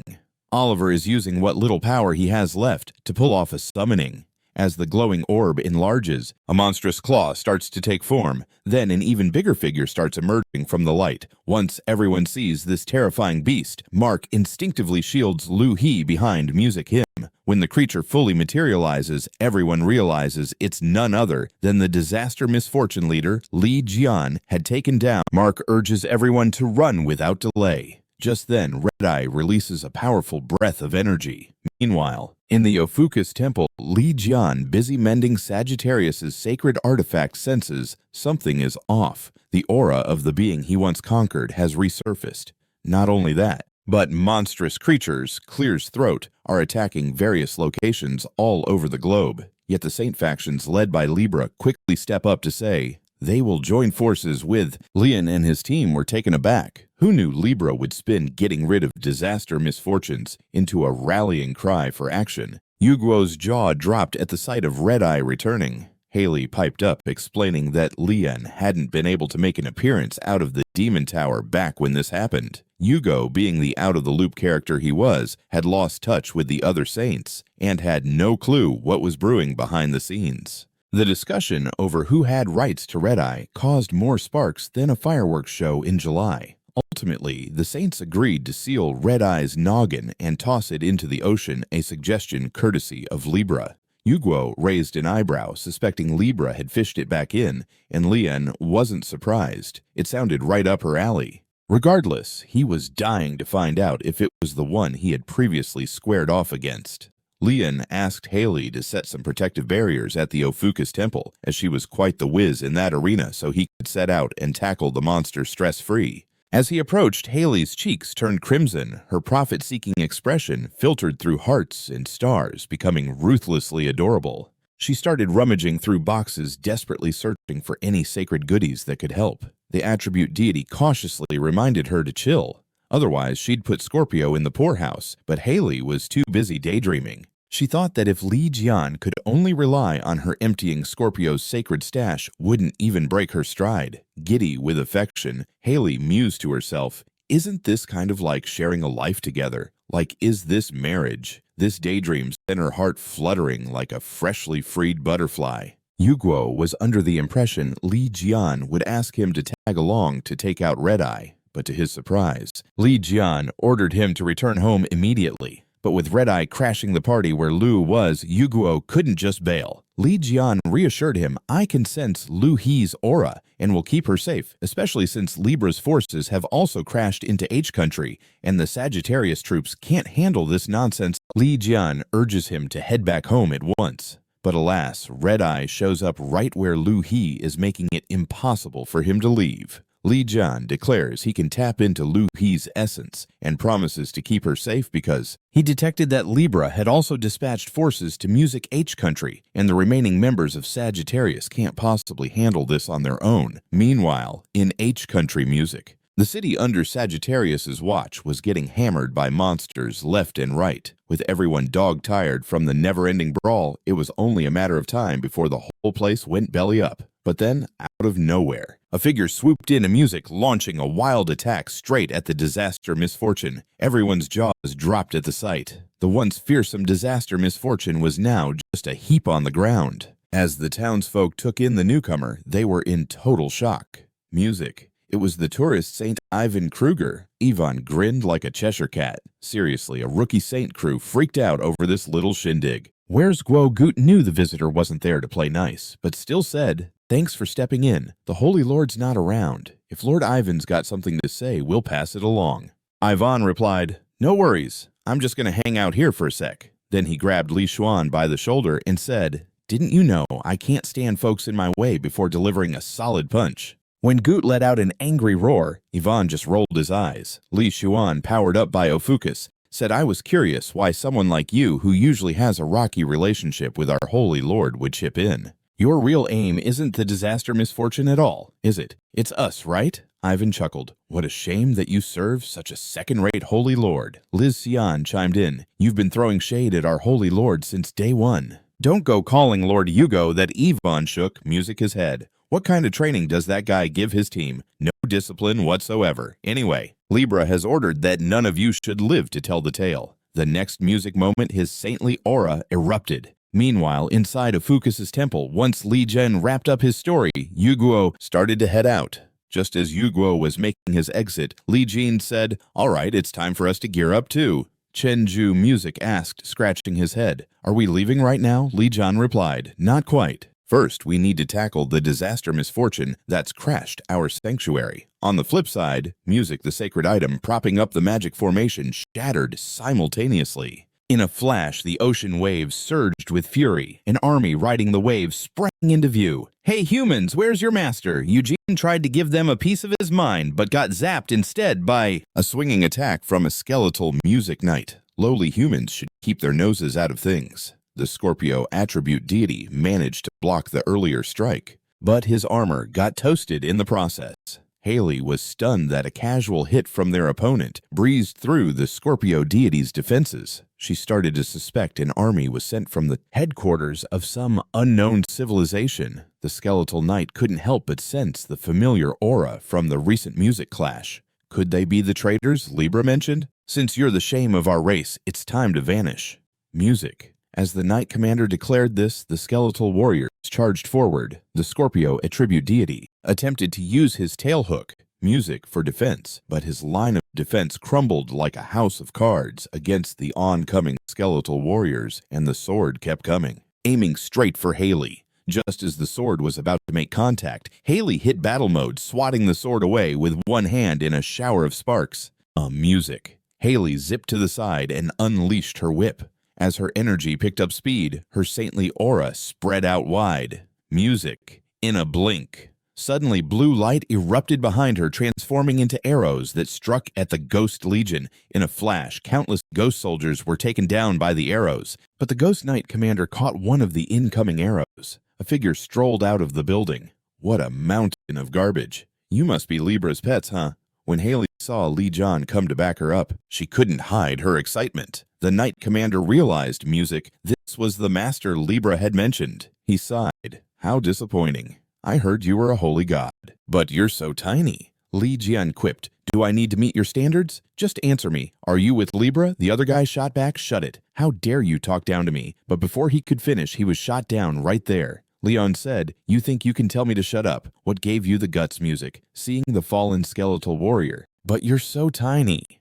Li Jian exclaims, am I supposed to meet your grand expectations? Answer me this. Are you with Libra? The other party shoots back. Shut it. How dare you disrespect? Do you know who you're calling out? But before he could finish his heroic monologue, he was shot down faster than a bad pun. Leon retorted, you think you can tell me to zip it? Who's your courage coach, music? Glancing at the fallen skeletal warrior, the Ghost Knight commander finally grasped why Libra was wary of Li Jian. He hadn't even seen the earlier arrow coming, even though it was a sneak attack. One arrow took out their top guy. He quickly summoned his weapon and stated truly, the master of OPHIUCUS deserves respect. I underestimated you.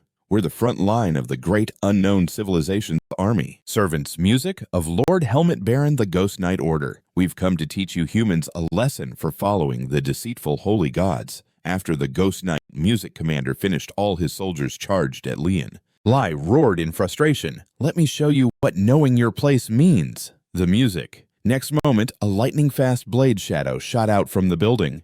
It was Li Jian's Tian Gong's verdict. In an instant, swarms of skeletal soldiers were engulfed by the blade light. The skeletal knight saw his chance to charge. He was convinced Li Jian was too caught up controlling the flying knife to notice him. Music. But the very next moment, that thought vanished as he faced the sudden strike of the long spear. Li Jian snatches it up and performs a shoulder throw, slamming it down like a clumsy sack of potatoes. No matter how many spears and swords come flying at him, Li dances around them like it's a ballet. He even gathers the incoming weapons like they're his new Pokemon. With a single wham, he sends the skeletal knights soaring through the air. The knight captain is left gobsmacked. How in the world is that even possible? Before he can finish that thought, a fiery ball of chaos suddenly envelops his entire crew. The attackers, just the attribute, deities of Scorpio swooping in like they timed the perfect entrance. Li Jian smirks. Talk about impeccable timing. You guys can wrap this up now, he says casually. Then glancing at the Knight Commander lurking in the back, he adds, hey, what about you? Care to join the fun? The Ghost Knight Commander grinds his teeth and charges forward like a bull in a china shop. Meanwhile, blue energy swirls in his palm like a magic trick gone wrong. He swings it right at Li Jian.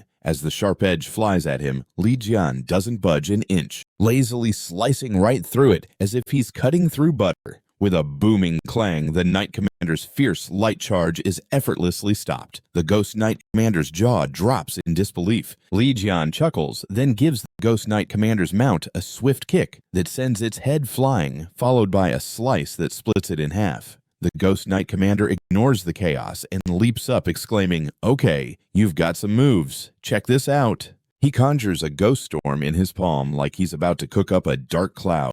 Li Jian doesn't give him a moment to charge it up, swinging his massive blade right at him. The Ghost Knight Commander tries to dodge, but he's half a step behind. The great blade lands a hit on the arm he was using to channel that ghostly storm. His ghost storm fully forms, but it takes a wild turn and aims at his own ghost army. As the storm crashes down, all his soldiers are decimated by his own fury. The Ghost Knight Commander just stands there completely dumbfounded. Meanwhile, Haley and the crew seize the moment to wrap him up. Haley chirps, hey, he looks like our big fish finally took the bait. Just when the Ghost Knight Commander tries to make a break for it, Li Jian pops up right behind him. He drives his sword into the poor guy's back. and down goes the Ghost Knight Commander like a sack of potatoes. The last few defeated soldiers are cleaned up by the attribute deities of Scorpio. The Ghost Knight Commander can't wrap his head around how easy that was. Li Jian chuckles and quips, "Didn't you just go and wreck your own Night Order?" But before he can relish the moment,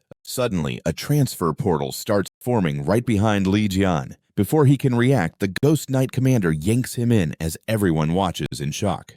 They dive into the portal together. "If I'm going down, you're going down with me." As they plummet, Li Jian quickly shifts his balance and stands on the Ghost Knight Commander's back like he's got a front row seat. Even if they crash, Li Jian's planning to use him as a cushion. Meanwhile, back at Leo headquarters, after getting hit by the Red Eye's energy breath, the already wrecked city becomes a complete disaster zone. Mark, who took the brunt of the energy wave for the team, is looking worse for wear, but still stands tall in front of everyone. This sight leaves everyone in total shock until he plops down onto the ground with a resounding thud. Lou rushes over to check on him. Mark forces a weak smile and mutters, "I'm good," just as the Red Eye begins to stir. Panic sets in for Mark. It seems to be looking for a new playground to wreak havoc. "We've got to stop this thing." The other revived members rally around him, eager to join the Holy Lord in the fight. Hearing this, Mark's eyes mist up, touched by their support, but when he hears their shouts, he quickly goes blank.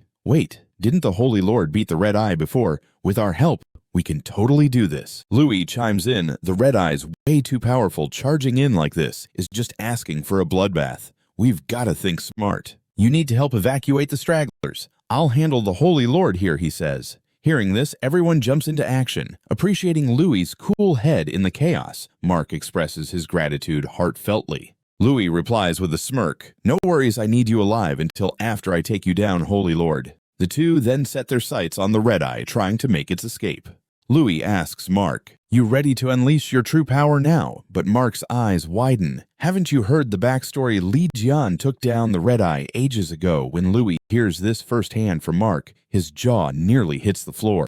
Mark continues, "Li Jian's not here right now. Someone's got to step up and be the hero. So, looks like it's up to us, even if it costs us dearly. We've got to call on the Holy God Descent." Just as Mark begins summoning the Holy God Descent, he gets completely interrupted by Li Jian crashing in from above. Turns out, when the Ghost Knight Commander clutched him during the transfer, he thought it was no biggie that Li Jian could beat him as long as he ran into that beast. Even though he was the master of OPHIUCUS, he was convinced he stood no chance. But what he didn't know was that Li Jian had already taken out the Red Eye 20 years earlier. When Li Jian catches wind of the Ghost Knight Commander's scheme, he can't help but snicker, zeroing in on the charging Red Eye. Li Jian is curious if this is the same Red Eye or just a cheap knockoff. Although the creature looks like the real deal, something just feels off about it. Li Jian is still trying to wrap his head around whether this Red Eye is the same one as before. Sure, it looks just like the Red Eye, but something feels off, like a used car with a shiny new coat of paint. Just judging by looks. So, this is the previous Red Eye, huh? But how on earth did that sneaky and mean Red Eye put on such a silly face? Our buddy here decided to kick it up a notch and activate his 13th sense. Under the watchful eye of the true eye, Li Jian quickly realized that this dude was not the resurrected Red Eye from the Demon Tower manager's bedtime stories. Except for his head, the rest is a cheap knockoff whipped up by Libra. Figured this was just another one of Lawrence's shenanigans. Music. Leon raised the Tiangong's verdict. Meanwhile, back at Libra's HQ in M Country, the team leader was sweating bullets because the Red Eye seemed way too music, eager to rise from the grave. Lawrence just shrugged that one off, saying it's just a slapdash puppet disposable after a single use. No biggie, Leo's already been squished by it, so if it could just give Li Jian some serious ouchies, that'd be the cherry on top. She knows her subordinate is right. If that music guy really had come back, the energy it hoarded could have brought the Red Eye and the Black Dragon back from the void. But who would have thought that our dim-witted toad would guzzle down all the good stuff and get knocked out by the enemy just then? Music. A subordinate bursts in with news. Holy Lord, breaking news. We just confirmed that Yugo has returned to H Country, probably gearing up to music. Have a showdown with Ivan. Moreover, from the mysterious civilization, Helmet Baron said he's ready to step in. Earlier, music. The entire Ghost Knight order went down faster than a one-hit wonder. Lawrence figured the Baron really should get his hands dirty this time. Music. Then, when Lawrence found out her daughter GY was ghosting her, her expression took a nosedive. The scared subordinate quickly bowed, music his head again, and she could only let out a dramatic sigh. Looks like Galley still doesn't want to hear me out. There's no time to dilly-dally. Let's get moving. Marching orders are out, destination Demon Tower in H country. Music. Meanwhile, in H country, where Sagittarius hangs out, Yugo, freshly back from his journey, notices that the disaster monsters around town, music, are totally wiped out. Looming over their remains is a figure watching the scene unfold. Yvonne quips, music. Isn't it the trashy Saint Yugo? What took you so long? Yugo's brow furrows as he tries to not let Yvonne's jabs get under his skin. He's curious about Yvonne's agenda and why he decided to play rough with his buddies. Music. Yvonne reads Yugo like a book and grins. So there was a red eye in M country, huh? I came to investigate the Demon Tower, but your pals, music, thought they could stop me, so I had to teach them a lesson.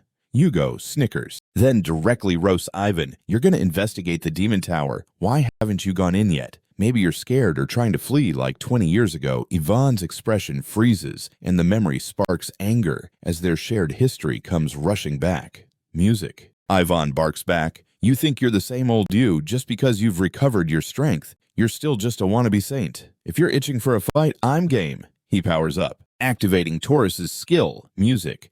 The destructive war chariot charging right at Yugo. Yugo fists up, the fiery elements swirl in the air like they're ready for a barbecue. Music. Gathering around his hand before he hurls a punch. The force of that punch is no joke. Dust flies everywhere and the figure among the shattered rocks slowly comes into view. Yvonne's heart races. He didn't expect music. Yugo would be so powerful after bouncing back. Suddenly, Yugo's voice cuts through. Oh, and by the way, you were wrong. You thought I didn't have a royal sacred artifact, huh? Music. Just like that, a fiery pillar crashes down from the heavens. Yugo reaches out and snags it. Yvonne's eyes nearly pop out of his head. Yugo's all, now you're trembling, huh? I preferred you when you were all cocky. A divine bow materializes in Yugo's hands like it's magic. That's the royal sacred artifact of Sagittarius, the glorious light path. Yvonne is flabbergasted. Whoa, Yugo's royal sacred artifact got fixed. Could Li have pulled it off? Just as the Taurus saint starts sweating bullets, Yugo's voice rings out coolly. Music. Chill out, Ivan. Besides, we've got some old scores to settle, right? If we resort to weapons, no one will feel fulfilled. You know, flashback time 20 years back, when Li Jian couldn't escape the Demon Tower, Yugo demanded answers but got a savage punch to the floor from the Taurus Saint. Music. Which also wrecked his royal sacred artifact at the time. Yvonne shivers recalling that day. He's still trying to threaten. Don't think you're hot stuff just because you patched up your royal sacred music artifact. But before he wraps that up, Yugo slaps him with a punch, crashing him into the ground like a bad habit. With Yugo charging in like a bull, Ivan's stuck between a rock and a hard place. If this keeps up, he might actually get flattened. Realizing this, Ivan summons his armor. With the armor boosting his defenses, he finally manages to block Yugo's massive hit. Feeling a bit cocky now, Ivan gazes at Yugo and smirks. Alright, I slipped up earlier. Now it's my turn, isn't it? Yugo, sensing the impending Taurus eruption, leaps away. Since that's the case, he's done holding back, directly summoning his royal sacred artifact from before. But wait, the moment he pulls it out, music, the entire bow suddenly snaps right in the middle. Bowstrings fly like confetti, turns out, during Li Jian's tussle with the ghost soldiers. Music. He used the bow to tie up incoming weapons, then sent the entire arsenal and longbow flying. Meanwhile, Mark's consciousness floats music away. Music. He used the bow to catch the incoming weapons like a pro. Then he gave them a good whack alongside the longbow, sending them flying. Meanwhile, Mark was in a whole different universe, his mind, music, floating away. Suddenly hears some bizarre red-eyed screaming. He thinks the holy deity has hijacked his body post-descend and is currently wrestling with him, hence waking him up. But seriously, how could he, a saint, just hand over everything to the holy god and conveniently pass out like that? Music. But the moment he blinks awake, a gigantic monster arm comes crashing down from above. Spoiler alert, the one taking off that red-eyed arm isn't Leo's holy god, it's Li Jian. Mark jolts awake in a panic. How on earth is Li Jian battling the red eye while I'm snoozing here like a baby? No matter how enormous the red-eyed beast is, it's just a few more snips away from being served as monster soup. The Tian Gong's judgment glowing with its blue light whacks the red eye, causing it to screech like a banshee. With a couple more slashes from Li Jian, it'll definitely be lights out. But at this moment, the red eye is toughing it out and tries to snag Li Jian. Quick as a flash, our agile hero jumps onto its reaching arm. The red eye's gaze darts after him like a hawk, taking a bite out of thin air. No matter how speedy it is, it can't outrun Li Jian's moves. Music. Seeing this, Mark yells, "Uh-oh, this isn't good. Don't just hop around like that. It's going to unleash its breath technique." Li Jian just chuckles, conjuring up his hammer like it's magic. As the hammer enlarges, it gets ready to stuff the red eye's mouth, blocking all that nasty energy from escaping. And just like that boom, the hot energy erupts in its skull. The sky fills with fiery goodness. Music. When the flames finally settle down, the red eye looks like a piece of charcoal on the outside and a well-done steak on the inside. Even so, Li Jian goes ahead and lops off its head in one swift slash. The red eye looked crispy on the outside but tender in the middle. But still, Li Jian went for the head chop like a kitchen chef in a rush. Everyone, music watching, was left in complete shock. The most flabbergasted, however, was Mark. The biggest jaw-dropper, Mark only Li Jian could take down the red eye. While everyone's busy cleaning up the battlefield, they stumble upon a secret snuggled up in the monster's gut. Music. A black dragon, crystal lifeless and chilling like a wallflower at a party, sits there quietly. Li Jian finally pieces it together. The red eye's just a host for this black dragon. Mark and the gang are floored, wondering how Li Jian cracked this code, since during his time trapped in the Demon Tower. Music. The tower's keeper was constantly resurrecting disasters to duel with him, so he's had time to collect information. Hearing this, both Li Jian and Mark are left blinking in surprise. Turns out this huge monster is cobbled together from the red eye's head and bits of other monsters. Music. Meanwhile, Li Jian figures that Libra must have picked up this black dragon from the Demon Tower, given their cozy relationship with that weird old civilization, making it a cinch to snag these treasures. When Li Jian looks at the black dragon crystal and wonders what to do with it, he suddenly receives multiple compensation messages from moments ago after Yugo's music bow shattered into tiny pieces without his royal sacred artifact. He found himself up against the fully equipped Yvonne and figured it was time to skedaddle. But just then, the ground starts shaking beneath him. Music. And spikes shoot up out of nowhere, the culprit, the Cancer Saint Louie Ivan, who's ready to take this opportunity to pounce with full force. But out of nowhere, a sword zips in, hits him, and freezes him solid. Oh look, it's Kevin. Yugo's eyes widen in surprise. How on earth is it? You, Kevin quips back. Why wouldn't it be me? Why do you always look like you're having the world's worst day every time I see you? By the way, I just cleared up some ruckus at your base. Just then, the ice starts shattering. Music. And interrupts their little chat. Ivan, after breaking free, grins nastily. So you thought you could put me down with that ice talk about wishful thinking. Kevin chuckles. Your skin's still as thick as ever, isn't it? Luis Moran pipes up. We didn't come here for a pillow fight. The opponent isn't Leon. It's just two fallen saints. Let's wrap this up quickly. Hearing this makes both of them fume. Do these fools ever think before speaking? Music? Today we're roasting them alive. Just when the four are gearing up to clash, a figure drops from the sky and freezes them all in shock. Oh, look at that. Their friendship seems so cozy. It's none other than the Libra Saint Giselle Lawrence. Yugo and Kevin exchange glances, stunned. What's she doing here, ready to jump in personally? Ivan and the others quickly blurt, "What's going on? We haven't lost yet." Lawrence just raises a finger, like she's about to drop the hammer. Suddenly, a crushing pressure descends and forces all four to their knees. Yugo and the others are totally blindsided. They might all be saints, but wow, does power disparity hit hard. Music. Luis Moran wants to ask why they're also kneeling before her, but Lawrence coldly says, I let you run a saint order without having a saint. You couldn't even handle Sagittarius's music, Sanctuary, and Ivan Kruger. You failed to subdue Yugo and got your butt whooped. How can I trust you with anything after that? Sit tight and reflect on this debacle. She then suddenly appears right in front of Yugo and crew and raises a hand, activating Music Libra's skill, Equivalent Exchange. She wants to transform the two into disasters. As the giant Libra's eye appears, the magic music formation lights up the whole sky. Goot and the others are absolutely floored. Music? Why has the Libra Saint decided to join this little party? Just then, a gigantic shadow swoops overhead. The sheer aura of the shadow blankets the city like a storm. Everyone's heart drops in panic. That massive shadow is actually a music giant dragon. Who do you think has the power to command something so majestic? That's right, it's got to be Li Jian.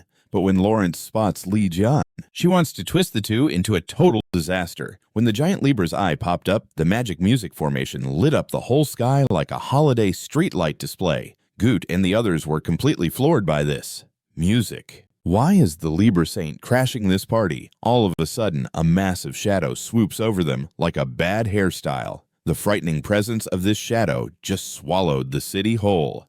Everyone sensed it and instantly panicked, like they were caught stealing cookies. That terrifying shadow turns out to be a music giant dragon. Only Li Jian could possibly rule such an epic beast. But when Lawrence noticed Li Jian, a music. Oh man, it's way too late now. As Li Jian pops up out of nowhere, Lawrence's noggin explodes like a cheap vase. Yugo and Kevin are just standing there slack-jawed and wide-eyed like they just saw a UFO. The almighty Lawrence couldn't even take one punch from Lee and Ivan, and the crew are utterly flabbergasted looking at the headless body on the ground. They seriously never saw Leon's strength coming. It's like a horror movie with a twist. The cold-hearted Libra Saint got taken down by Lion faster than a kid on a sugar rush. Li Jian glares at Yugo, and Kevin grumbling, "Why do I always catch you two getting pummeled every single time we cross paths?" Yugo, pointing a finger at Li Jian, hollers, "Why'd you ghost me? Do you know how many texts I fired off?" Music. But Li Jian looks about as perplexed as a cat at a dog show. Then it hits him, over 100 messages from Yugo. He quickly looks away, mumbling, "I'll fix it later." Watching Leon and the others banter and giggle, Ivan and his gang are just seething with rage. It's like being stuck in a bad sitcom. Music. He launches at Leon like an overzealous basketball player, but boom.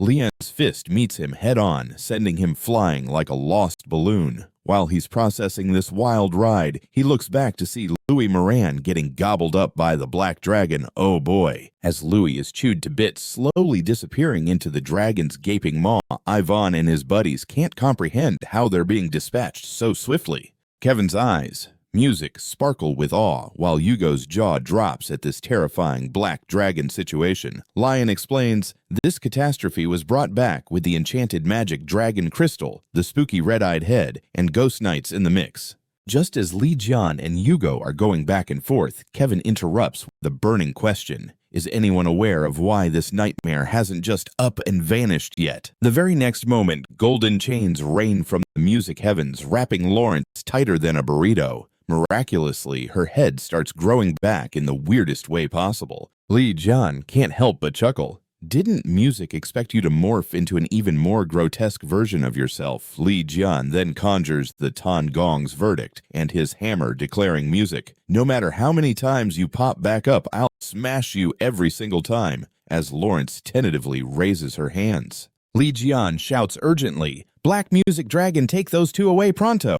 Because he sees Lawrence as anything but human. They won't be helping more like a liability for Li Jian. As Lawrence quickly claps her palms together, Libra's golden magic symbol materializes overhead. In a flash, dazzling golden light showers music down from above. While this attack doesn't touch Lion, it's crystal clear that Lawrence is not from this world. Li Jian exclaims, "Just quit with the pathetic charades already." Hearing this, the Libra holy music god Estrella lets out a mocking laugh. "So you figured it out. Well, in that case, I won't hold back any longer. You ready?" Music. Li Jian. Li Jian smirks. "Shouldn't you be the one prepping junk? I'm not even sure how you're still breathing down here. If other holy gods find out, it could get really juicy." As Li Jian strides forward, Estrella smirks coldly.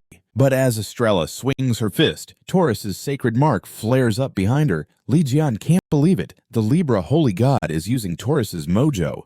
Music. Kevin and Yugo are completely taken aback. How can this be happening? The Libra holy god smirks. "This music brute force technique isn't my usual style, but your surprise seems a bit premature. Don't you think I've got a ton more tricks up my sleeve?"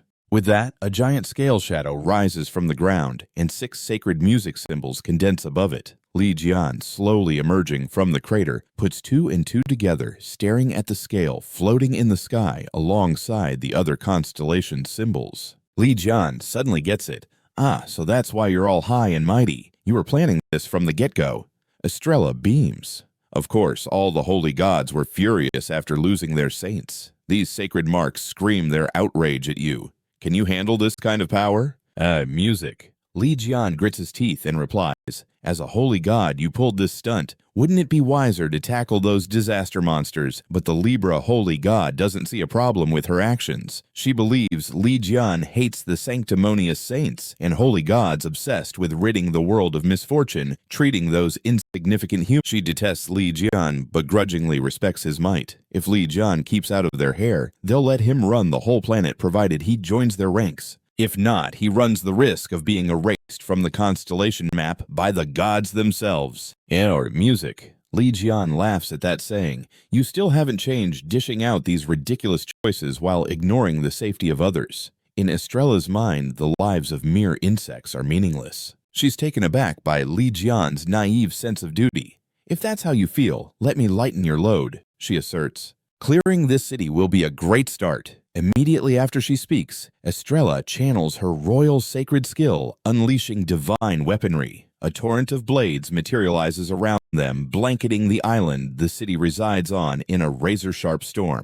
As she throws in Aquarius's whirlwind and Cancer's clone technique as well, Estrella smugly declares, everything's gone south, and it's all on you, buddy. Before Li Jian can even blink, ropes snatch him up tighter than a shoelace, while Aquarius's formation suddenly appears beneath music. His feet. Watching it, we should kick off with getting rid of this city. As soon as those words, music, left her lips, Estrella sprang into action with her royal sacred skill, divine weaponry. A zillion blades popped up out of thin air in the blink of an eye. The island where the city sat was blanketed with countless swords that appeared like they were on a crazy shopping spree. And on top of that, she whipped out Aquarius's tornado and Cancer's clone technique. The smug Estrella music declared, well, look how far we've come.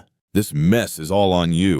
Before Li Jian could even blink, ropes wound around him like an overzealous hug, and Aquarius's formation magically appeared under music, his feet. Estrella pointed dramatically as if she were the star of a bad action flick. Blades zoom toward Lion like flying lawn darts, but his fighting spirit, music, takes off like a rocket, and those binding ropes are popping like bubble wrap. With a satisfying clang, he blocks that massive sword coming at him. The Aquarius holy god cackles like a villain in a cartoon. This is a skill brought to life by a whole crew of holy gods. It's not going to be a walk in the park to break through. I've got a ton more waiting. Buckle up for more sword surprises if you can't handle all these swords. Music. The leftovers are going to rain down on the unsuspecting city below. As soon as he finishes speaking, sword after sword takes flight toward the densely packed crowd. In the nick of time, Kevin darts over, freezing those flying blades midair. Then Yugo comes in swinging and shatters those frozen skyscraper-sized swords. Kevin is fuming music because no matter how much he scrapes, he can't put a dent in those hulking swords. Yugo speculates it's because these swords are conjured by holy god magic. Plus music, she's getting backup from other holy gods. At this rate, even Lian can't guarantee he'll waltz out of this one. But then out of nowhere, the air gets all glitchy.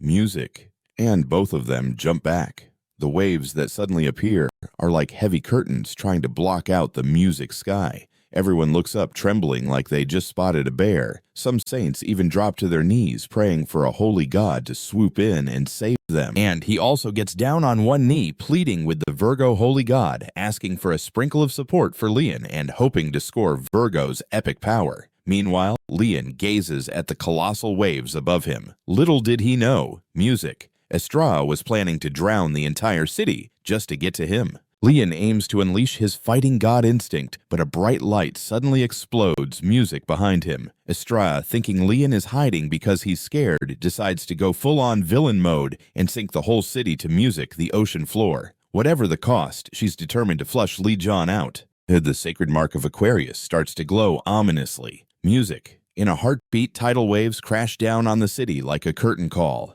Yet a dazzling light appears and freezes those rushing tidal music waves in their tracks. With this spectacle, Estrella quickly pinpoints Li Jian's location, giving a shout-out to her clone. A black dragon erupts through the ice like it owns the place, blasting them with energy breath that engulfs them completely. The energy remains relentless, barreling music straight for her like a freight train. Estrella frantically activates the Gemini sacred mark with a transfer gate to bounce that energy back, aiming it right at the crowd below, because why not? Li Jian riding the black dragon swings his weapon to deflect it, music, and obliterates the incoming blast, and lo and behold, right behind Li Jian, the Virgo sacred mark has finally solidified. Estrella's teeth grind in fury. Curse you, daughter of the moon! Who do you think you are helping, Li Jian? With the sacred mark materializing, Li also gets a nudge. Thanks to Virgo Saint's prayers, OPHIUCUS' divine position is on the rise. The Virgo holy god has bestowed OPHIUCUS music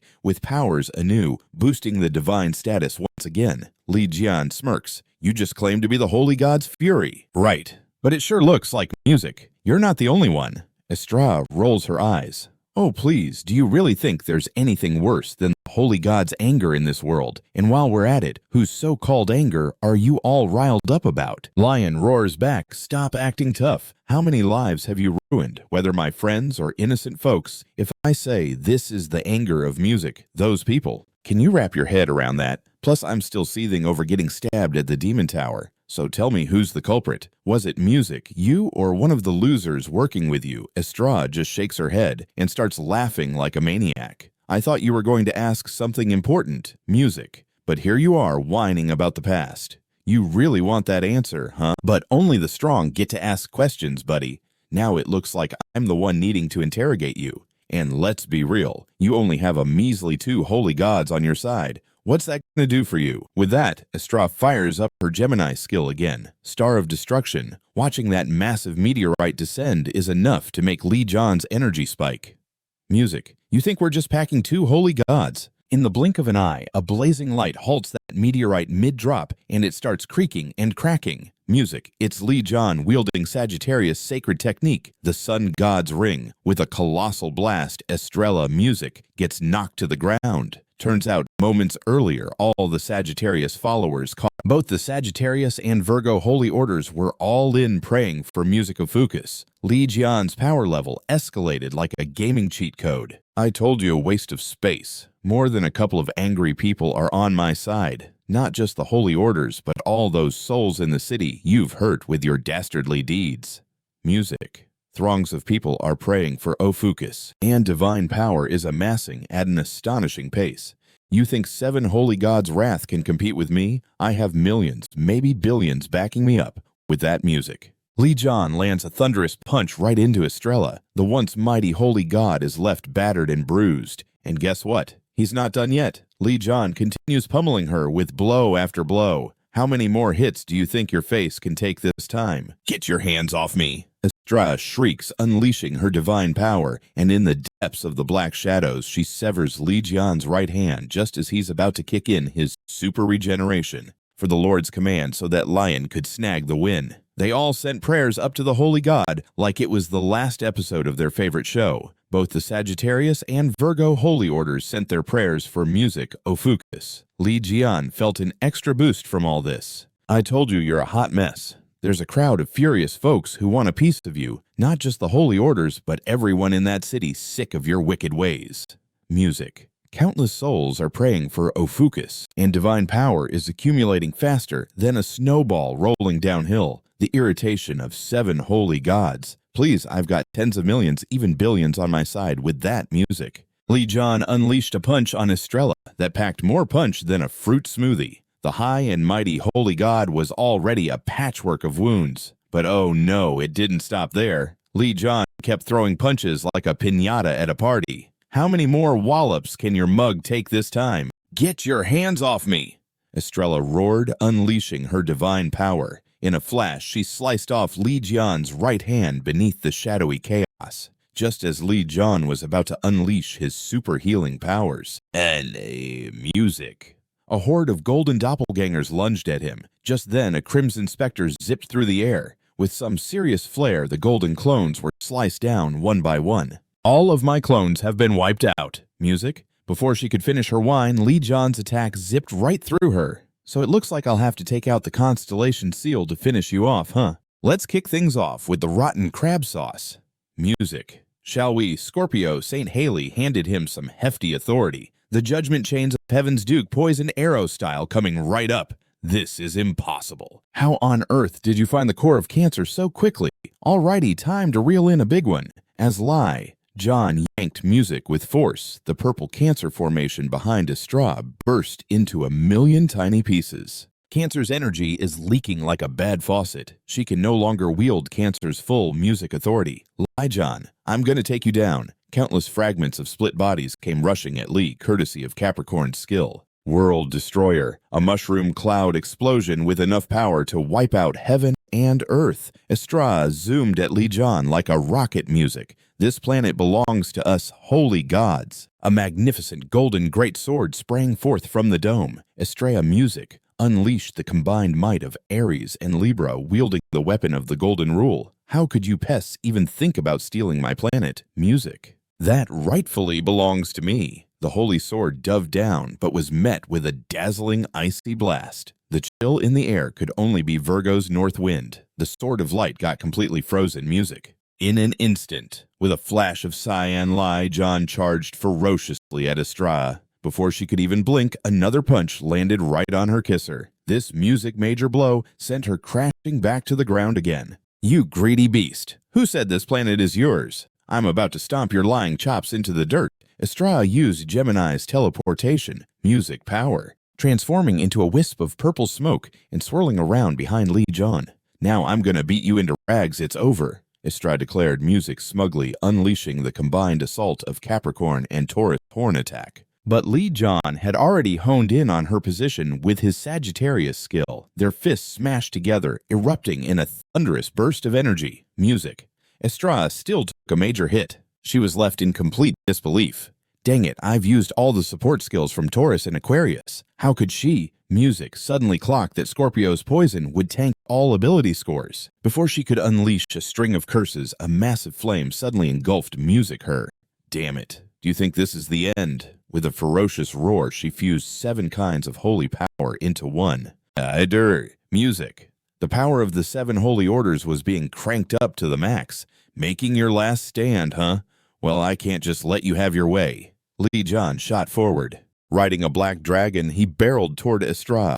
Over in Australia, forcibly blending music, the might of 7 holy orders created massive backlash. Witnessing this spectacle, the citizens all began to send up prayers for music's city. In this total apocalypse, everyone felt utterly lost, but still clung to hope for this city. Even the Leo Holy Order started praying for Li Jian. All Leo followers gather round as the stand-in music for the slumbering Leo, holy god. I command you, everyone pray for Li Jian in battle. Grant him the power of Leo as energy swirled and divine rank climbed. Music. Li Jian finally pinpointed Estrella's hideout. So you're hiding here, huh? Li Jian swung down with a powerful blow aimed at Estrella.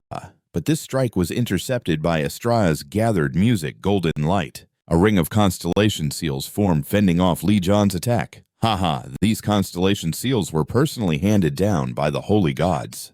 Music. Even you can't break through them easily. But she was totally oblivious to the fact that thanks to the citizens' prayers, all of Li Jian's constellation seals had been activated, unlocking the fighting music god instincts. He powered up again, his constellation seals lighting up in the air. Get lost, all of you. With this earth-shattering heavy strike, Li Jian unleashed his skill, severing the abyss. One constellation seal after another shattered into bits. Music. Estrella was smashed like a piñata after the massive flash and explosion through the ruins. Only Li Jian remained unscathed, his music clothes barely ruffled. Gosh, what kind of reward is worth causing such a colossal ruckus? She was smashed to pieces. Looks like I'm not getting answers now. You said it yourself earlier. Only the strong get the right to ask questions. Music, can't let you slip away that easily. With that, Li Jian let out a sinister chuckle. No matter what, I'm going to dig out everything you know and feast on it. Just music. Then a voice echoed from behind Li Jian. Impressive, you actually took down Libra. Li Jian turned his gaze. It was a giant black bull shining like armor with a skull on music its noggin. And who might you be? Me, I am the great pioneering general of the unknown civilization, one of the 13 barons sworn to the monarch. Music. Helmet Baron, over 30 years ago, an unknown tribe invaded Earth. All living beings on this planet, listen up. Music. This place will be ruled by us. Any resistance is futile. If you want to keep breathing, hand over all your freedom resources and rights. Oh, so you're the guy who staged that show on day 1. So what's your music deal? Out for revenge for your minions. The original plan was to have Libra take you out first, then reconstruct the Demon Tower here, but there was a tiny hiccup. Rebuild the Demon Tower? Li Jian raised an eyebrow in surprise. Li Jian, you're not like those tiny ants, that's for sure. We're totally switching up our game plan against you. Music. The Demon Tower makeover. Yeah, that's on hold. Gonna use the big cheese powers handed down by the monarch to handle you first. Just like I guessed you guys were in cahoots with Libra besides the holy gods. Perfect timing. I was just about to have some fun with you all. And with that, Li Jian unleashed all his Constellation music seals. He wound up for a big hit, but Helmet Baron just blocked it, like it was a fly buzzing around. You might think you're strong, but you're just a holy god of a constellation. You're about to get gobbled up by the monarch's powers. Li Jian could feel his strength mysteriously fading away. This feeling, music of being eaten alive, brought back some seriously bad memories for Li Jian. It felt just like the time that treacherous dagger stabbed me in the back in the Demon Tower years ago. So this is what Music Haley meant when she said the monarch's power can mess with holy gods. A system alert beeped in his ear. Warning, unknown music force is making you play hide and seek with the original world. Suddenly, Li Jian found himself swallowed up by complete darkness, feeling the Holy Order's power turning into a weak little kitten. Could this be the unknown space where Virgo was stuck hanging out? The system alert chimed again. Unknown force is munching on your body. All your abilities, poof, super regeneration not happening. Then, out of nowhere, Music heard a voice he had a serious case of deja vu with, calling his name. Li Jian spun around in shock. The voice that sounded so familiar piped up again.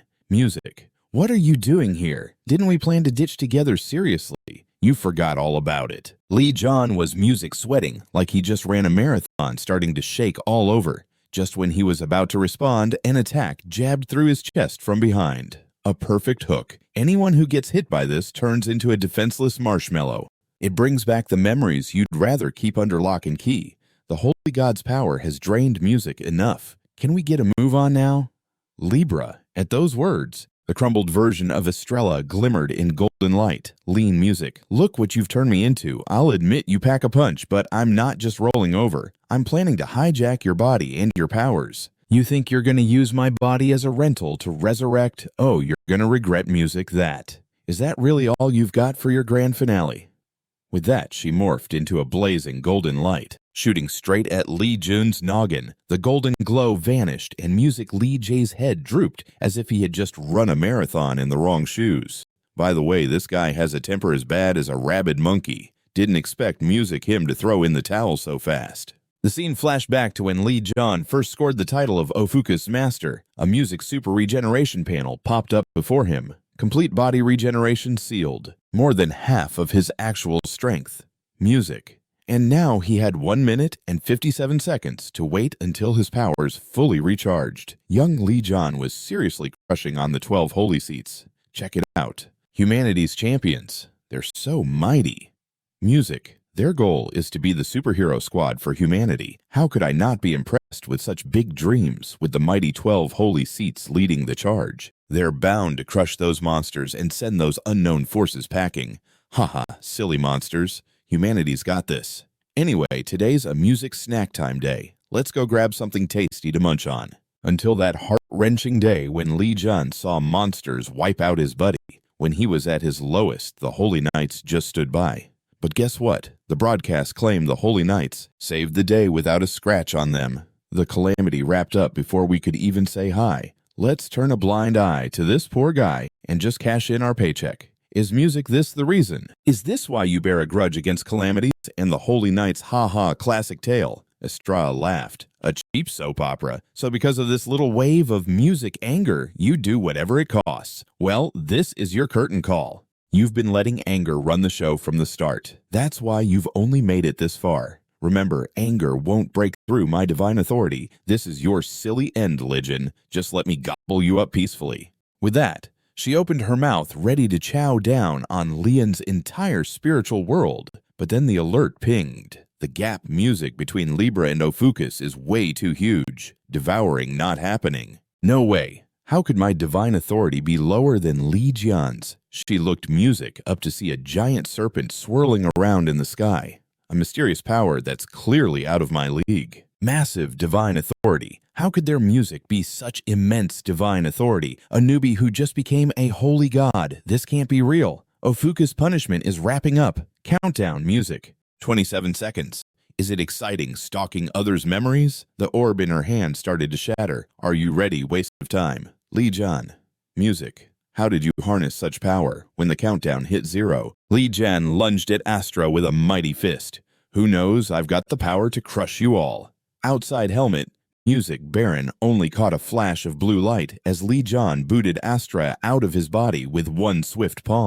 At that same moment, OPHIUCUS' punishment came to an end. All abilities back on the table. Li Jian's pupils sparkled blue as he took his first step as a holy god. Meanwhile, the residents of S City were treated to a spooky blue sky. A massive music deep blue realm dived into a hefty crater. This is the unknown space that Perio once opened. Could Li Jian be stuck in there? But as green light fluttered, the space began to crack. With eyes wide, Helmet Music Baron yelled in disbelief. This is the nightmare space crafted by the monarch's authority. The impact is way heavier than anticipated. It seriously dredged up some bad memories for me. Now I'm starting to piece together the level the space twisted like it was within the monarch's authority. The impact was way stronger than I thought. Music actually triggered some bad memories. Now I've got a decent idea of what level those... Wow, monarchs have really hit a new low with this sneaky skill. Talk about shameless. The Tin Man's bizarre likes totally vibe with his master's odd tastes. You've got some serious nerve to poke fun at that one.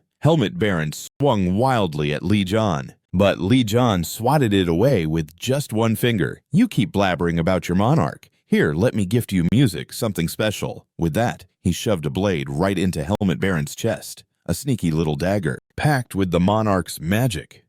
Music. Wait a minute. How on earth did you get this? That's the same dagger that ambushed me back in the Demon Tower. Your precious monarch whipped this up. OPHIUCUS' power oozed from the dagger. Just accept your fate, okay? This can't be happening. A freshly minted holy god. How on earth can you withstand the Holy Lord's might? Even Helmet. Music. Baron couldn't handle it. Estrella tried to bolt in panic, but she got pinned to the ground by a blade. Where do you think you're scurrying off to? Li Jian strode toward her. Silly creature so wrapped up in your useless sense of music justice. Seriously, you're going to go against the monarchs and holy gods for this. It's not impossible, but you've totally got it twisted. I'm not doing this for some sense of music justice. What you all worked so hard to communicate to me is exactly what I'm now tossing back at you, my buildup of endless bitterness directed at you lot. With that, Li Jian activated music, his gluttony skill, planning to swallow Libra's divine power. You've reached the final stop on your train of foolish choices. A waste, Estrella grumbled. Music? I can't just be wiped out like this. I have to honor my deal with the monarch. With her scream, the entire Libra Palace began to crumble. Get ready to be squashed by millions of tons of Libra Palace Li Jian. Music. Li Jian smirked condescendingly. First it was holy weapons and meteorites, and now you're dropping your precious Libra Palace. It's music. Just Libra Palace. I'm going to swallow the whole thing. The descent of Libra unleashed Li Jian's aura started to radiate all over Libra Palace. In an instant, Libra Palace transformed completely. A massive music green serpent wrapped around it. Libra's divine power had been gobbled up and digested. Li Jian had officially become a real holy god. OPHIUCUS' constellation seal had been unlocked. So this is what it feels like to be a holy god. Is this the kind of power they've been flaunting the whole time? You all are toast. You worthless fools. As Lian observed, we're all prepped here. I've heard about the situation. This time we're going to take down that OPHIUCUS brat music, right? Do you think we can pull it off? the Baron asked. 20 years ago at the Demon Tower, you flopped hard. That guy took out another general before even leveling up to Holy God. What if OPHIUCUS' divine level is higher than a general's? Estrella couldn't help but laugh. Is that even a thing? Li Jian's divine rank stronger than a general? You've got to be kidding me. With that, she unleashed 6 constellation seals. I, the Libra Holy God, along with 6 other holy gods, will squash him. How could he possibly win? To top it off, I have also retrieved the red eye buried in the deep sea. Compared to our might, Li Jian's just a little snake. Music. Honestly, Helmet Baron might not even need to lift a finger. Don't get too cocky. Remember 20 years ago, Li Jian came out of that ordeal alive. Your holy music god's overconfidence could bite you back sooner or later. Meanwhile, the scene shifted to a video from music Estrella's daughter Guy. If I call mom, we'll just ramble on forever, so I'll just send a video greeting instead. Compared to our might, Li Jian is just a little snake. Music. In fact, Helmet Baron likely won't even need to show up. Stay sharp, we can't let our guard down. Don't forget 20 years back, Li Jian also popped up alive. Your holy music god's laid-back attitude is going to bite. Suddenly, the scene switched to a video from music. Estrella's daughter Guy. If I call mom, we'll drone on forever, so I'll just send a video shout-out. I feel bad about Shu and Tao kicking the bucket, but I'm really sorry about Shu and Tao, but there's not much we can do. They racked up music way too much karma. If they weren't family, I'd be cheering. Recently, I've been super impressed with Lord Li Jian's high-energy performance. But that dead fox Lou, she clings to him like a koala. She's so weak, yet she gets to hang out with Lord Li Jian before me. Music can't stand it, so I'm gonna head to where Lord Li Jian is. So, please don't force me back to Libra. This is my final greeting. Eventually you'll fight music. Lord Li Jian. Mom, I really don't want to see that. But no worries, I won't play sides until then. Trust that we'll get a chance to meet again. Bye for now, Mom. The scene shifted music once more. Several holy gods were gathered together. We're all back together just like 20 years ago. After all, none of us have changed our minds about snuffing out Lian. What do you say, Libra? Can you, music, finish the job this time? Estrella replied, absolutely. I guarantee it. This time during the invasion, Li Jian is going down. We need a foolproof plan. 20 years ago during that scheme, you also said something similar. This time it won't be an ambush. I'll take down Li Jian directly.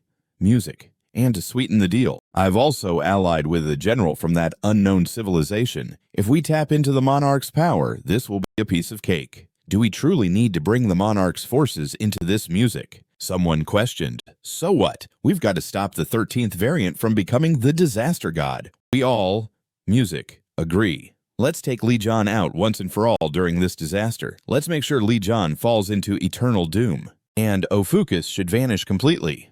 So that's how it is. Those music clowns tried to wipe me out 20 years ago. Spirit Body's Constellation seals possession. They jumped through hoops to take me down.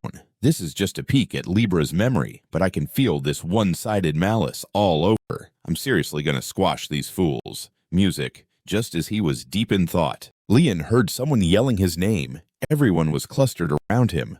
What's going on? You were shouting and babbling to yourself, then suddenly you passed out. Must be from overdoing it with the power recently. Don't sweat it. In a few days, at the second sanctuary of OPHIUCUS Li Jian Tower, everyone gasped. What, Li Jian, are you kidding me? Do I look like I'm joking? From this invasion, it's clear we're up against the monarchs and holy gods gunning for us. They wanted me out of the picture 20 years ago. What's their game plan against you? Why are they starting their schemes so early? What's the deal with targeting me? Li Jian fell deep into thought. With the punishment dropped, both of OPHIUCUS' divine authorities will wake up. Depending on which divine authority is nurtured going forward, OPHIUCUS could either become the god of life or the god of termination. One god with two divine hats. So now, that's what those knuckleheads are sweating over. Doesn't matter if I become the god of disaster or not. They're talking about power that makes enemies quake in their boots. I'm going to grab it by any means necessary. Wow, Li Jian, your face is pure villain energy. Anyway, everyone listen here. From this moment on, enemy danger levels are shooting through the roof. When a power battle breaks out, just taking them down won't be the most important thing. If we're not careful, we could suffer major losses elsewhere. So we need to bulk up our forces. There's a ton to do. Everyone stay sharp. The scene flipped to the workshop where Li Jian was busy crafting materials, like a master chef preparing a gourmet dish. He planned to make good use of this baron's remains. Maybe I'll whip up a prosthetic from this guy's arm and use his weapon to beef up our gear. I'm going to turn every bit of his leftovers into something useful." Then Li Jian stepped outside. The Demon Tower Helmet Baron had said they wanted to rebuild it. According to Libra's memories, deep within the Demon Tower, there's still a figure stuck under the monarch's thumb. Dang it. If only she hadn't escaped during that time. Li Jian had been busy with Libra's palace while Estrella used the monarch's power to make her get away. No point in crying over spilled milk now. It's way too risky. I've got to check out the Demon Tower myself. Of course. Before we head over there, I got to check on the situation of OPHIUCUS fans. This way I can declare one of them as OPHIUCUS Holy Buddy. As long as the rules are cool, we can make saints like it's a game of musical chairs. Meanwhile, the Sagittarius crew is crash landing at the cozy sanctuary set up by Li Jian. Looks like we're going to be squatting here for a while. Man, because our pad got wiped out, we're on this temporary vacation. Wow, isn't it just hilarious that the Sagittarius sanctuary got turned into a pile of rubble? Hooray for Lord Li Jian. I could totally get used to living here forever. But nah, once they rebuild that sanctuary, we're back to the grind. Hearing that made everyone look like someone just stole their cookies. Then Li Jian strolled in, calling for Asta to summon Leo. I'm set to name Louie as my saint. Just for that, Yugo gave a sly grin. Hold up. He suddenly caught on. Louie is also joining OPHIUCUS and becoming your saint too. No way, man. If that's the case, how about you pick me a saint instead? The archer holy god Apollo couldn't resist a jab. Don't say such ridiculous things. All right, let's roll with it. Li Jian kicked off the appointment. This whole scene had everyone's jaws on the floor. Ta-da, welcome to OPHIUCUS, folks. Yugo had the OPHIUCUS totem hovering over his head. Whoa, I was only kidding. Seeing this, Apollo dropped his bubble tea like a hot potato. Just then, Guy arrived at Li Jian Tower. Finally made it. That's Lord Li Jian's sanctuary. Hold tight. Lord Li Jian, I'll be by your side quicker than a flash. Suddenly she noticed something fishy. Dark purple cracks were creeping across the sky next to OPHIUCUS. Inside, Apollo was giving Yugo the 3rd degree. Why the switch? Yugo looked like a deer in headlights. I never thought he'd actually want me. If you're unhappy, just shout Apollo at full volume. Yugo broke out in a sweat. Do I have to start all over as Li Jian's apprentice? That feels like medieval times, Apollo encouraged him, saying he never treated him like a servant. Apollo quipped, just come back. I promise to treat you right. Li Jian started grumbling. You could have just done that in the first place. What a bother. Suddenly a shout rang out from outside. Where's OPHIUCUS's master? I know this is OPHIUCUS turf. Quit hiding and show yourself. A flying dragon was doing loop-de-loops in the sky. We are under the direct orders of Helmet Baron. We're here for some payback. What Li Jian rolled his eyes, but then an idea seemed to spark, and he flashed a devilish grin. He grabbed the snoozing Aries named Yang Wei nearby. Enjoying a nap, huh? Come lend me a hand with something. Li Jian hung him upside down in his workshop like a piñata, sporting an uncontrollable evil grin.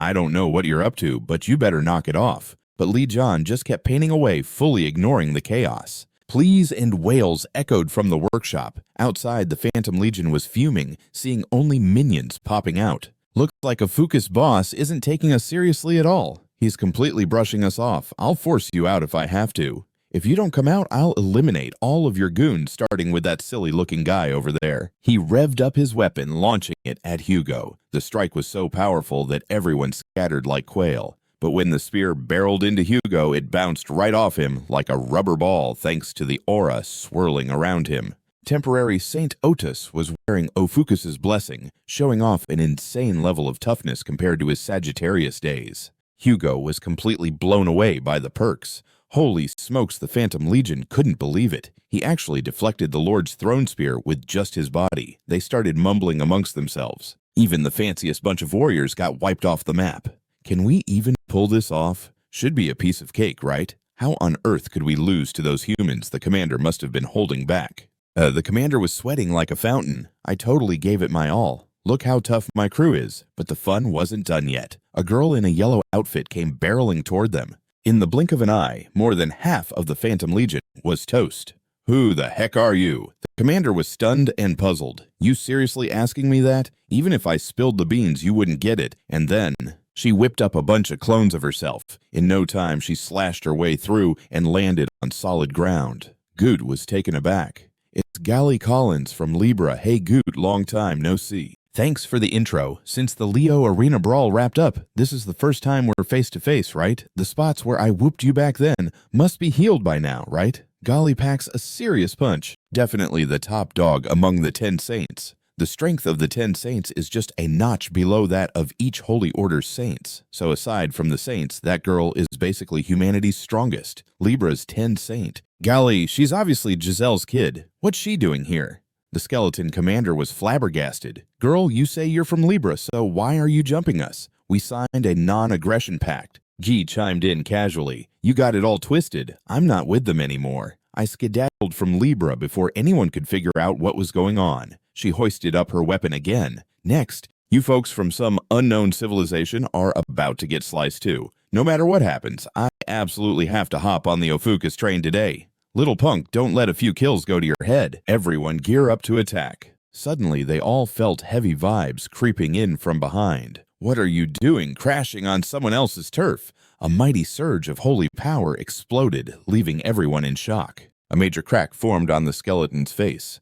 Ophus, you finally decided to show up. Guy's eyes were all sparkly. Finally, I get to meet you. This is Lord Li Jian. You came to pay back Helmet Baron and made quite the mess. He'd be over the moon knowing how loyal you are. But keep stirring the pot, and certain folks will be pretty peeved.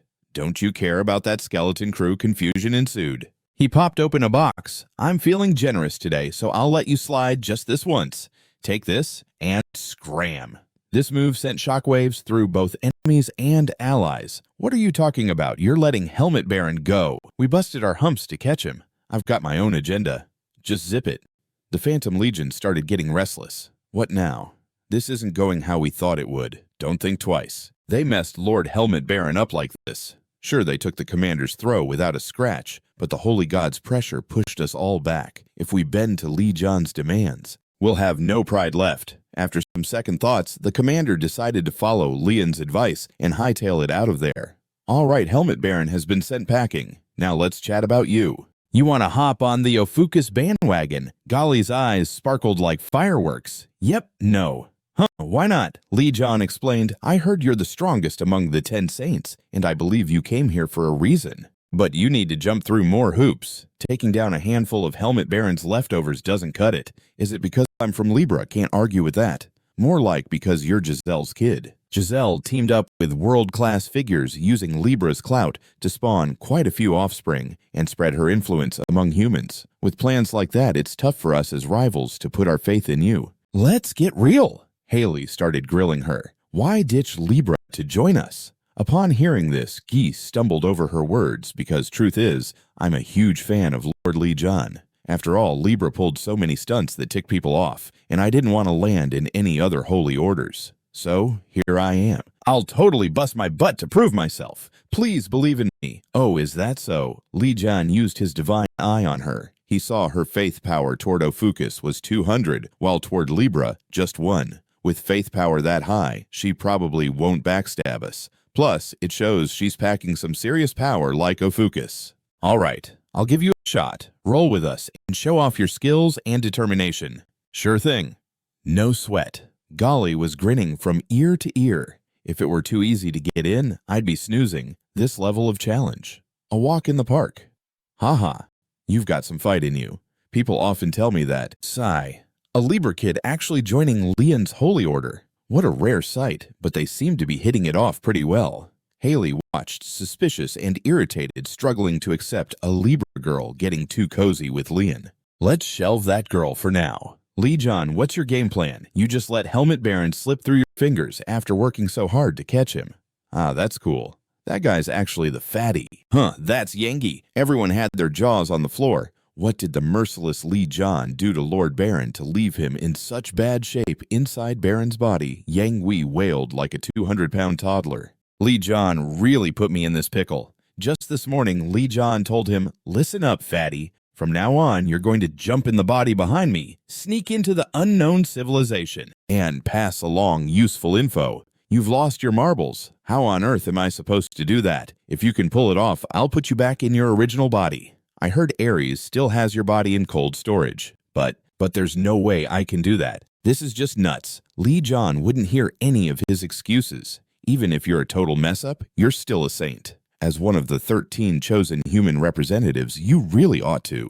But I can't do it. This is outrageous. Li Jian wouldn't buy his excuses. Even if you're a hot mess, you're still a saint. As one of the 13 selected human representatives, you should at least you gotta have a little grit, right? Thinking about it, Yang Wei figured he needed to reclaim his own body first, no matter what. Music. Even though Li Jian is a total jerk, he always keeps his promises. But the way things are going now, he might be in more trouble than expected. The Phantom Legion was dragging him toward the Demon Tower.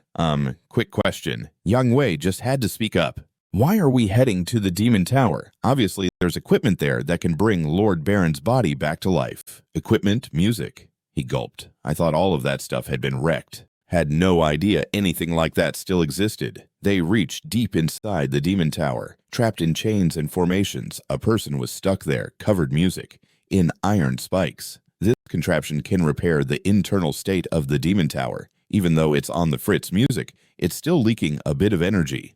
If we can... Lord Helmet Baron can be revived. Whoa, actually, I kind of like being this way. Music. I think I'll just chill in this box for a bit. We need to hurry, though. The Baron's starting to sound a little loopy. That blasted Leon must have scrambled his brains. All of a sudden, the monarch, all decked out in nails, sensed the power. Music slowly starting to stir. That dude over there doesn't seem like one of us at all. Why is he wearing Helmet Baron's skin? Music. What this guy can actually move, and is saying Helmet Baron isn't one of our kind. You morons can't even figure out who you've dragged along. Talking to you is useless. With that dark red electricity, figure out who you brought along. There's no point in chatting with you. With that dark red lightning shot from his palm, freezing everyone in their tracks. Then he grabbed Yang Wei like a prize. Now spill it. Who are you? What's your real deal? I'm actually the Aries Saint Yang Wei. Nonsense. Music. The power keeping your body alive can't possibly be Aries' authority. I'll ask you one more time. Who's breathing life into your body? Who's pulling the strings from the shadows? Music. Oh man, this is spiraling out of control. Should I just come clean? Just then he heard a familiar voice. Wow, you got caught fast. You really are useless, fatso. Music. I was planning to greet the monarchs anyway, but I didn't think I'd run into them this early. Fatso, you should really steer clear of acting. Hey, isn't it your power that got me spotted? Haha, what a twist. You look like a newly awakened, but I didn't expect to run into them this early. Fatso, don't even think about acting tough. Hey, isn't your power what got us discovered in the first place? Wow, it's like you're a freshly awakened Holy Spirit. But you pack such a punch. You must be the 13th variant. Huh, that's what everyone's been saying. And you are the monarch stuck in the Demon Tower. Oh, you actually know who I am. Then you should be aware of my predicament. I've been stuck in here in a never-ending state of starvation. I'm planning on munching on the power of this saint of yours. Li Jian, think of something. At this pace, I'm going to end up all dried out. Hey, you monarch, what kind of nonsense are you talking? Is Li Jian getting ticked off because of me? How can this guy be my saint? I'm actually furious now. So you're upset about that. No wonder you're not like the Holy Spirits. So disappointing. I thought there were no good. You really want to be my saint. I'm seriously mad now. And you're upset over that. No wonder you're not like the other Holy Spirits. So disappointing. I thought there were no suitable candidates. Fatso, chill. I've got a plan up my sleeve. So you're already scheming. Hurry up and rescue me. Thanks for your efforts, Fatso. I won't forget your grand sacrifice. Didn't I say? I'm planning to greet the monarch, so I sent you over there. Don't stress. Whether it's you or the monarch, I can only say your demises will be quite artistic. Just as he finished talking, a massive explosion went off. A giant mushroom cloud shot up over the city. It was the Music Capricorn Technique World Destroyer. Ah, so magnificent. Lucky me for snagging Capricorn's data during that fight with Dos Fei. Music. I'll handle some other business first, then I can grab the loot later. As he prepared to check on Louie's situation, he suddenly got a shock. Golden light music flashed before Louie. The authority of the Leo Holy Spirit radiated out. Louie, how dare you betray us by joining another holy music order, and it's the 13th variant Holy Spirit's order. Holy Lord, please calm down. It's no use. That's not Holy Lord Stephen anymore. That's the Leo Holy Spirit Narasima. Why has the Holy Land turned into this music? Why has Stephen lost both arms. And why are you switching to another holy order? These soul-searching questions left Louie unable to provide any answers. Well, whatever Louie sighed, you can just watch from the second half of episode 77 to episode 86. So, music. Leo started to piece together what was going on. I see now. Each of you has pulled some stunts that have hurt the Holy Order. Not only did the Order leader betray the Holy Music Order, but he also unleashed chaos in the Holy Land. As the Vice-Holy Lord, you're trying to transfer to another Holy Order. This saint couldn't prevent anything, and on top of that, he secretly lent my power to that Li Jian fellow. Looks like it's time to whip this order into shape. Music. With that, he began releasing divine power. Golden lightning flickered across the sky. Suddenly, Louie noticed the OPHIUCUS quest notification. Leo Holy Spirit Narasimha blocks music your way. Defeat him and claim what you want. Challenge a Holy Spirit. That seems impossible for anyone, but if she wants to hop on board with Uncle Li Jian's Holy Order, music, she's got to complete this quest. After a brief internal struggle, she pulled her weapon out decisively. What are you doing? A flash of golden lightning lit up the sky. Suddenly, Lou saw the OPHIUCUS quest notification. Leo Holy Spirit Narasimha is blocking your path. Defeat him and claim what you seek. Challenge a Holy Spirit. That sounds impossible for anyone, but if she wants to join Uncle Li Jian's holy crew, she's gotta finish this quest. After a quick battle with herself, she firmly drew her weapon. What are you doing? Louie, you dare point your gun at me? Narasimha fumed. Perfect. Let's take this chance to fix that bad attitude of yours. Leo's skill lightning rupture crashed toward Louie. Vice. Louie, you dare point your gun at me? Narasimha fumed. Perfect. Let's take this chance to fix that bad attitude of yours. Leo's skill lightning rupture crashed toward Louie. Vice. Holy moly, trouble ahead. Duck and cover in music. That split second during this nail-biting moment, a familiar voice echoed through her mind. You silly goose. Plunge your weapon into the dirt. As she jabbed music, her spear into the ground, a vibrant green shield sprang up, blocking the hit. You can actually defend against it. Narasimha raised an eyebrow in surprise.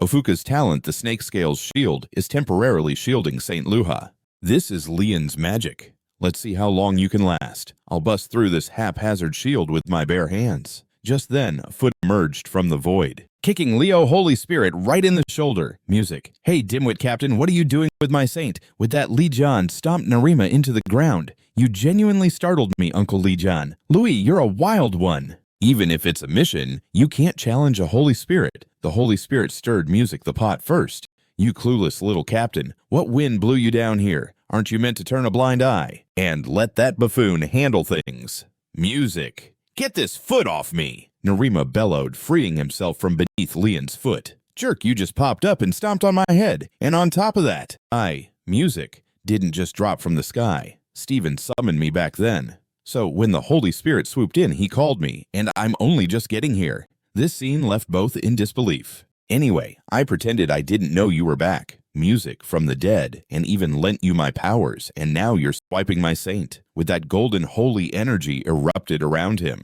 Priority shift. In our music, I'm taking care of you first, you punk. Lian scoffed dismissively. If you've got issues, don't just yap about it. In music moments, a giant lion materialized confidently in midair. Louie advised Li Jian that since this is a descent utilizing the Holy Music Order's experience points, he can't stick around on Earth for long.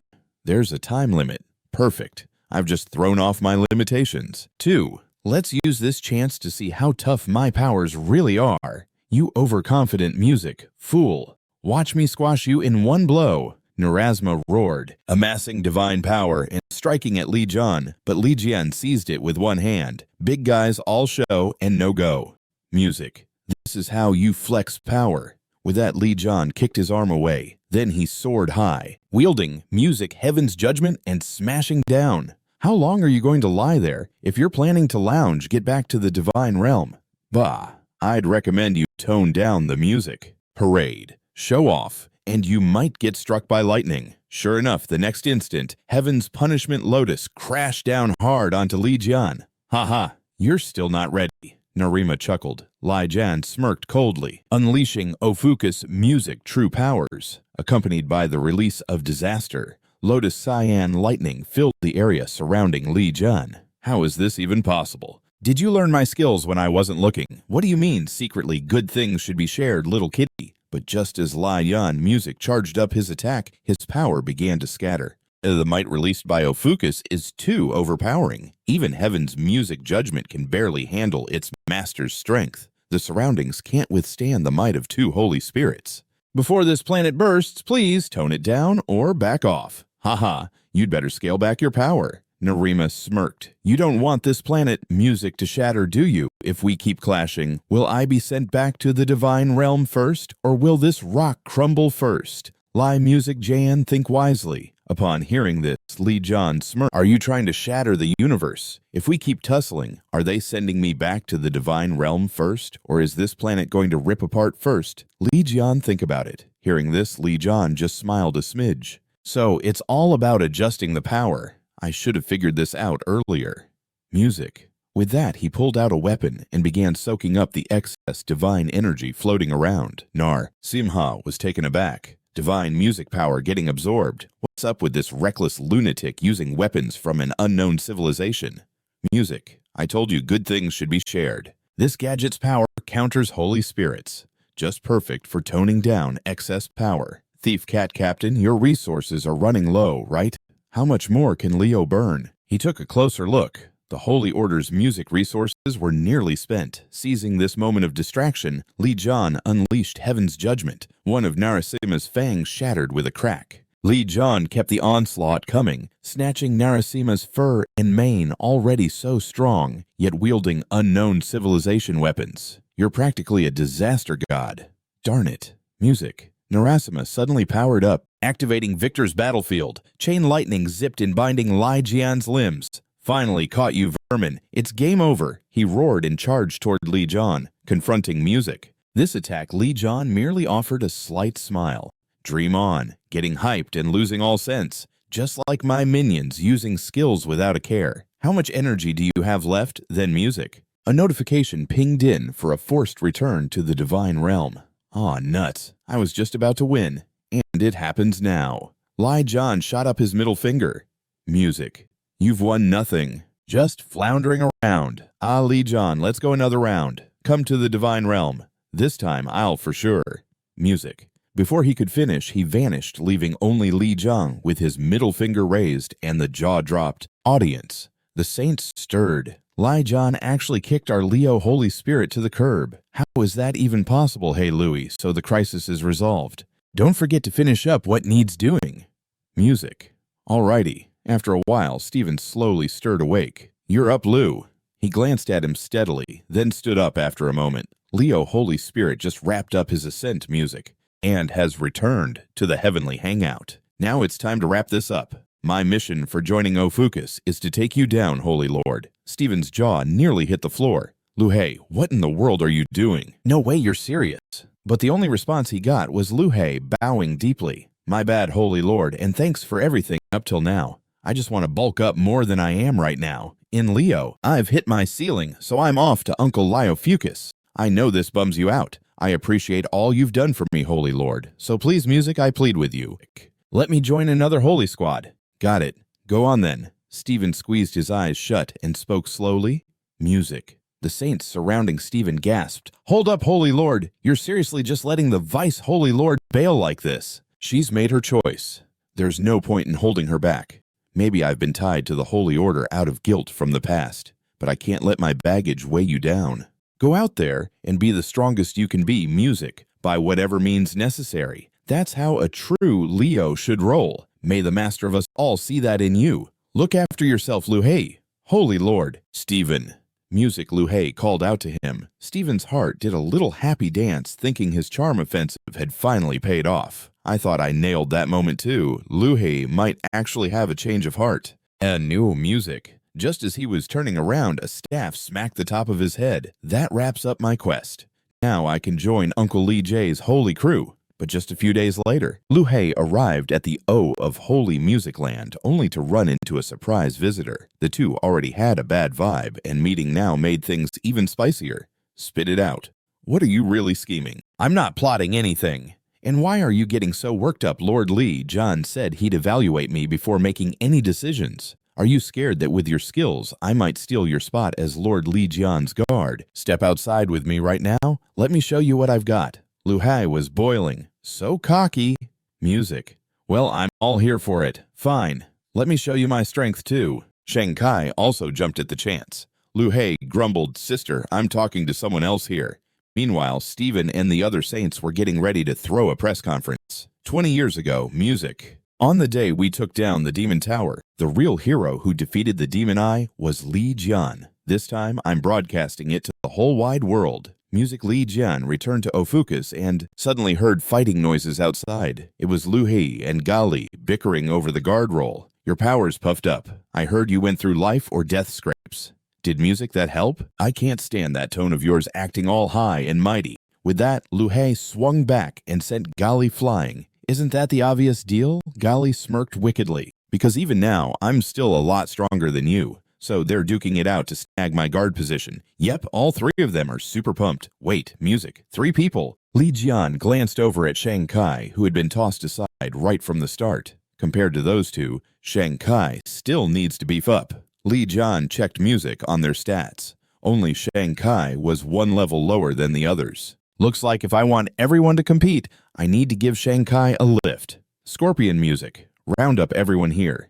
Haley activated her ability, tying the 2 fighters together. The 2 hooked up kept quarreling until they heard Li Jian's voice and quieted down. Stop squabbling. I've got something to tell you. Music. As OPHIUCUS Saints, your first assigned quest is coming soon. Shanghai woke up feeling dazed, seeing Li Jian carrying him. I heard you got taken out by Gali and Louie right from the get-go. Shanghai slumped in disappointment. I thought I had stepped up, but I'm still lagging behind my sisters. Li Jian encouraged him. You, music, have improved, but not enough. Don't let it get you down. This just means you have room to grow even stronger. Switching gears, Li Jian asked him, Do you want to beef up for sure, by any means necessary? Suddenly he realized something. Uncle, where are we headed? Where else to the Demon Tower? Duh.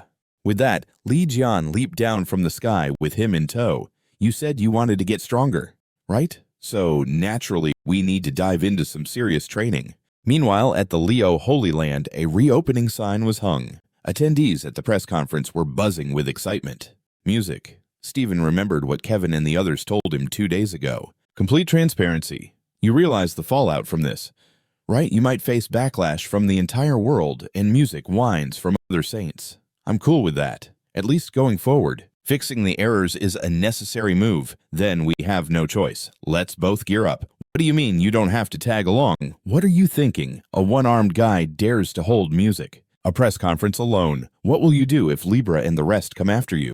Either way, hurry and prep your speech. At least we can safeguard the venue. The memory faded. Back at the press conference, he jumped music right into it. Does everyone remember the press conference held by the Aquarius Saint? Back then, Sophia spilled the beans on what happened at the Demon Tower 20 years ago. But thanks to Cancer's music interference and other debacles, the issue got swept under the rug. This time, I'm bringing that news back. 20 years ago. Indeed, it was Li Jian who took down the Red Eye. And the Red Eye that showed up in M Country this round was also defeated by Li Jian. As the facts rolled out, the reporters below erupted in chatter. Right now, outside the gate. Music. Kevin pulled out his weapon. I honestly didn't think you'd actually show up, Louie Moran. Well, of course I showed up. Stephen's spreading lies about us saints after all. How could I just sit back and take that? You've got some nerve. He's just pointing out the facts that everyone tried to sweep under the rug. Music. Louie gave a creepy smile. In that case, is he going to reveal that you were the one who stabbed Leon right in the back? That's ridiculous. Kevin exploded with anger. Music. How is that ridiculous? This was all orchestrated by me and Libra. I know the real story. Let me hit you with a question. Can you remember anything from that little adventure at the Demon Tower? Kevin strained to recall but found nothing but a big old blank. Oh, Kevin, you poor guy. Music. Let's have a little chat. I'll fill you in on what really went down.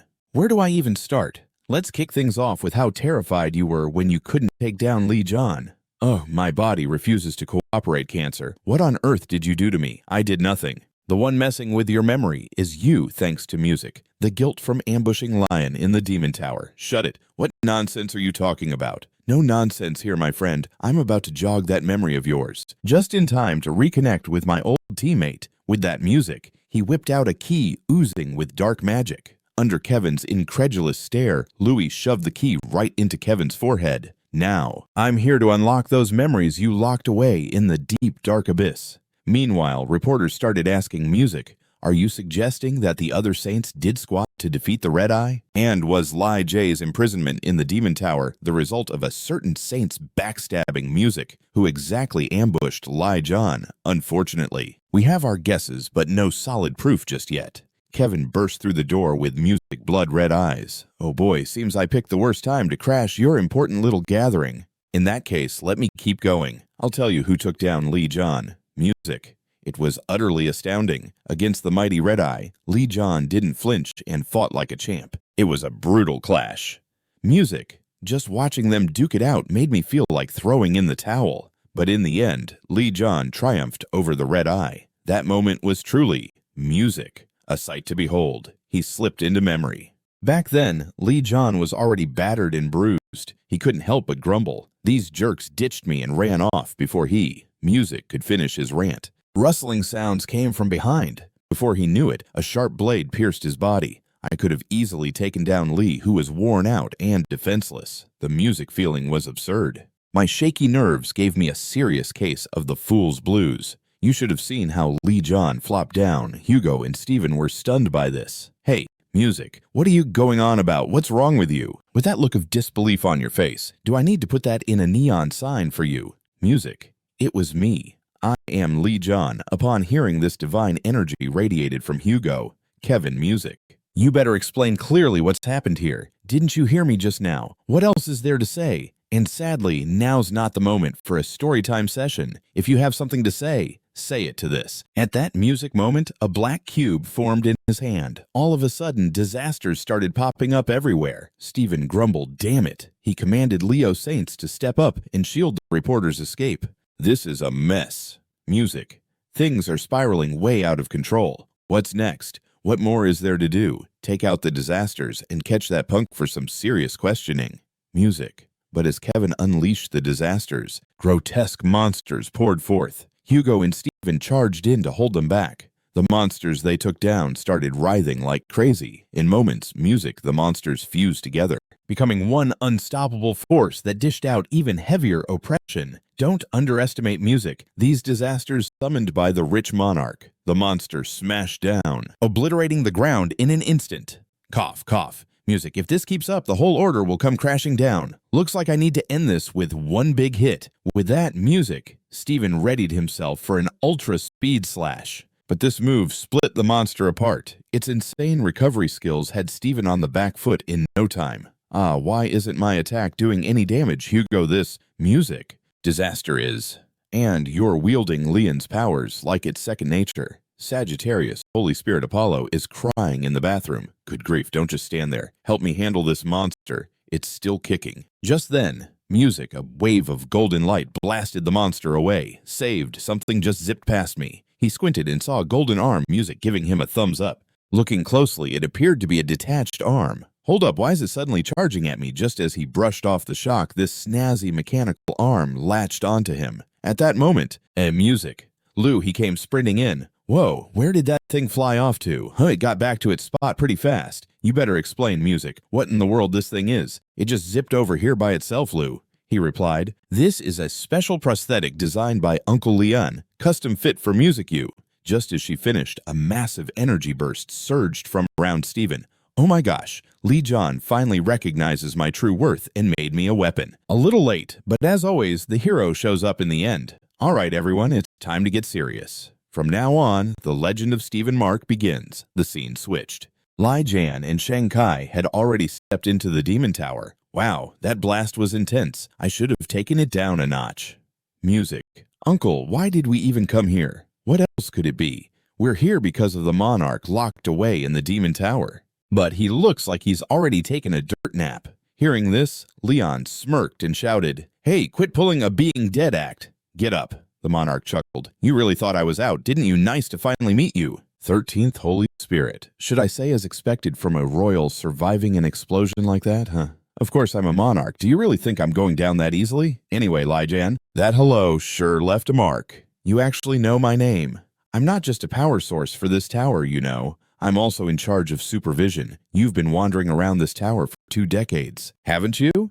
Yep, you know your stuff. So let's skip the small talk and get to the nitty-gritty. Who ambushed me? You know, don't you? Of course I do, but I'm not spilling the beans for free. Li Jian summoned his weapon. I think you've got the wrong idea here. You really believe we're sitting at a negotiation table. Just hear me out, will you? You won't regret it. I'll show you all this tower's memories.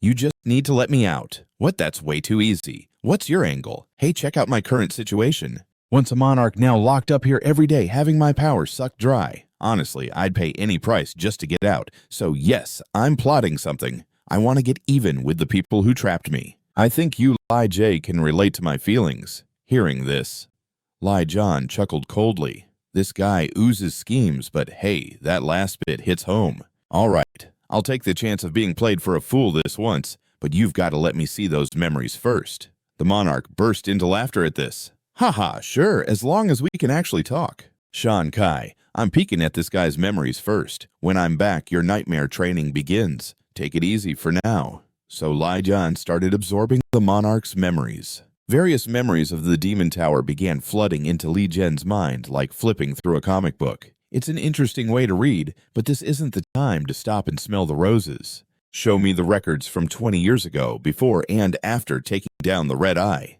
In just a blink, the Demon Tower's memories began rolling in Li Jian's brain. The past played out vividly. The one who backstabbed me back then was... This is Cancer Louie.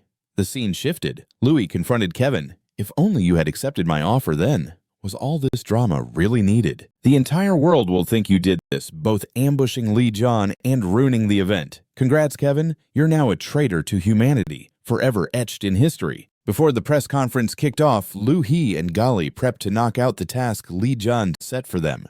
The first mission received from OPHIUCUS. It's got to be perfect, folks. Your job is simple. Just drop off these 2 prosthetics to the big guy and the white-haired kid. It may be simple delivery, but it's crucial. Make sure to do it right. With that, Guy got even more pumped. Don't worry, Lord Li Jian. I'm gonna nail this mission. Well, suddenly she spotted Kevin's trail, her eyes lighting up. She spotted Kevin with Louie. Did I really ambush Li Jian? Yep, back then. You couldn't measure up to Li Jian, so you crossed that line. Didn't you tell Capricorn Zodiac that Li Jian was a goner after handling Li Jian? That time you took the sky's radiance as a trophy. Later, burdened with guilt, you begged me to help bury that memory. See, 20 years ago, we were already in this boat together. Listen up, Kevin. Do you want to outshine Leon? I can help that dream come true. It's a whole new level of power. As soon as he finished, a pair of jade feet kicked him smack in the face. G made a dazzling entrance, her eyes sparkling. She held up the prosthetic. This is what Lord Li Jian asked me to deliver to Lord Kevin. Now you can keep using your sword with your right hand. I can't accept this. No qualifications needed, my friend. You can take it without worry. Of course, because I messed up with Li Jian. With that, Luis unleashed a wave of black magic. Cancer seems to have whisked us away to another place. This looks like a desert. I've just shifted us so we can keep chatting. This might be our final conversation. Now the whole world thinks you're the bad guy. You're humanity's traitor. Soon, the news of you ambushing Li Jian will spread like wildfire. You've got one choice left. Work with me. If not, Li Jian will make sure you regret it. Ain't that a delight? Kevin slowly got to his feet. If I actually ambushed Li Jian 20 years ago, I won't dodge my fate. I'll face the music. But there's no way I'd work with you. That's just absurd. Then we've hit a stalemate. Before he could finish, a sharp blade stabbed Kevin from behind. He turned around in shock. It was Guy. Guy betrayed him. No way, this can't be happening. This is Cancer's split skill and Pisces' transformation skill. Kevin barely had time to be stunned as another attack hit him in the chest. Meanwhile, Guy stood frozen at the spot. The OPHIUCUS shield had blocked the attack for her. Those two vanished somewhere else. What now? Is Lord Kevin going to be all right? How ridiculous. Luis couldn't help but let out a sigh. The second holy seat, once standing alongside, Libra just poofed into thin air. The recruitment may have flopped, but this at least takes one of Li Jian's arms out of commission. It's a bit late, but now we can stick to the original plan. Then a voice drifted in from the distance. "My treasured kiddo, I can't just sit this one out. I'm diving in head first." A mighty surge of Holy Spirit energy spread beneath the shimmering moonlight. In a blink of an eye, a fierce holy force erupted from Kevin, like a cannonball charging forward. "You seem a bit on edge. I'm actually here to get my hands dirty. Did you think I'd just kick back and watch the show?" With that, Louie bolted ahead, unleashing his Cancer skill and obliterating Pincer.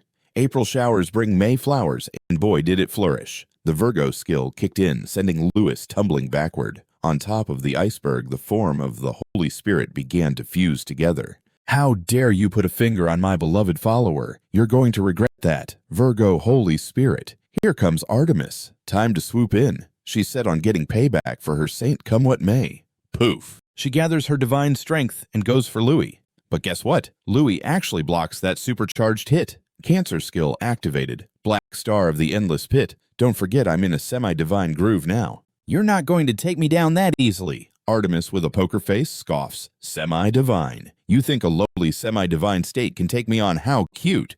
The holy deity attacks again. A flurry of ice spikes rain down on Louie. "Oh, come on, time to pull out all stops with Cancer abilities, summoning the holy deity. Yep, if you want to make it out alive, you better call him in. You're still utterly disgusting." Carinos. The Cancer holy deity Carinos arrives on the scene. "Artemis, don't get in the way of my follower's journey." "Ha, nonsense. You touched my follower first. So there?" The powers of these two holy deities start clashing like some epic action movie. The surrounding world begins to crumble. As the battle rages like fire and brimstone, suddenly there's a scream out of nowhere. Golly gets yanked away by a mechanical arm barreling toward Lou.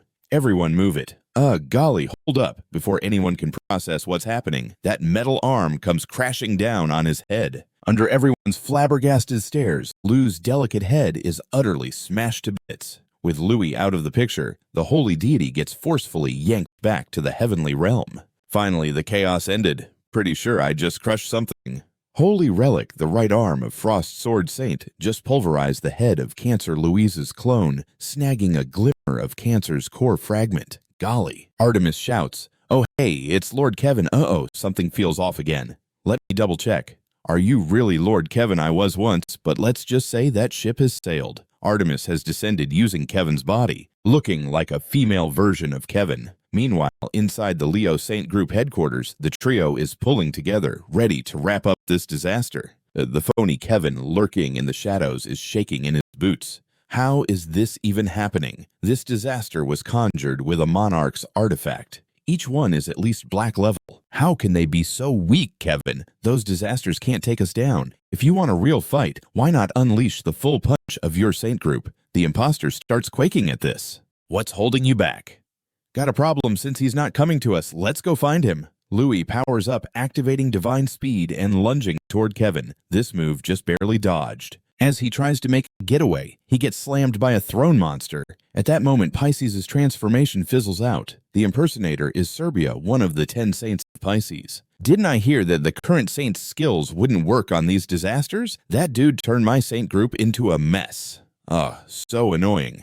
Guess I called it Kevin is a fake. That pretentious Kevin wouldn't summon disasters on his own if he had half a clue. This has to raise some eyebrows. Plus, he's using this kind of artifact. Oh no, it's a monarch's artifact. But he can't spare time worrying about that. I already told you your acting abilities are top-tier trash. Either way, since you've made such a mess, don't think you can just stroll away. I'm doomed. Why isn't the Cancer Lord reaching out to me? On GI's side, the gender-swapped Kevin just landed and can't help but feel queasy. Suddenly, Kevin's voice pipes in.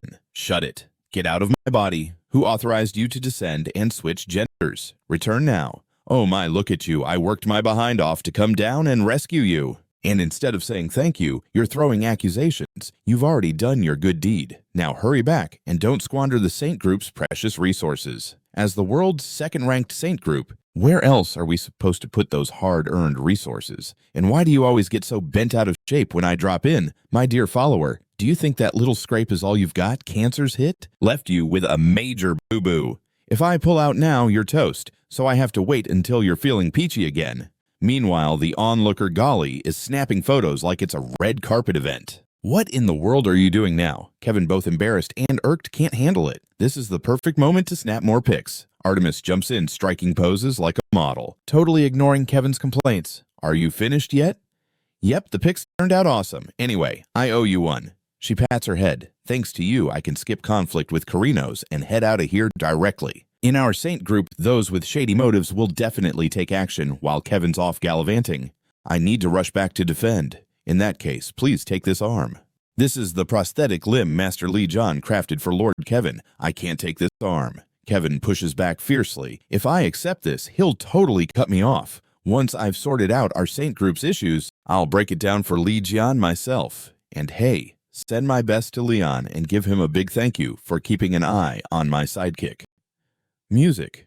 Hold up. Before I can catch her, Kevin has already pulled a vanishing act. She just vanished into thin air. This was my debut assignment for Master Li Jian music, and I bombed it spectacularly. I can't even look Master Li Jian in the eye now. How on earth am I going to fit in with these fungi music? Back at the Demon Tower, Li Jian has wrapped up his memory binge. So, have you figured out the memories you were after? Yep, music, kind of. But honestly, this is just scratching the surface. The memories I have access to are only those of the Demon Tower. I need a peek at your memories as a monarch. I'm hunting for intel on monarchs. Music. That's a tall order. I've already kept my end of the bargain. But that wasn't in our deal. What kind of gibberish are you spouting? Don't pretend to be so generous. You said we were going to share music memories, which means you get to see my memories too. Wow. Look at you turning out to be sharper than I figured. I thought I had you fooled, but instead, music, you just pulled one over on me. I've got a stash of info I need from you, and I'll give you the event details before we can keep haggling. You said you were itching to escape, right? So, you want a glimpse at my monarch memories? Sure, but there's a little catch. Music. It's not just a memory swap. You need to merge with me. What Li Jian raises an eyebrow. I'll give you a shot at devouring this world and rising up as a monarch. Li Jian. The scene music cuts to Shanai, who's starting to get a little anxious, seeing Li Jian completely frozen. In the background, there's a cacophony of monster growls. How music? Did the Demon Tower end up in such ruins? No wonder Lord Monarch sent us to investigate. The monsters then spot Shan Kai. Intruder. Li Jian. The scene shifts. Realizing Li Jian hasn't moved in what feels like ages, Shanai starts to sweat. The sound of monsters approaches from behind. The monster looks a bit stunned. Seems like humans have breached the tower's inner sanctum. Scram one monster powers up and charges at Li Jian. Just as it's about to connect with Li Jian, Shankai leaps in to block the incoming attack. He bellows music. Keep your paws off him, that line's mine. The lanky monster lifts its leg and in a snap, Shanghai is sent flying. At that moment, music. A protective barrier flickers around Shanghai. If it weren't for Uncle Li Jian's magic, I would have been toast right there. I don't know where these monsters crawled out from, but they're definitely no pushovers. Uncle Li Jian is diving deep into monarch memories and is wide open. I need to guard him until he's back in the game. This power he's using is fascinating. I'll snag this human for myself. You take care of that intruder, you jerk, music. There's no way I'll let you through. Shankai charges in. For a human, you've got guts. Haha, your spirit's commendable. Music. But it's pointless. I thought you'd put up a better fight. Is that all you've got? Shankai frantically flips through Ophiucus' response tactics. Music. For some kind of solution. Suddenly, his eyes light up. Got it. Meanwhile, over at Leo headquarters, Serbia is nursing some serious bruises. So are you ready to play nice now? Let's sort this mess out. The real Kevin Music got himself kidnapped by cancer, and you took advantage of that to impersonate him and stir up trouble throwing around lies. Where'd you snag this thing? The cancer saint handed it, music, to me. I didn't catch all the details. Looks like we need to track down Kevin and cancer first. Hey, you got any idea where they took off to? Hearing this, Serbia can't help but burst. Even though I flubbed it, Cancer's probably already made sushi out of Kevin and is gearing up to crash the Virgo sanctuary. Regardless, our mission's been accomplished. He howls with laughter. Is that really amusing? A familiar voice crackles through as the door, music, gets kicked open like it's made of paper. Golly storms in, fuming. You mean to tell me the prosthetic limb hasn't arrived? Don't mess with me. I'm raging here. Hey, Serbia. What's up? Serbia gulps nervously. The unforgiving iron fist swings in his direction. I'm asking music if you find this funny. Why aren't you saying anything? Use that fishy mouth of yours to talk like you did before. It's all your fault for making me bomb Master Li Jian's first task. Music. Louie tells her to chill. She snaps back. Do I look all zen to you? What does it even have to do with you? You've got that right. This isn't on you after music. I've already completed my mission. Golly is about to lose it completely. I'm going to wipe all of you out at this moment. Music. A panel pops up in front of Yugo. Skill be the punching bag for me. You have been chosen as the target. Initiator music Shankai. Before he can read it all, Hugo's body goes poof. In a blink, Hugo zoomed over to the demon tower. Just as the monster's attack is about to maul Li Jian, Hugo's body magically lands to soak up the damage for him. Nailed it. Shangai's contribution just shot up for keeping the holy deity safe. What succeeded? A bewildered Hugo stares at the display panel. As an OPHIUCUS saint, you defended the holy deity with your lowly form, soaking up the disaster's strike like a champ. The scene shifts inside the system. Li Jian interjects, "What monarch? What's this nonsense? This isn't a joke, Li Jian. I'm dead serious. I think you've got what it takes to become a disaster god." Music. I picked this up from your memories. You shouldn't settle for being just a mere holy deity. Accept me already. Trust me, this isn't a raw deal for you. Suddenly, they both notice the ruckus happening outside. They're generals under the Time Monarch. The Time Monarch is the master. I'm not messing around. I genuinely believe you've got what it takes to become a disaster god. I saw it in your memories. You shouldn't settle for just being a minor deity. Accept me already. This is totally a win-win for you. Suddenly, they both notice the ruckus happening outside. They're generals under the Time Monarch. The Time Monarch is the boss of the Demon Tower and the one who threw me into this mess. They've also stirred up other holy deities, inciting them to stick a knife in your back. He keeps throwing more fuel on the fire. So, what's the plan? Li Jian, time's ticking. My friend, I'm not playing hide and seek here. Seriously, what's the holdup? Let's get our revenge together, shall we? Together we'll crush those holy deities and rulers beneath our boots. If we join forces and become a monarch, we could rule the whole shebang. And my answer, nope. Li Jian responds with a cool head. What? Seriously, the ruler is utterly gobsmacked. Li Jian shoots back. Can't you handle your little revenge plot without me? What's that all about? Your schemes are about as mature as a toddler's tantrum. You can barely jog out of here. If teaming up with you was the ticket to revenge, I wouldn't have endured all this nonsense for nothing. You just want to hog all my powers. Honestly, you might as well drop to your knees and plead. Who knows, maybe I'll think about helping you out. Out of nowhere, Li Jian gets a grip on him. Regardless, I'll help fulfill your wish. Once you're inside my gut, that totally counts as us merging, right? With that, Li Jian cranks up OPHIUCUS gluttony ability and starts slurping up his power. The monster generals are left speechless. Those pesky humans, what in the world are they doing in there? Shankai and the gang are just as shocked. If we'd known this was happening, we'd have barged in sooner, watching things spiral. The two generals dash towards them on separate paths. Hugo blocks one of them. I'm not even sure what's going on, but there's no way I'm letting you mess with Li Jian. Since you're in my way, I'm gonna squash you. But before he can wrap it up, Hugo gets serious. Flames dance around him. The searing heat stops the two from moving an inch. Seizing the moment, Shan Sai summons the Colossus and snags one. You dare touch me. He blows up and kicks the Colossus away, but Hugo lunges forward, gathering the power of Sagittarius at the same time. Talk about a jaw-dropping move, launching both of them across the space. Things are turning out to be messier than we expected. It's not that we underestimated them. The holy deity power these humans wield packs one heck of a punch. The guy in front can channel more than one holy deity's power. We're in deep water. Why did we have to bump into this guy? He pulls out a black-purple dial as a proxy for the Great Time Monarch. I'm gonna rewind the time of the Demon Tower to yesterday. As he works the magic, the crumbled Demon Tower starts piecing itself back together. Even the wiped out disasters begin to spring back to life. Hugo remembers Li Jian's words. The real threat isn't the Red Eye, but the manager of the Demon Tower. That dude can raise the dead. And Li Jian's gluttony skill is interrupted because the Demon Tower is being controlled by the Monarch's powers. I don't know what kind of trick you pulled, but blocking my skill, impressive. Leon grimaces a bit. This guy's giving me a formal greeting at a time when chaos reigns. Ding, you've got mail. From Time Monarch. Li Jian rolls his eyes and swats the notification away. Let's finish my meal first. He keeps working the gluttony, breaking free from the monarch's control. The absorbed monarch starts pleading. Wait, rethink my suggestion, Li Jian. Oh boy, here we go again. Just roll with your fate. As for your revenge, I'll help you pull it off.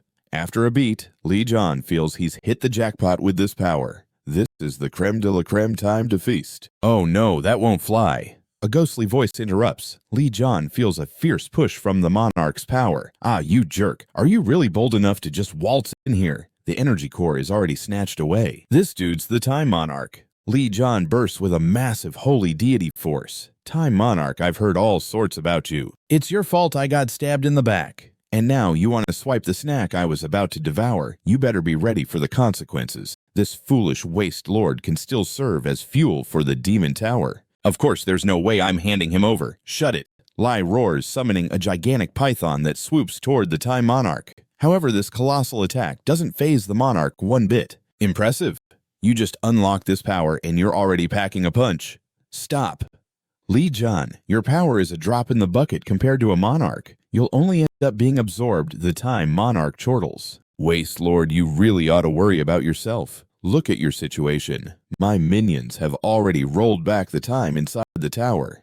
You should know what this portends. Countless shadowy arms reach for the waste lord. No, if you unleash these powers, I'll be wiped out for good. Don't you still need my power to keep the demon tower going? You're mistaken. I never meant to protect the demon tower. I just want you to vanish. You ungrateful punks, the waste lord bellows. Not only did you snatch my authority, but you want to humiliate me like this? The time monarch replies nonchalantly. With this, the immediate goal is accomplished. Hey, don't shoot me that look. Seems like the drama between you monarchs is all kinds of tangled. Well, wherever life exists, it tends to get messy. The great monarch's mental space is on the verge of collapse. Time to bid adieu. The demon tower will soon revert to its original state. Once it does do as you please with it, consider it a little compensation for interrupting your meal. You really think I'm just going to let you stroll out of here? Li Jian lunges at the monarch. No need to rush things. We'll meet again, Li Jian. Once the time monarch finishes speaking, Li Jian snaps back to reality. He's feeling a bit annoyed. Just when everything was going swimmingly, it got interrupted at the last second. He glances around and realizes he's surrounded by chaos. Hey there, human. What did you do to the space-time great monarch? Why did he go up in flames? So, that loser was the space-time great monarch, totally toasted. Looks like he's as useful as a chocolate teapot now. The monster general won't let it go. Are you ignoring me?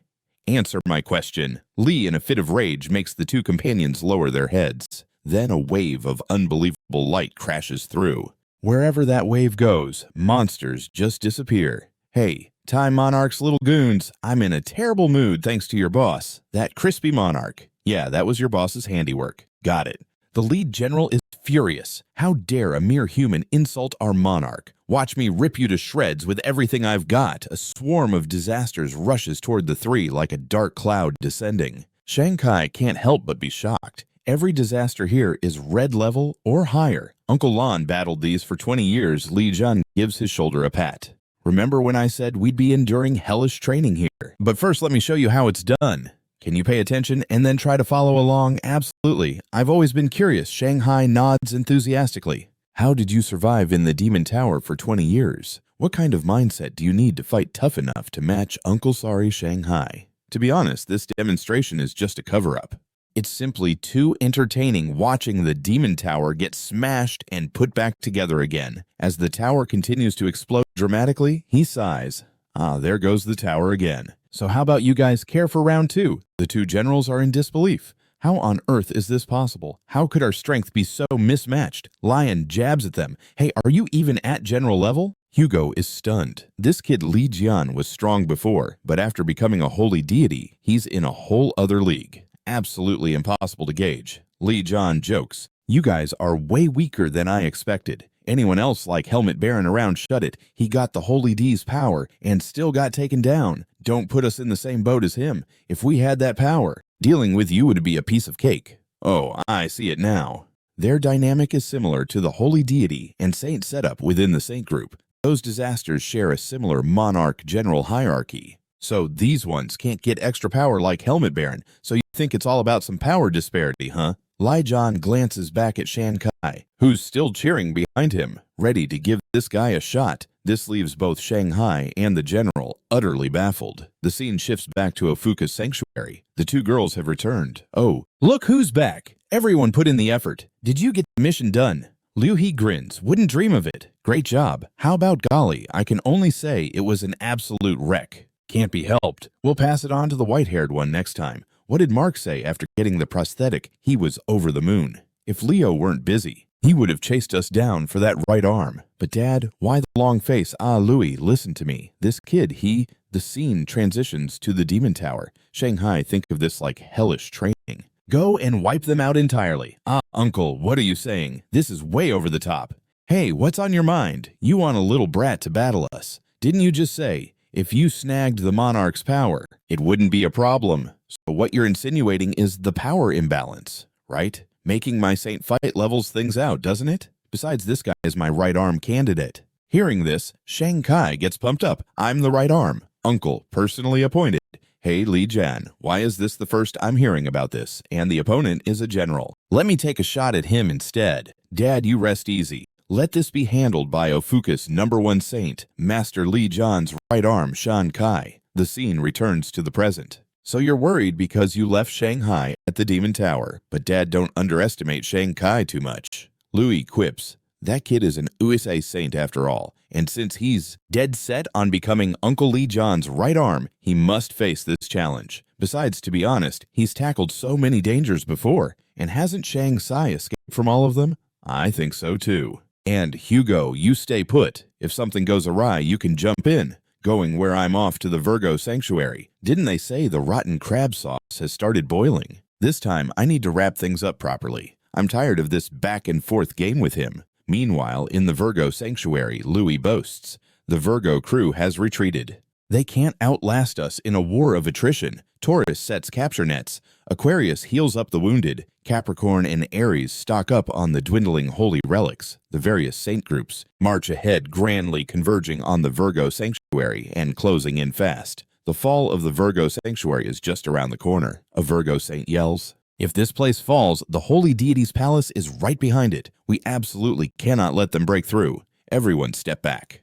I'll take the lead, Artemis says coldly. She hops onto a colossal ice spike sword in hand, looking like a total badass. Virgo saints, don't freak out. Your holy deity has arrived. Let's face our enemies like champs. Charge, the holy deity's got our backs. Music. Cancer's troops start making a ruckus. That's not just a saint, that's a holy deity. How on earth can we fight a holy deity? I guess I've got no choice but to step in. Artemis is ready to roll with the Virgo skill. Meteor of July raining down on Cancer. Music. But Cancer has got some sneaky black tentacles blocking the shot. No way they just blocked the holy deity's move. Don't tell me. Cancer's holy deity, Kairos, has joined the party. Oh boy, this situation looks familiar. You know this isn't ending easily this time, Artemis. That's cool with me. Let's finally put an end to this drama. Two epic forces are about to collide. The two forces, music, are supercharged. The holy deities are throwing down. It's Virgo versus Cancer. Folks sigh. Look at these knuckleheads.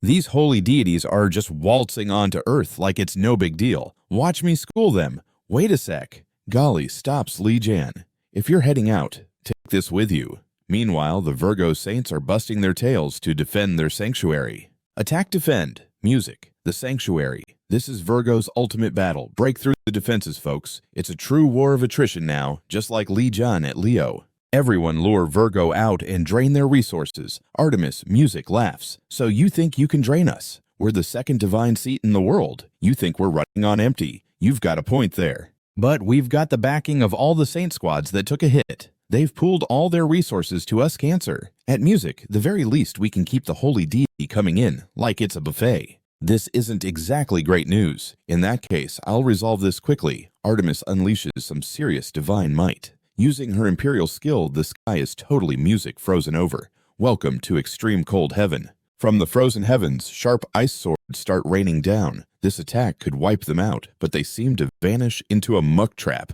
Haha. Didn't see that coming. The black star of the bottomless pit is used. Music like this. As the name suggests, it's a dark abyss ready to swallow everything whole. The black quagmire rushes toward the Virgo saints. Uh-oh. Artemis suddenly feels off. She drops to one knee, shaking like a leaf. Hey, it's starting to hit now, music, because we're in holy deity descent mode. Breaking through the holy deity's mental barrier took longer than expected. Let me show you what the monarch's holy deity descent skill feels like. Music. Could that previous binding skill still be messing with me? Artemis senses the danger. Just then, music Cancer Saints also start tumbling into the abyss. Oh my bad. My skill isn't precise enough to know friend from foe. It'll be over soon. Just hang on a little longer. Oh dear, our guys can't take much more. Music. No choice then. I wanted to enjoy watching you squirm a bit longer. What a pity. He activates the skill Armored Tomb, pushing down on the snow mountain in the conscious space. Music. Kevin shouts, crap, hurry up and release the holy deity descent so we can get back to the divine realm.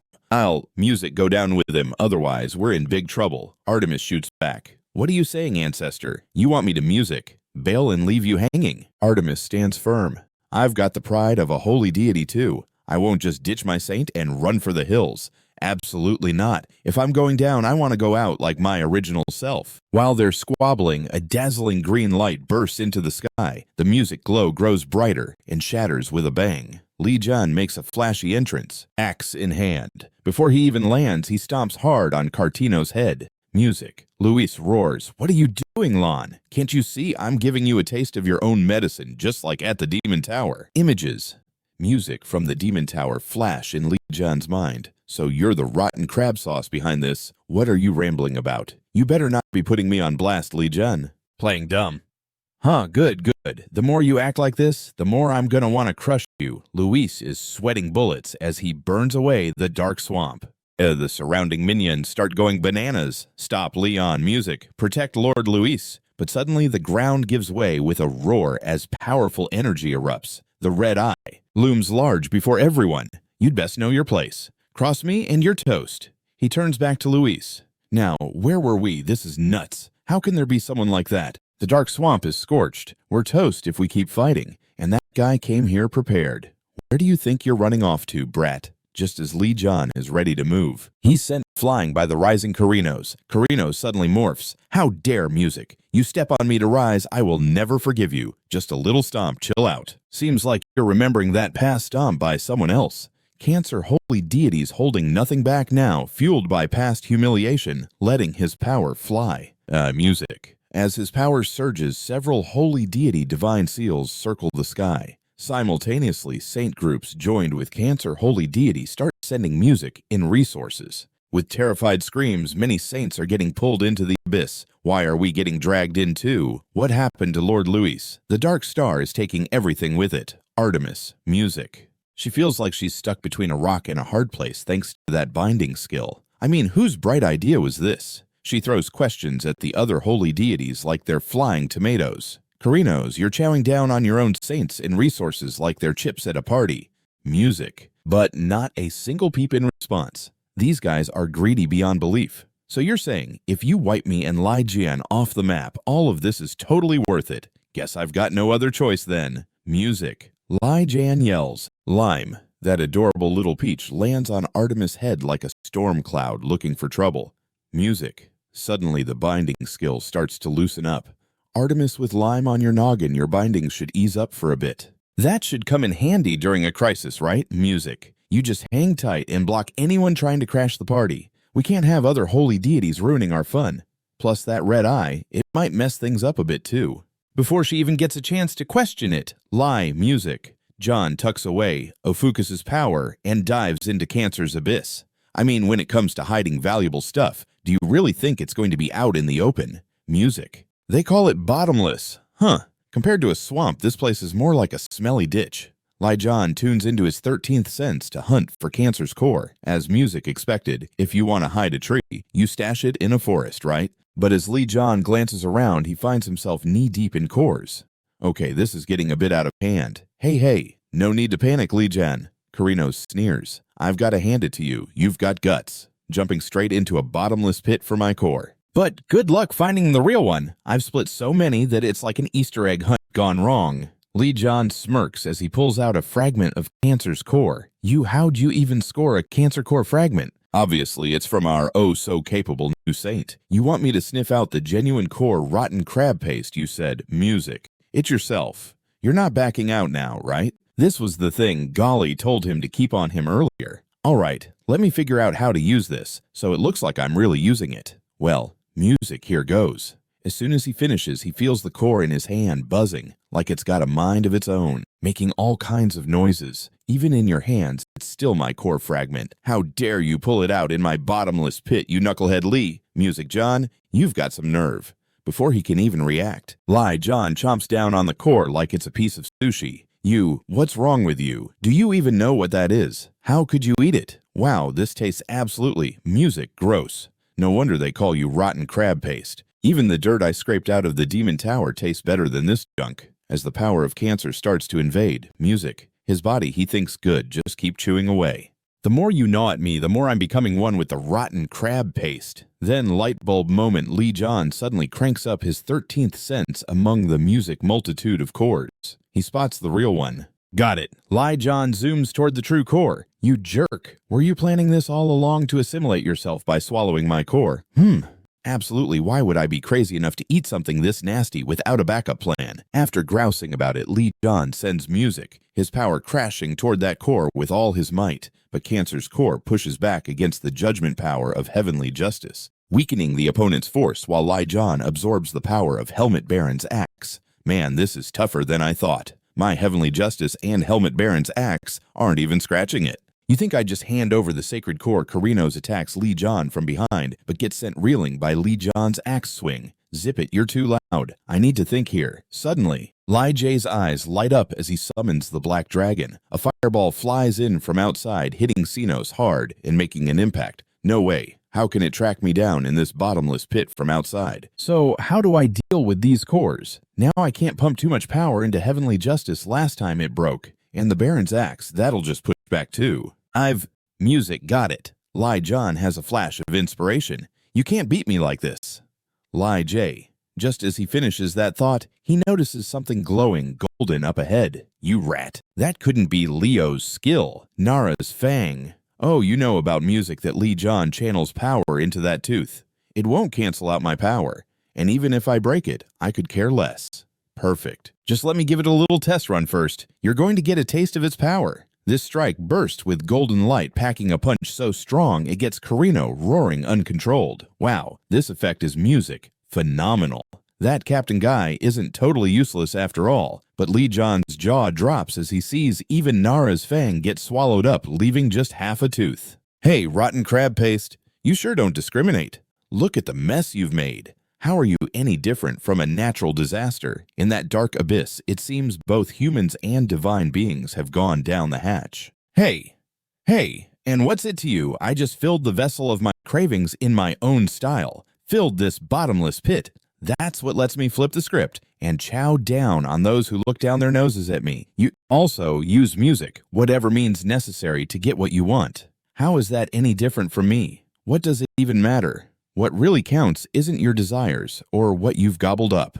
Any means necessary. Go ahead and do whatever you want, but let's not forget the biggest mistake you made stabbing me in the back. So today, you and that rotten crab paste are taking a dirt nap, courtesy of yours truly. First, let me yank your core out of this bottomless pit. Nara's traction lightning binds the core while the black music dragon starts to pull it out. I'm not letting you win. Carino struggles to hold on to the core. A tug of war kicks off and a colossal ice hand arrives to lend a hand. Artemis' music, true form, descends, pulling the core up out of the abyss. Everyone stuck down there is in for a show. Carino's was gripping the core for dear life. A tug of war ensued as a massive ice hand showed up to help. The true form of Artemis descended, pulling the core out of the abyss, freeing everyone trapped in the depths. I, Li Jian, officially declare that all of you are set free. The core has been music removed, and the annoying whirlwind bothering you is officially gone. Stop it. Seriously enough with the temper tantrum Carino's. A disaster lotus skill soared through the music sky, and Cancer's core just exploded like a piñata.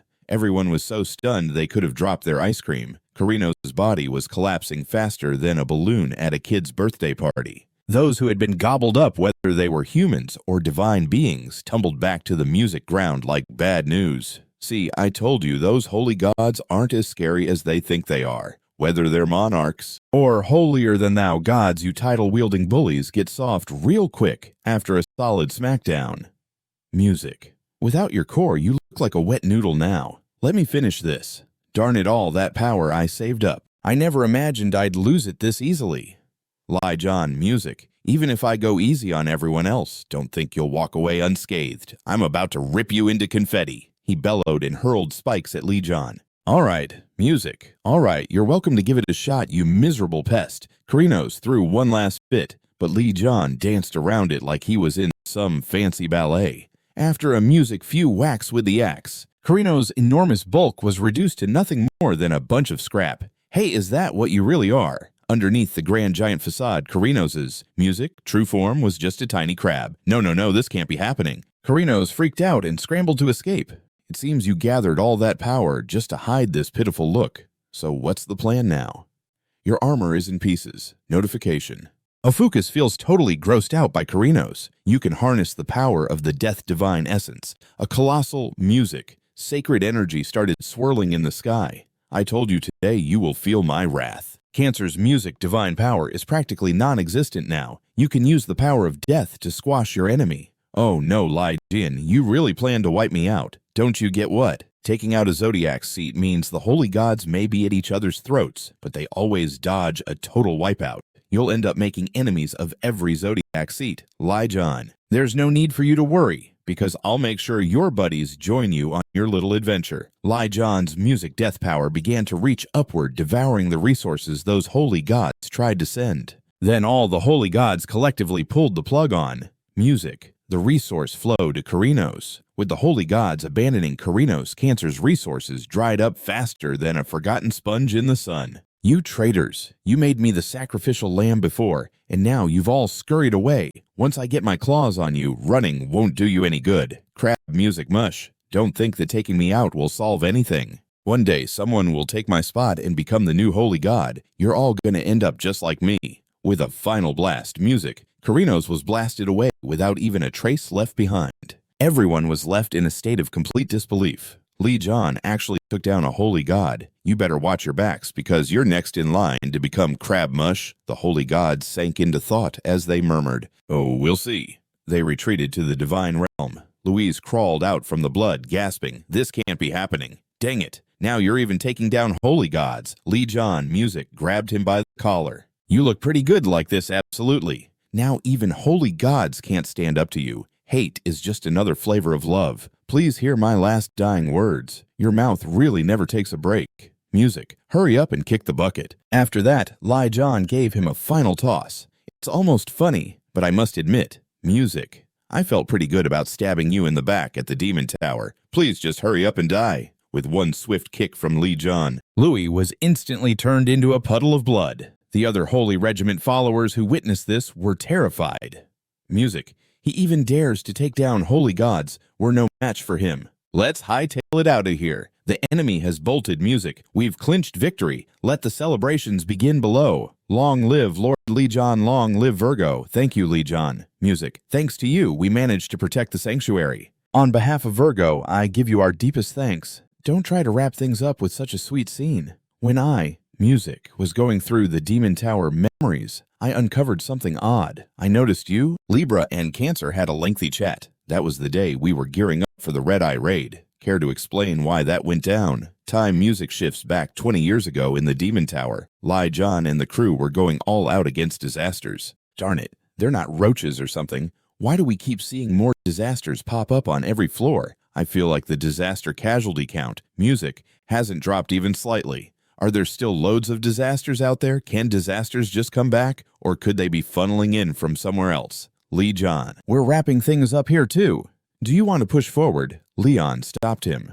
No. Oh, stars, you run down to the bottom of the tower first. If there are still living disasters, you, music, need to stop them from escaping outside. I have a bad feeling that the chance of monsters slipping out is, music, rising.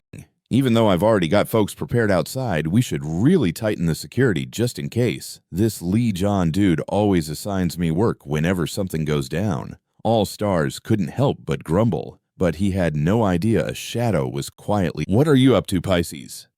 Why are you stalking Sagittarius?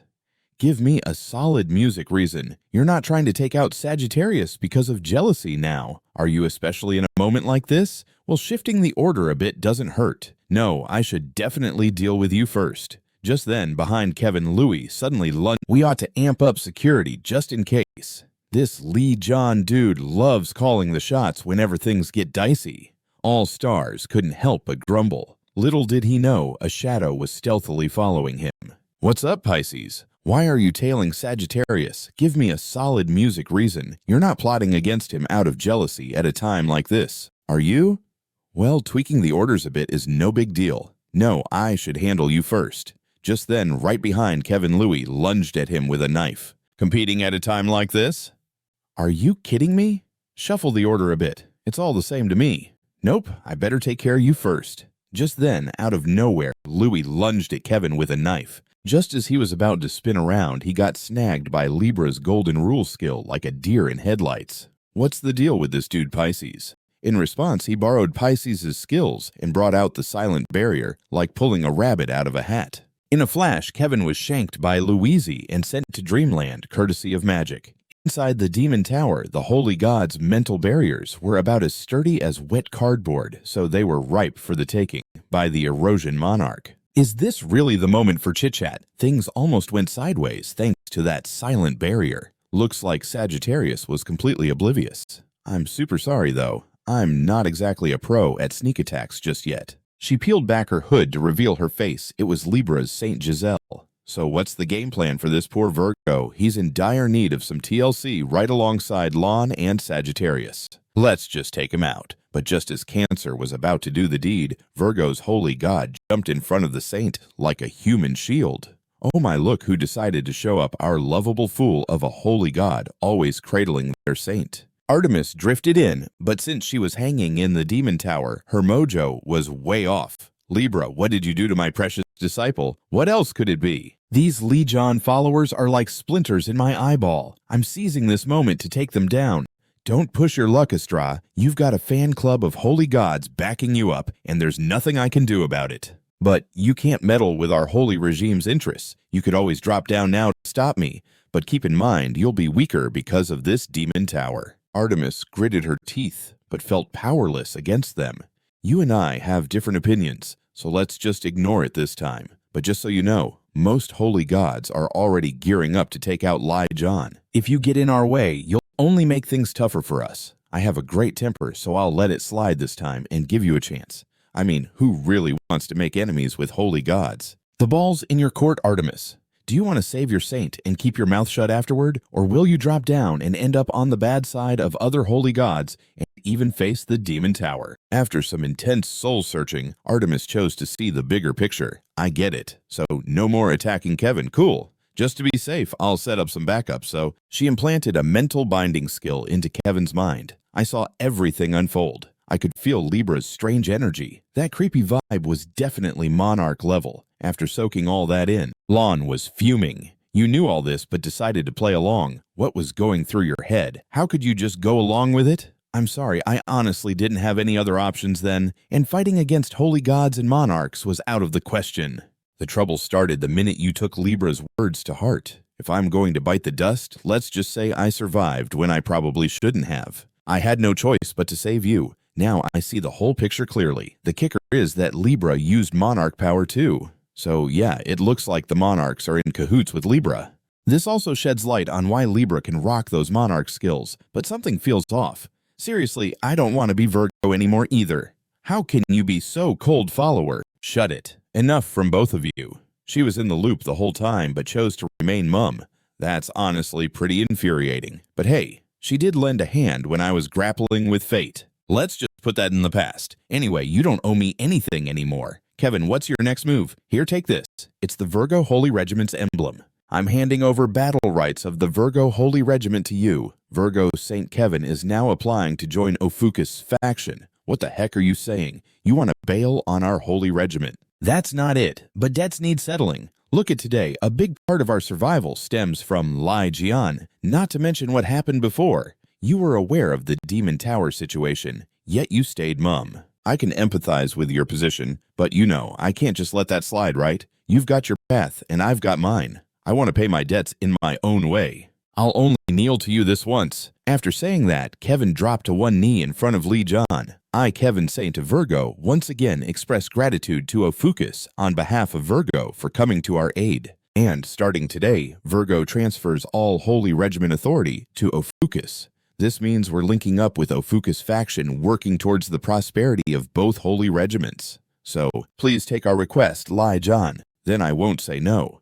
They said they'd follow my lead. You got any objections? Artemis let out a sigh when she heard this. What objections could I possibly have? Everything he's saying is spot on. Well then, we're handing our holy regiment over to you from henceforth. Please handle us with care. From this point forward, Virgo becomes part of OPHIUCUS. All Virgo resources will now belong to OPHIUCUS. The divine essence of OPHIUCUS is on the rise. OPHIUCUS's prestige is soaring. Now, holy regiments can join other holy regiment factions. Suddenly, the family tree just got a whole lot bigger. At this moment, a light bulb went off in his mind.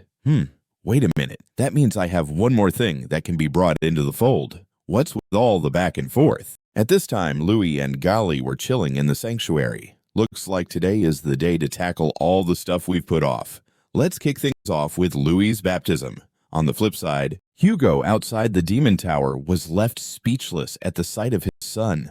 Good grief, that Li Jian guy said he was all worried about Xing Kai and told me to go check. But seriously, you locked the demon tower. How on earth am I supposed to get in here? It says only holy gods and saints are allowed. But hold on a second. Why can't I stroll in if I'm a saint? Notification. Music. Because you're just a temporary saint of OPHIUCUS, buddy. No entry or exit for you. If you were a real saint, you'd be free to come and go. Honestly, music, I'm kind of second-guessing this whole OPHIUCUS gig. Wait a minute, doesn't that mean I'd be back to being a follower of Li Jian? Notifications galore popped up over Hugo's head. Sagittarius's music. Holy God pleads with you not to bolt. Sagittarius's holy God wonders if you'd like a snack. Sagittarius's holy God offers to help cover your house repair loan interest. Meanwhile, music, a blinding light blazed from OPHIUCUS's sanctuary. What the heck? What's going on with the help of OPHIUCUS holy God? Li Jian, the holy disciple Lu, is undergoing baptism. Oh no, Lu, not this. Li Jian, music, you jerk. Just as he was about to charge in, Apollo grabbed him. Sagittarius's holy God held you back, telling you to answer before scramming. Oh no, not the time to stress about this? Lu Hai, hang tight, dad's music, on his way right now. At that moment, Lu He, undergoing baptism, saw a wild vision. A catastrophe was swarming with everyone. Did this music already happen? If it's in the past, whose memory am I peeping into? Dear citizens, be merry tonight. The 13th saint has been born. Everybody, let's hear it for the fresh.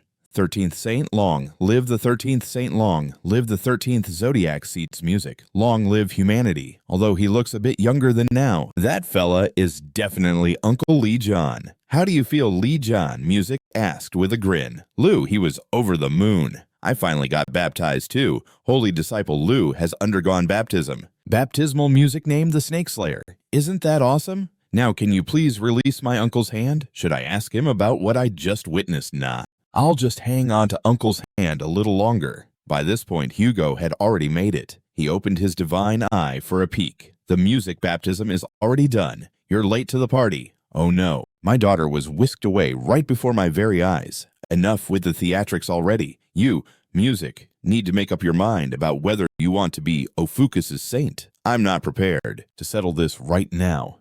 No way. Get your head over here. I'm going to sever your lingering attachments and music. Put an end to this swiftly. Suddenly, a massive flame rained down in front of Li Jian. Isk, what a mischance. Anyway, seeing you brings me joy. You're so loud. Music. I guess I have to step in personally. You're a true catastrophe of a god. Sagittarius's holy god Apollo borrows the saint's physical form. Meanwhile, Music Golly, while humming a jingle, returned with huge stacks of resumes because Li Jian told her, if you want to become an OPHIUCUS holy disciple, you've got to write me 500 resumes all in your own handwriting. Golly didn't really get it, but went ahead and jotted down 500. Just as she was getting giddy about becoming a saint, a flash of fire rushed by her eyes. The resumes in her hands turned to literal ashes. Music. Thank goodness Leo caught her, otherwise she might have charged right at Apollo. Did you really have to pull me out like this? Li Jian got straight to it. When I named Tars as the temporary saint, I uncovered something super interesting. I got Music a standard contract between saint and holy god. Some strange phrases popped up. Apollo, you even mentioned lending power to save humanity. Turns out the saint's soul is the bait. All 13 holy... It's a pretty wild agreement between a saint and the big guy upstairs, let me tell you. There are some wacky terms in there. Apollo, you even tossed around phrases like borrowing power to save humanity. And just so you know, the saint's soul is the lone's backup. All 13 of those holy deity pals are in the same boat. So what if music? I agree. You think the holy gods would hand over their powers for nothing? Holy gods aren't just some selfless, benevolent beings. What music? I can't believe your self-righteousness. Apollo continued. These folks' reverence for the holy regiment experience points gained through leveling up in battle encounters their dedication to serving the holy regiment and the offerings, music, given, etc. You ought to know about these various debts the holy disciples rack up with holy gods. Souls just happen to be the most costly offering. What do you use the souls for? Isn't that the same as, I don't know, awful crab paste? Are you music? Disaster gods typically used as fuel for holy god immortality during zodiac seat succession. How others utilize it isn't my concern. Some holy gods use that debt in advance. Music. Could it be Estrella? She barged in by consuming Giselle's soul. So, Apollo, are you planning to snag Ors's soul someday? Apollo replied unfazed. I don't have any use for Osar's soul since I've already collected the payment in advance. Apollo held up the shining souls of Osar's parents. Music. Li Jian got a tad angry. What are you planning to do with that? I'm not doing anything. My servant just got awakened as a saint and was taken out by a disaster. I'm merely keeping these as saved souls. Music. When signing the contract, I casually jotted these down as future debts to be collected later. Holy gods. Tend to be somewhat formal, you know. Music. Just to understand this level. Anyway, I never meant to use these souls. Since we're running into each other, I'll hand them over to you. You have a better grasp on souls than I do anyway. This smells a bit too straightforward. Music. Whatever you want, spill it fast. Speaking of which, Apollo clenched his teeth. Give me back my follower already. That Yugo. Music kid is getting out of hand. He's Sagittarius' saint, but his faith in OPHIUCUS is sky high. Does that even make sense? This is all thanks to my charming... This kid is way over the top. He's the saint of Sagittarius, but somehow his faith score in OPHIUCUS is off the charts compared to his own territory. Does that even add up? That's all thanks to my charming personality. Personality music. Alrighty then. Since you brought that up, folks, how about reflecting on how much I've lent a hand during this wild ride? Who do you think bridged the gap when your funding was going all bonkers in those early days? 20 years back, before you decided to step foot into the Demon Tower, who had the foresight to warn you about the dangers, even though you turned a deaf ear, using my saint like a doormat seems to be a regular thing for you. But hey, when you took on Libra, I wasn't just twiddling my thumbs. I slapped you with that zodiac seal. Remember, I even tossed in the contract souls. I've gone above and beyond for crying out loud. Didn't I provide you with everything you needed? Apollo was rolling on the floor like a tumbleweed. Were you hitting the noggin? Be real with me. Apollo and I are pretty tight. Other holy gods wish they could knock me down a peg. But he's been my #1 fan. Oh, look, everyone, that disaster god over there is showing their gratitude by throwing shade. I might have gone a smidge too far. Hey, Apollo, let's hash this out like adults. I knew it 20 years ago while other holy gods were spitting venom at you. I probably should have laid it on thick too, out of the kindness of my heart. I only cursed your looks and made one of your body parts misfire. Li Jian's eyes were wide with disbelief. Wait, what did you just say? Apollo felt like he'd let a cat out of the bag, jumped up, dusted himself off, and flashed a grin. Please take good care of me now. Li Jian still slapped him silly.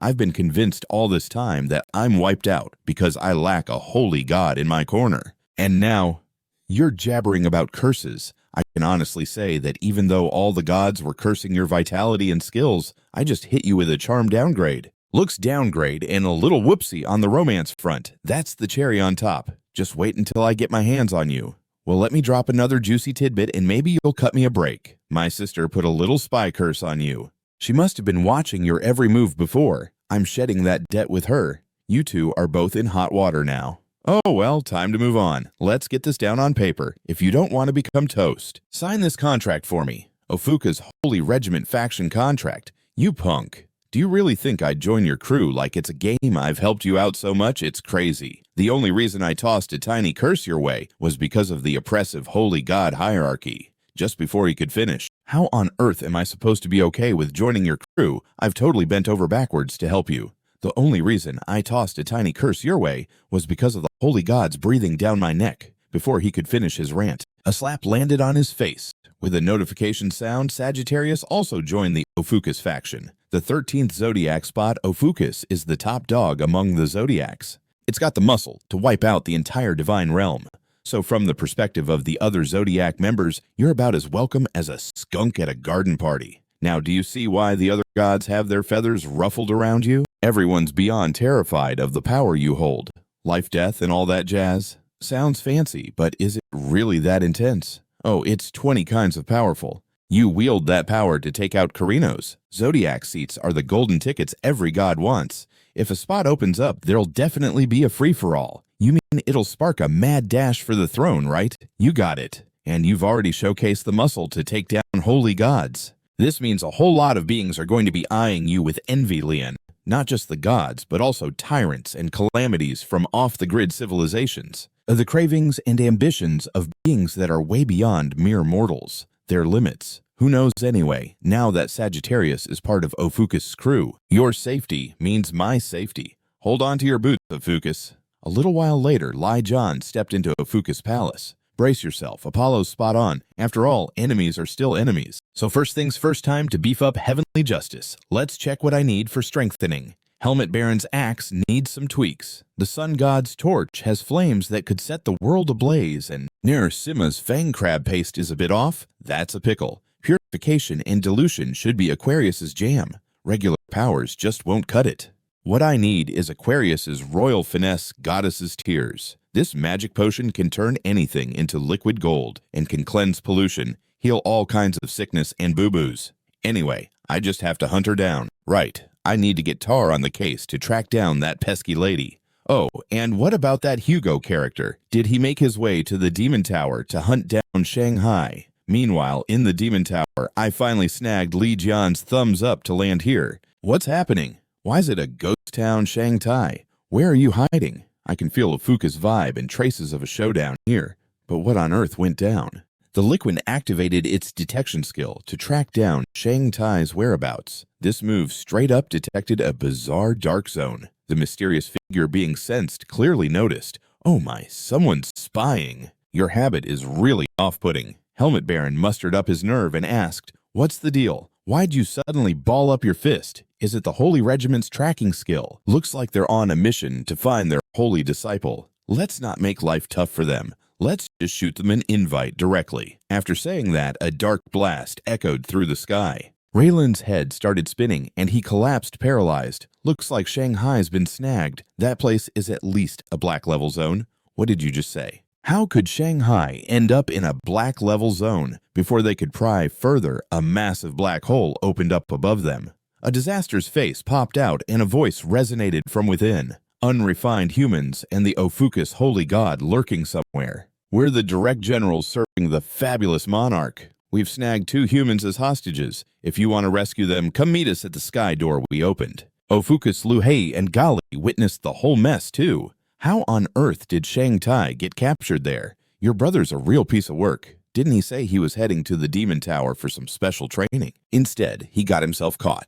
Is this really the moment for wisecracks? But don't you think the person tied up next to your brother looks, well, a tad familiar? How did Aquarius's Saint Sophie end up here? Somebody please rescue me. If there's actually someone out there, Yugo would be the best bet. Meanwhile, the tied-up Shanghai was slowly waking up. How bizarre I was, totally following Uncle Li J's directions and training in the Demon Tower. Flashback to earlier when he was launching a ferocious attack against 2 generals. This little rascal's energy is totally different from just before. Has he really shot up in strength this fast? I'm Uncle Li J's right-hand man. Watch me take both of you down with this power. But just as he wound up for a mighty punch, the monster vanished. Another disaster general appeared floating like he owned the place. What brings you here, Duke of Space, sir? Spearhead, General Iron Fist, General. You can't be stuck by this kid, right? They hastily explained, apologies, Duke, sir, but we ran into that OPHIUCUS guy. Oh, OPHIUCUS. So the power coursing through him is that OPHIUCUS energy the monarch mentioned. In Shanghai's shocked moment, the Space Duke had already flashed right in front of him. Even though you're still a newbie with OPHIUCUS backing you, you look like a dangerous player. I think it's time to snuff out your little threat. Just as Shanghai was about to be taken care of, in a critical moment, Helmet Baron suddenly materialized. Hold on. You gotta listen to me first. You're still kicking Helmet Baron. How is it possible that you're alive? Did you come back when the Demon Tower got a makeover? That isn't the main issue right now. We need to figure out how to better use this little rascal. Killing him off would be too much of a waste since he's OPHIUCUS' subordinate. How about we snatch him and lure OPHIUCUS into our trap? You mean use this kid as bait? If we can draw OPHIUCUS out, that's not a shabby idea. We just happen to have another heavyweight hostage. If we toss this kid into the mix, how about we bait OPHIUCUS out? Sounds good. Let's head back to headquarters first. Then the Duke's hand shone with purple light. Exactly like that, thanks to Yi's resurrected brainwave. I ended up here. After saying that, he kicked Yang Wei, who was beside him. How could you pull off such a stunt without a backup plan? Better than dying there, right? I had to buy you some time. Plus, if I let you get taken out, then Li Jian would definitely have my head. So what's the plan now? No. At this point, the two started bickering even louder. Meanwhile, Sophie kept sobbing, finally rousing the general's irritation. You three are way too loud. Can't you see the Duke is giving a speech to those humans, Helmet Baron? How can you be messing around with humans? Since your resurrection, we haven't seen your serious side at all. So Yang Wei began coaxing Sophie to stop crying, but she was convinced that her fate was sealed. So she just wailed louder, "Save me, Yugo, ah." And that wail seemed to bring about an unexpected miracle. A fierce flame hurtled toward the disaster headquarters. Creating a massive crater in the ground, the hostages had vanished too. "Shang, where are you? Dad's here." Sophie couldn't believe her ears upon hearing Hugo's voice. She dashed forward and hugged him tight. "Aquarius, what on earth are you doing? Let go of me. I knew you'd swoop in and save me. Hugo, fate surely spins its wheels perfectly. Wow, Yangi, I can't believe you're alive." Yugo stared at him in disbelief. "Anyway, quickly pry Aquarius off. Did she cry herself into this state? What else could it be? She's totally into you, right? She likes you, doesn't she?" This juicy tidbit zipped through the black hole, leaving all the spectators flabbergasted. Li Jian, watching this unfold, couldn't help but chuckle wickedly. This is going to be a show worth watching.